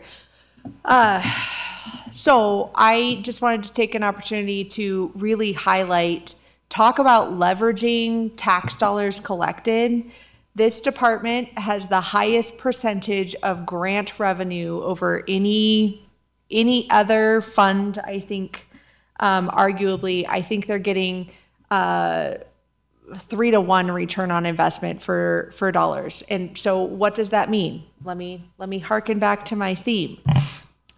For this fund in particular, when we talk about senior services, if we were to cut revenue in this fund, not cut revenue, cut somewhere in this fund, that actually would mean a decrease in revenue to this fund because a good portion of this fund is grant dollars. So that would mean us turning away, I don't want to call it free money because it was not free, it was collected in the form of taxes somewhere. But we'd be doing our disservice to our community in turning these federal dollars away. And this team does an amazing job of making sure that we're getting the biggest bang for our buck and can really maximize the services we provide to our seniors. Thank you. And to add to that we're meeting the need where the need is. So more people coming to lunch or more people or less people needing transportation, it's really about we're able to meet the need where the need is. We are being able to provide supports to our senior population, either transportation, congregate dining. So many of our transportation, our riders come to the senior center every day for lunch, for activities, for exercise, so that they can participate and be social. Okay. And our senior recreation activities, I love this slide and I love seeing the pictures of all of the activities that our seniors get to do. If it were for not for this program, many of our seniors would not have the opportunity to go out and enjoy events that are happening in our community. They went to an ACES game. There are many seniors who are unable to drive or drive to Reno to go see a game. A lot of games are at night. So we bus a group up there so that they can go and they can see a game. They went to a Night Monsters game. So people who participate in our senior activities, they do pay a fee, but the fee is not outrageous. It helps cover some of our costs, but really the benefit is providing opportunities for seniors to get out in the community and to participate in activities. This is a tour of the Minden Mill. They go to the mall frequently and just to various stores up in Reno so they can do shopping a lot before Christmas so they can get Christmas shopping done. And then the slides with the boat. This is the first time that we did this, but they rented a couple pontoon boats and went up to Twin Lakes and they had a picnic and they got to ride around in the lake and it was a very popular trip. They had 3 pontoon boats full of seniors who were just thrilled and excited to be out on the lake and seeing a different part of the area that they wouldn't have normally been able to go to.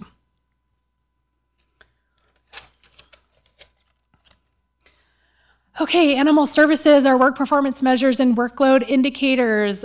So the total number of animal control calls was 1,146 for 2024.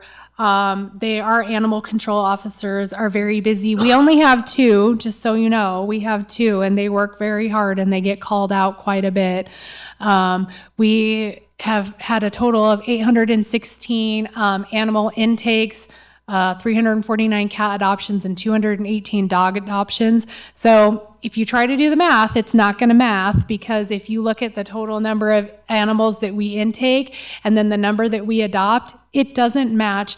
And that's because not all of the animals that we bring in are animals that are then being adopted. So sometimes we take in dogs at large. So if there's a dog running around in your neighborhood, we bring it in, the dog owner picks up the dog, they pay their fee, and then they go home. So not all, we have a couple parts to the animal shelter.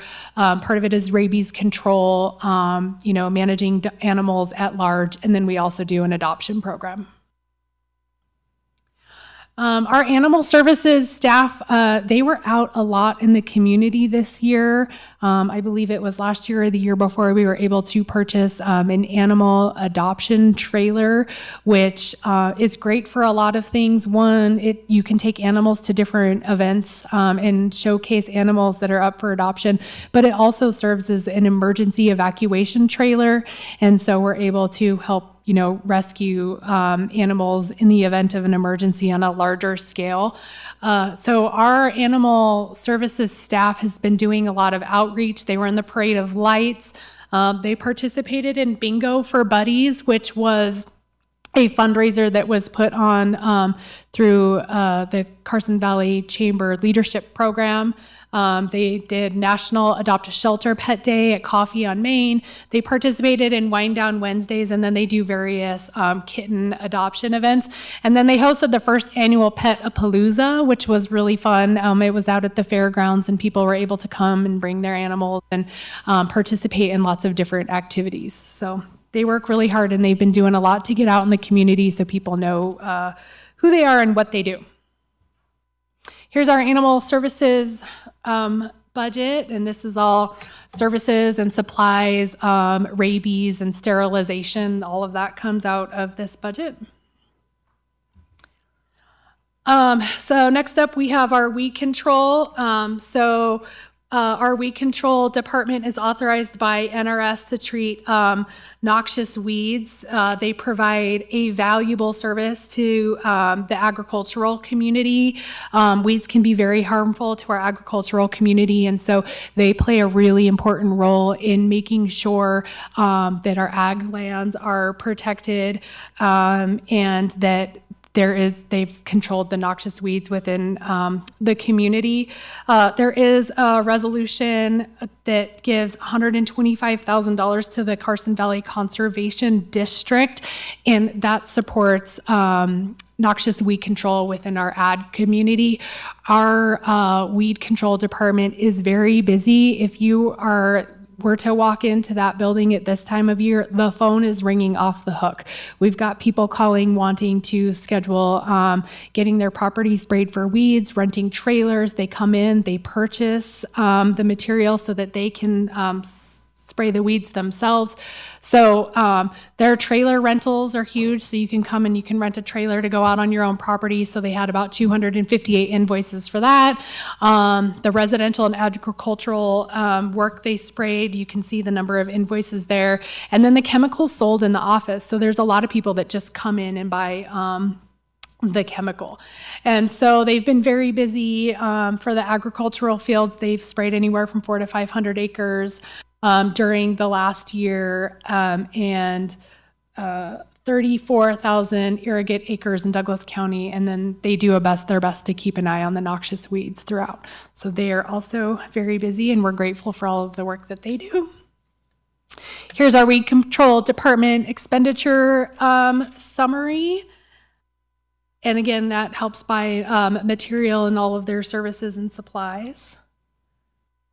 The landscape maintenance I'm district. sorry, I needed to go back one. I wanted to look at that, the actual weed killer. I know that we've had some costs that have gone up lately, but it looks like it's leveled off a little bit.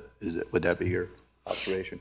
Yeah, there was a point in time where there was a shortage in material, and so we bought quite a bit, and it has sort of leveled off since then.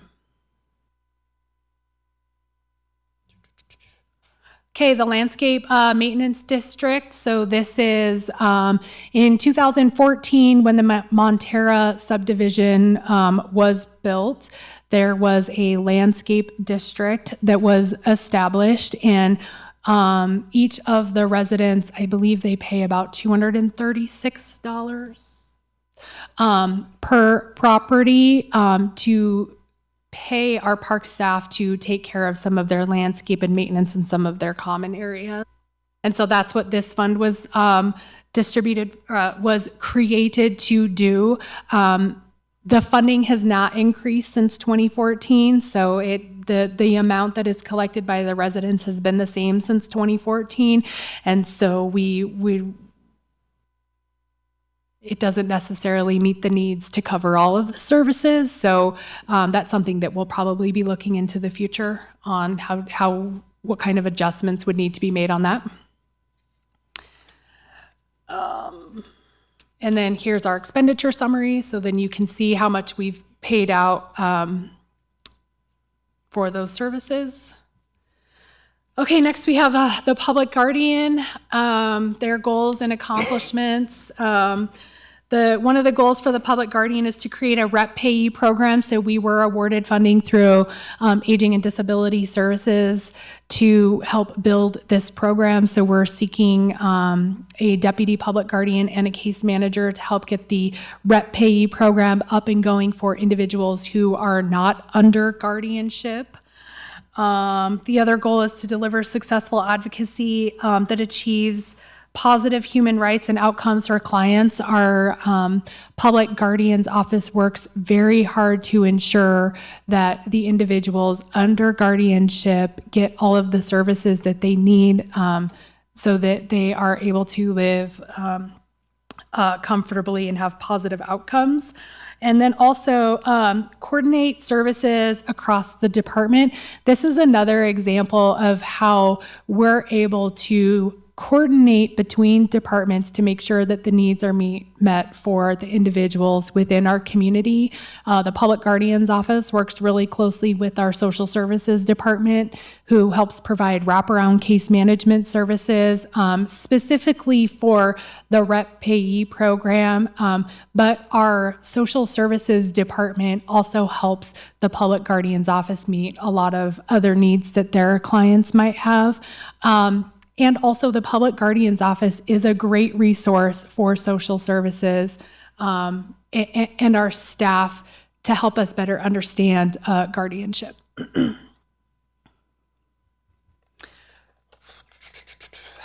So this next slide, just really the work performance measures and workload indicators for the Public Guardian's Office. So you'll see what their caseload is. For fiscal year 24-25, they had 22 individuals who were under guardianship. The next slide talks about the miles traveled to assist their clients in care. I do want to say that although they have 22 individuals that they're responsible for that are in guardianship, not all of them live in Douglas County. Douglas County is limited for bed space and long-term care facilities if they are in long-term care. And so some of them have to go outside of the county or sometimes outside of the state in order to, that is where they live because that is where the service is that meets their need. And so the way that the guardianship works is that the county of your residence when you went into guardianship is the county that is responsible for you wherever you live moving forward. This is common, this is practiced throughout the entire state where you have people that are under guardianship that might live in another county. We're limited on assisted living facilities here, and so sometimes people have to go up to Reno because that is where there is a bed available. So our public guardian staff sometimes has to travel in order to be able to see their the people that are under their care. Yep. Yes. I can understand within the state, but it just doesn't make sense to me that we would cover that out of state. There have been some incidents where there are individuals who are under guardianship who have some psychiatric or mental health needs that we're not able to meet within the state. And so there are facilities that are better suited to meet their needs out of state. And then here's their expenditure summary. So here are Here is their budget, and again, it's the services and supplies and the operation of the Public Guardian's Office. Finally, Public Administrator. So this is a new activity that has come to the Community Services Department. And so this is a snapshot in time. This changes frequently because, we're constantly getting new cases. And so when we were looking at this, it's just to really paint a picture that at the time we have about 41 cases that are in some stage of being active. We have about 11 properties, 18 vehicles, 2 RVs, and several estate bank accounts that we're responsible for. So this is sort of the workload indicators of where the public administrator's office sits right now. And then here is Sadie, on that, where are the vehicles and the RVs being stored? I mean, are they on county property? Yes, they are on county property right now.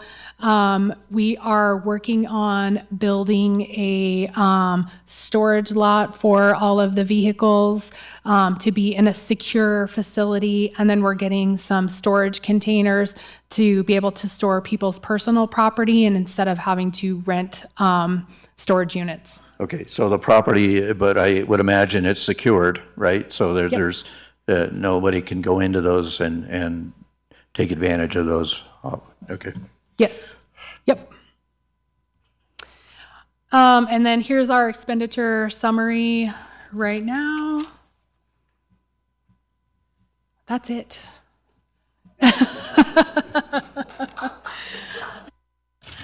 Impressive. Did not foresee the conclusion. Yeah, yes, here, we've come to the end. Do you guys have any additional questions? I have one question. Okay. If a person wanted to ride DART, not the dial-a-ride, but just the general DART service, where would one find the schedule and the The schedule is online, and then we also have schedules at the community center and senior center that they online? could come and get. Because I looked and I couldn't find it. Okay. I We'll will follow up. verify. I will verify. Yes. On the county website or where, yeah, I guess. The county website, it's click, click, click, click, click. I mean, I looked on my phone, Yeah. so. Okay. You could I very will well be user validate that. error. I will validate that and get back to you. Okay. Questions? The Commissioner only Gardner. observation, I mean, it's like, okay, we need something, we need this department taken care of. What's Brooke doing today or this minute, let's send it over to her. So I'm very impressed with what you accomplish and what you've taken on also. So I don't know that we can ask any more of a person, but we'll find something in some way.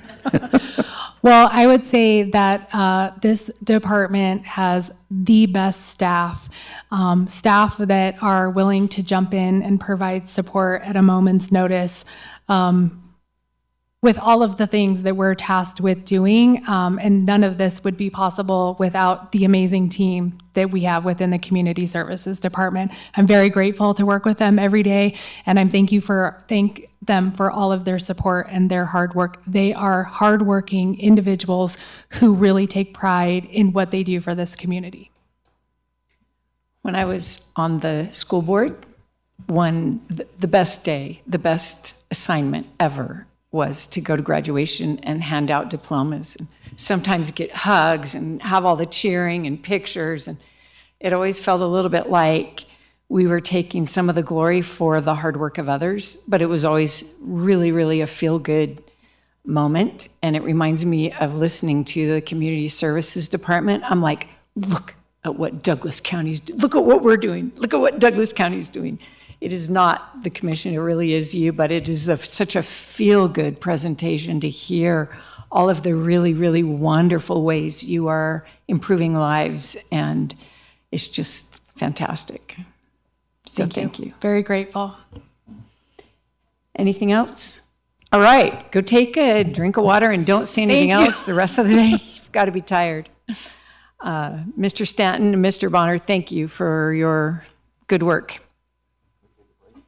Let me ask, we have Ms. Doan here to share about alternative sensing. And do you expect to go half an hour?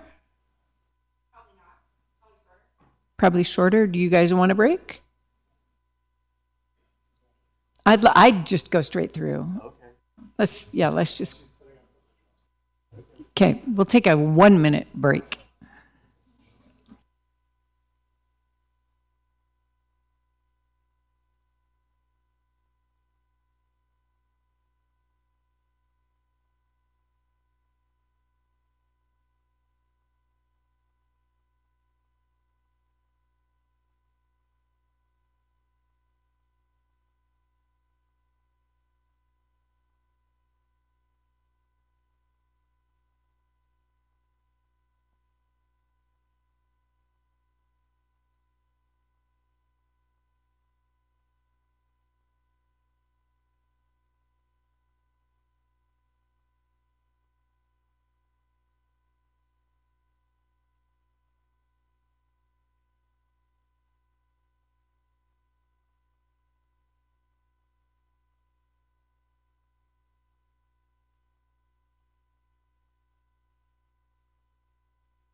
Oh, okay.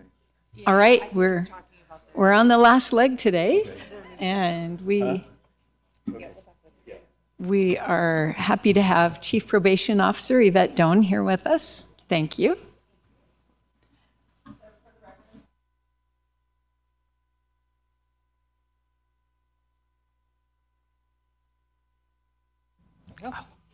Now, can you hear me? Okay. For the record, Yvette Doan, Chief Probation Officer for Douglas County Alternative Sentencing. So for the fiscal year 25-26, alternative sentencing. So the mission is to assist probationers and defendants with the opportunity to make positive life changes and empower them to become productive and law-abiding citizens. So we primarily work for the courts. So we're an integral part of the county's justice system, and we're committed to protecting the community and serving the courts, establishing partnerships with treatment providers, and we are responsible for the supervision of both pretrial and post-sentence or post-conviction misdemeanor offenses. We hold them accountable through their misconduct and promote and support them with rehabilitation. And the two ways that we primarily do that is with home visits and drug testing. So home visits conducted by the officers. The reason they're important is a lot of times there's things that people aren't willing to share in an open office, or we're a small office and it's open like this, so there's not a lot of private conversations, but sometimes those conversations can happen in the home, and they can happen with the family members as well. And this last year, we were down in the home visits. Primarily, I had an officer who unexpectedly had to retire due to family issues, and that kind of left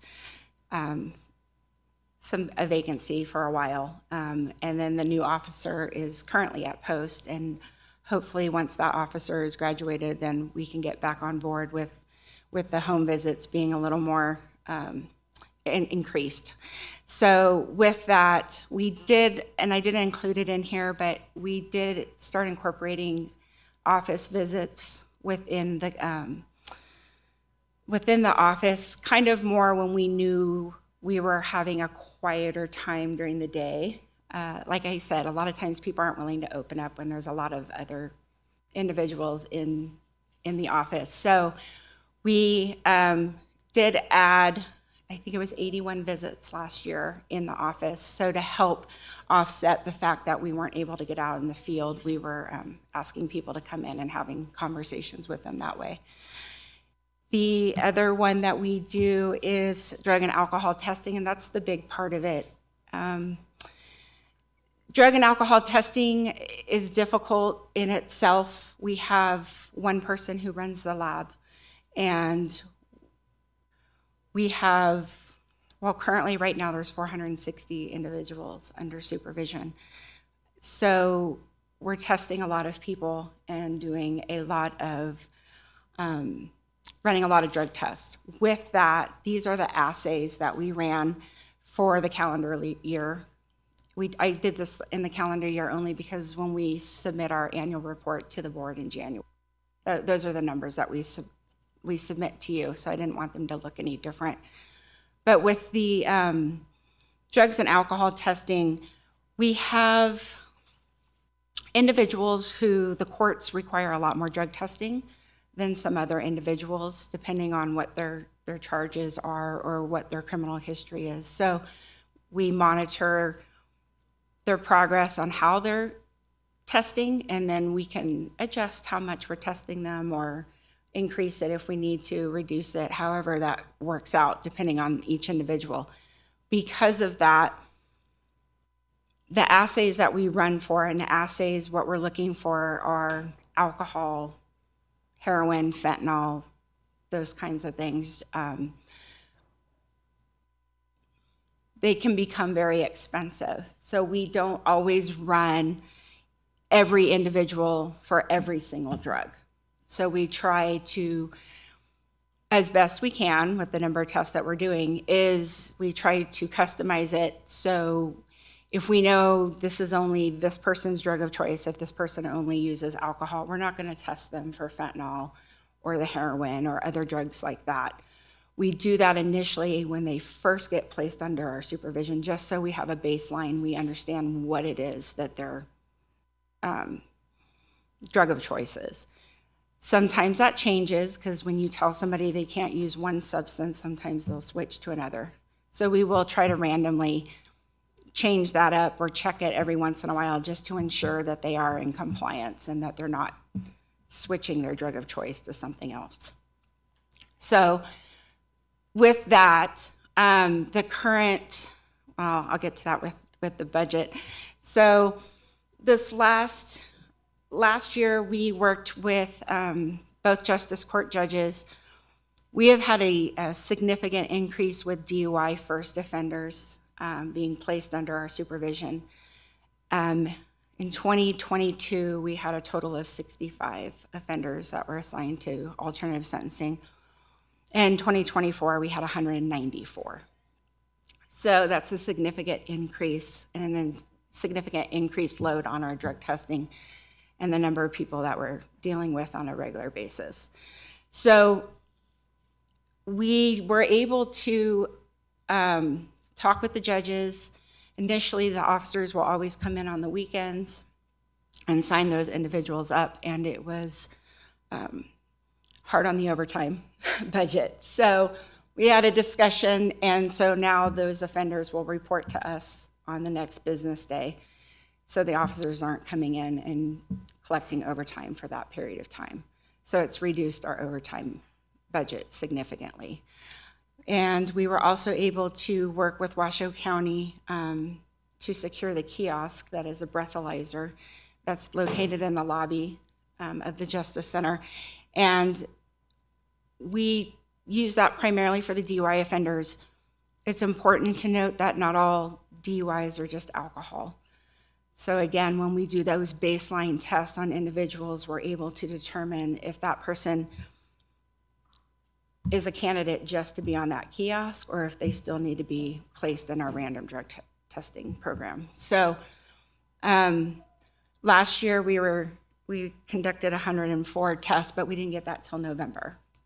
And right now we're at 248 tests since January 1st of people who have come in and are able just to test on that device. It's also not as intrusive to people. They're not having to be observed while they're providing a urine sample. So for those individuals who are not necessarily at a high risk for reoffending, it's kind of a perfect medium for them. It is through a grant, though, through the Office of Traffic Safety through Washoe County. So if the grant isn't renewed, then we would lose the kiosk, and that's only until November of this year. So the goal is to continue the use of it. They will be reapplying for it and hopefully be granted that. So that's one of the things that we were able to do. And then the other thing is we have continuous alcohol monitors. It's a device that's placed on somebody's leg. It's ordered by the court, and the company that we were currently using had raised their rates after so many years. And so we were able to come up with an agreement with a different vendor to reduce the cost from what it was going to be. It actually stayed the same, so we didn't have to change that. So that helped. The goal is to continue with the drug and alcohol testing and be able to hold people accountable through that. It is the biggest thing that we do, obviously, is to ensure that they are in compliance with the court's orders as far as abstaining from any drugs or alcohol. And the other is, like I said, I'd like to increase the hours spent in the field conducting those checks and having that one-on-one, not only with the individual, but a lot of times with their family members. You can learn about what needs they have. We work with social services and the FAST team and the MOST team and helping recognize specific needs and then referring them to those other teams that can help. The strategic plan, alternative sentencing, continues to serve the community by collaborating with other agencies within and outside of Douglas County to promote effective community policing and drug testing services. We also provide testing. We signed an agreement, I believe is in 23, with the Division of Child and Family Services. So they will also send people our direction that live here in Douglas County that may not have the means to go test in another county. So they will, we will do their drug testing for them. So we have a contract with them. Any questions?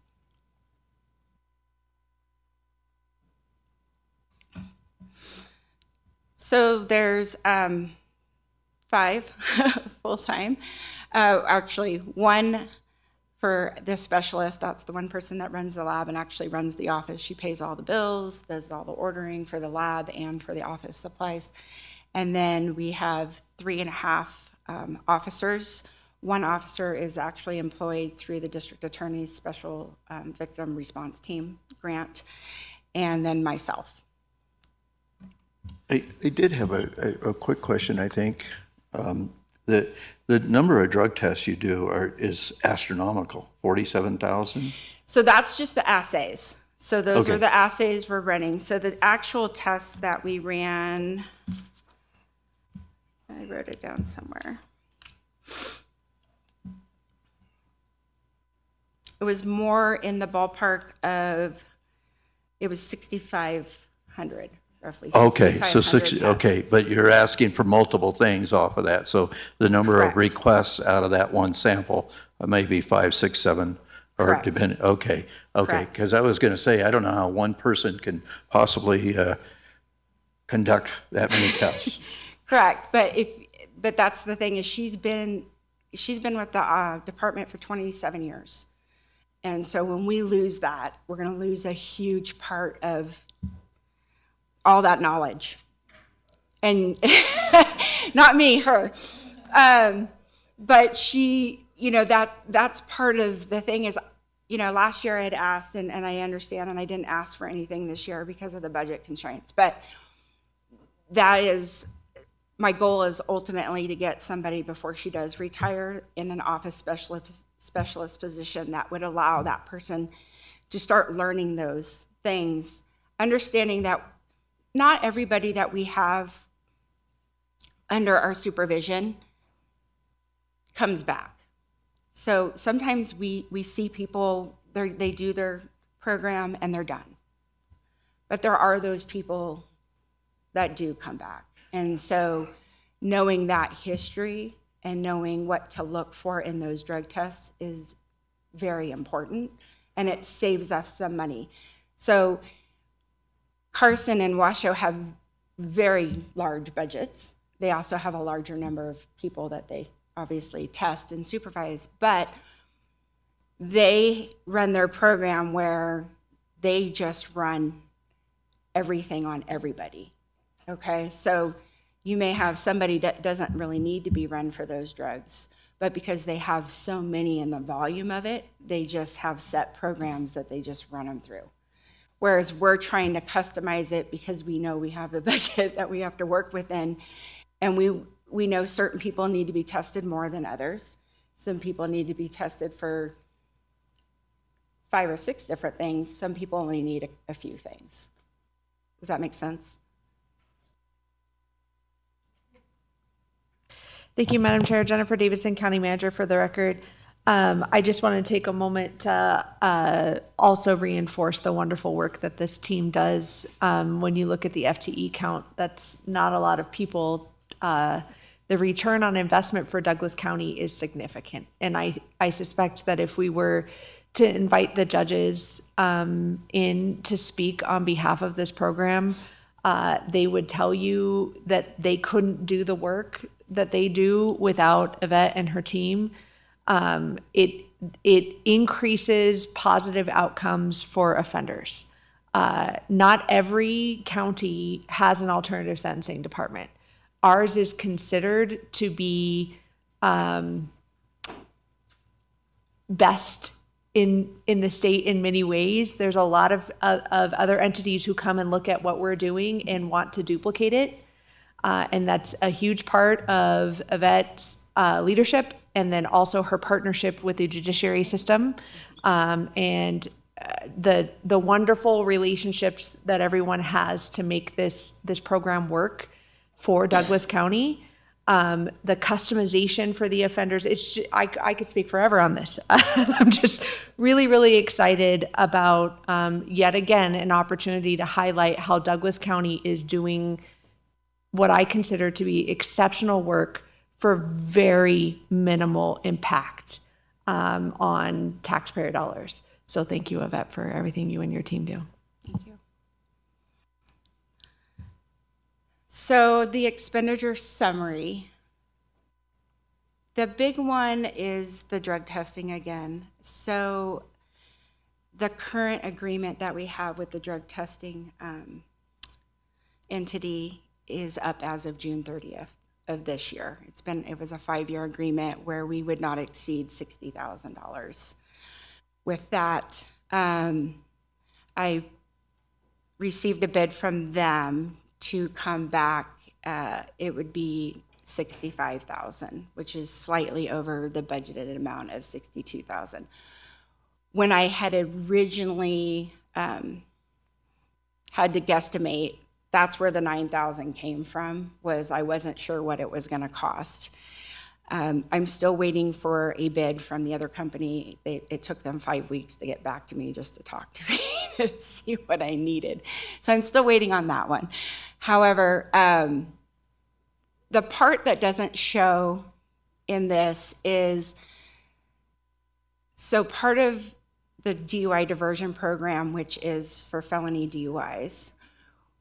There's a specialty court through the state of Nevada, and there is a grant that is run through Carson City, and we receive a portion of it for supervising the DUI diversion defendants. So right now, for the last 20 plus years, we get approximately $11,000 from the state that goes back into my drug testing budget, which covers all the cost for everything else. We have to have distilled water to run through the equipment when we're doing the drug testing, obviously gloves and things like that, that we need for drug testing, of the collection cups, the bags that we place them in. So with that being said, that generally covers the cost and more than what I asked for in the budget. I don't know until June if that award letter will come around for the next fiscal year. So that's why there's an increase significantly, just to cover those costs with the drug testing. So I guess my question would have to be, I look at drug testing, alcohol testing, and this house arrest monitoring. And my question is, are these individuals, are these individuals indigent, and whether or not we could actually charge them for these services? So Is there statutory requirements that don't allow us to do that, or? Not that I'm aware of, but there are indigent, yes. And I, per NRS, am able to, if they come in and show me their financials, I can either not collect anything from them or reduce the daily cost based on that. So we do charge some folks for these services? They are charged a one-time drug testing fee of $60 for a year. Oh. And they are charged, it's been, since I started there 21 years ago, it's $15 a day for a GPS monitor, $17 a day for an alcohol monitor. I incorporated a portable breathalyzer that works with your cell phone to take pictures. It'll randomly alert them when they have to provide a sample.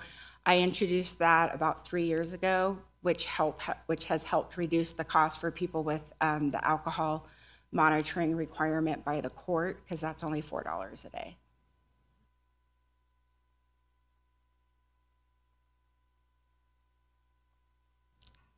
Any other questions? Oh, okay. That's it.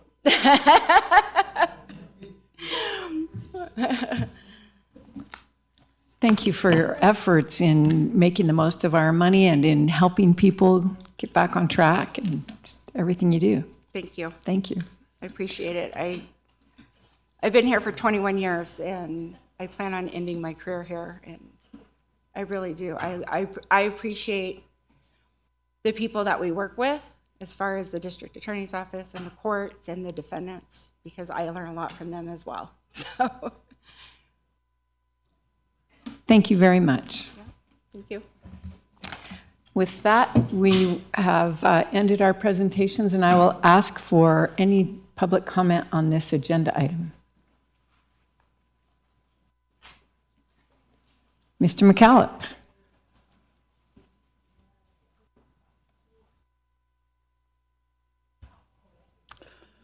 This is my third year of coming to budget hearings, and there's fewer people here each time. And yet, the complaints about the budget and about financial matters on social media just seem to increase exponentially. It's disappointing, and I certainly hope there are people watching online, particularly people that should have seen the community services presentation, which is amazing for what we're getting. I've dealt with community services. I've helped people find the services they need when they've contacted me. And it's just disappointing that people don't seem to pay attention, but they sure like to complain. So a great presentation, Jennifer, great team. And the way they work together to not ask for things when their money's not there. I really appreciate that. Thank you. Thank you, Mr. McCallum. Is there any other public comment? Seeing none, I will end public comment and we will go to general public comment. Is there any general public comment on matters not on the agenda? Seeing none, I will end that and adjourn this meeting. We will begin again tomorrow. New meeting, new agenda item, same exact wording at 10 a.m. Thank you.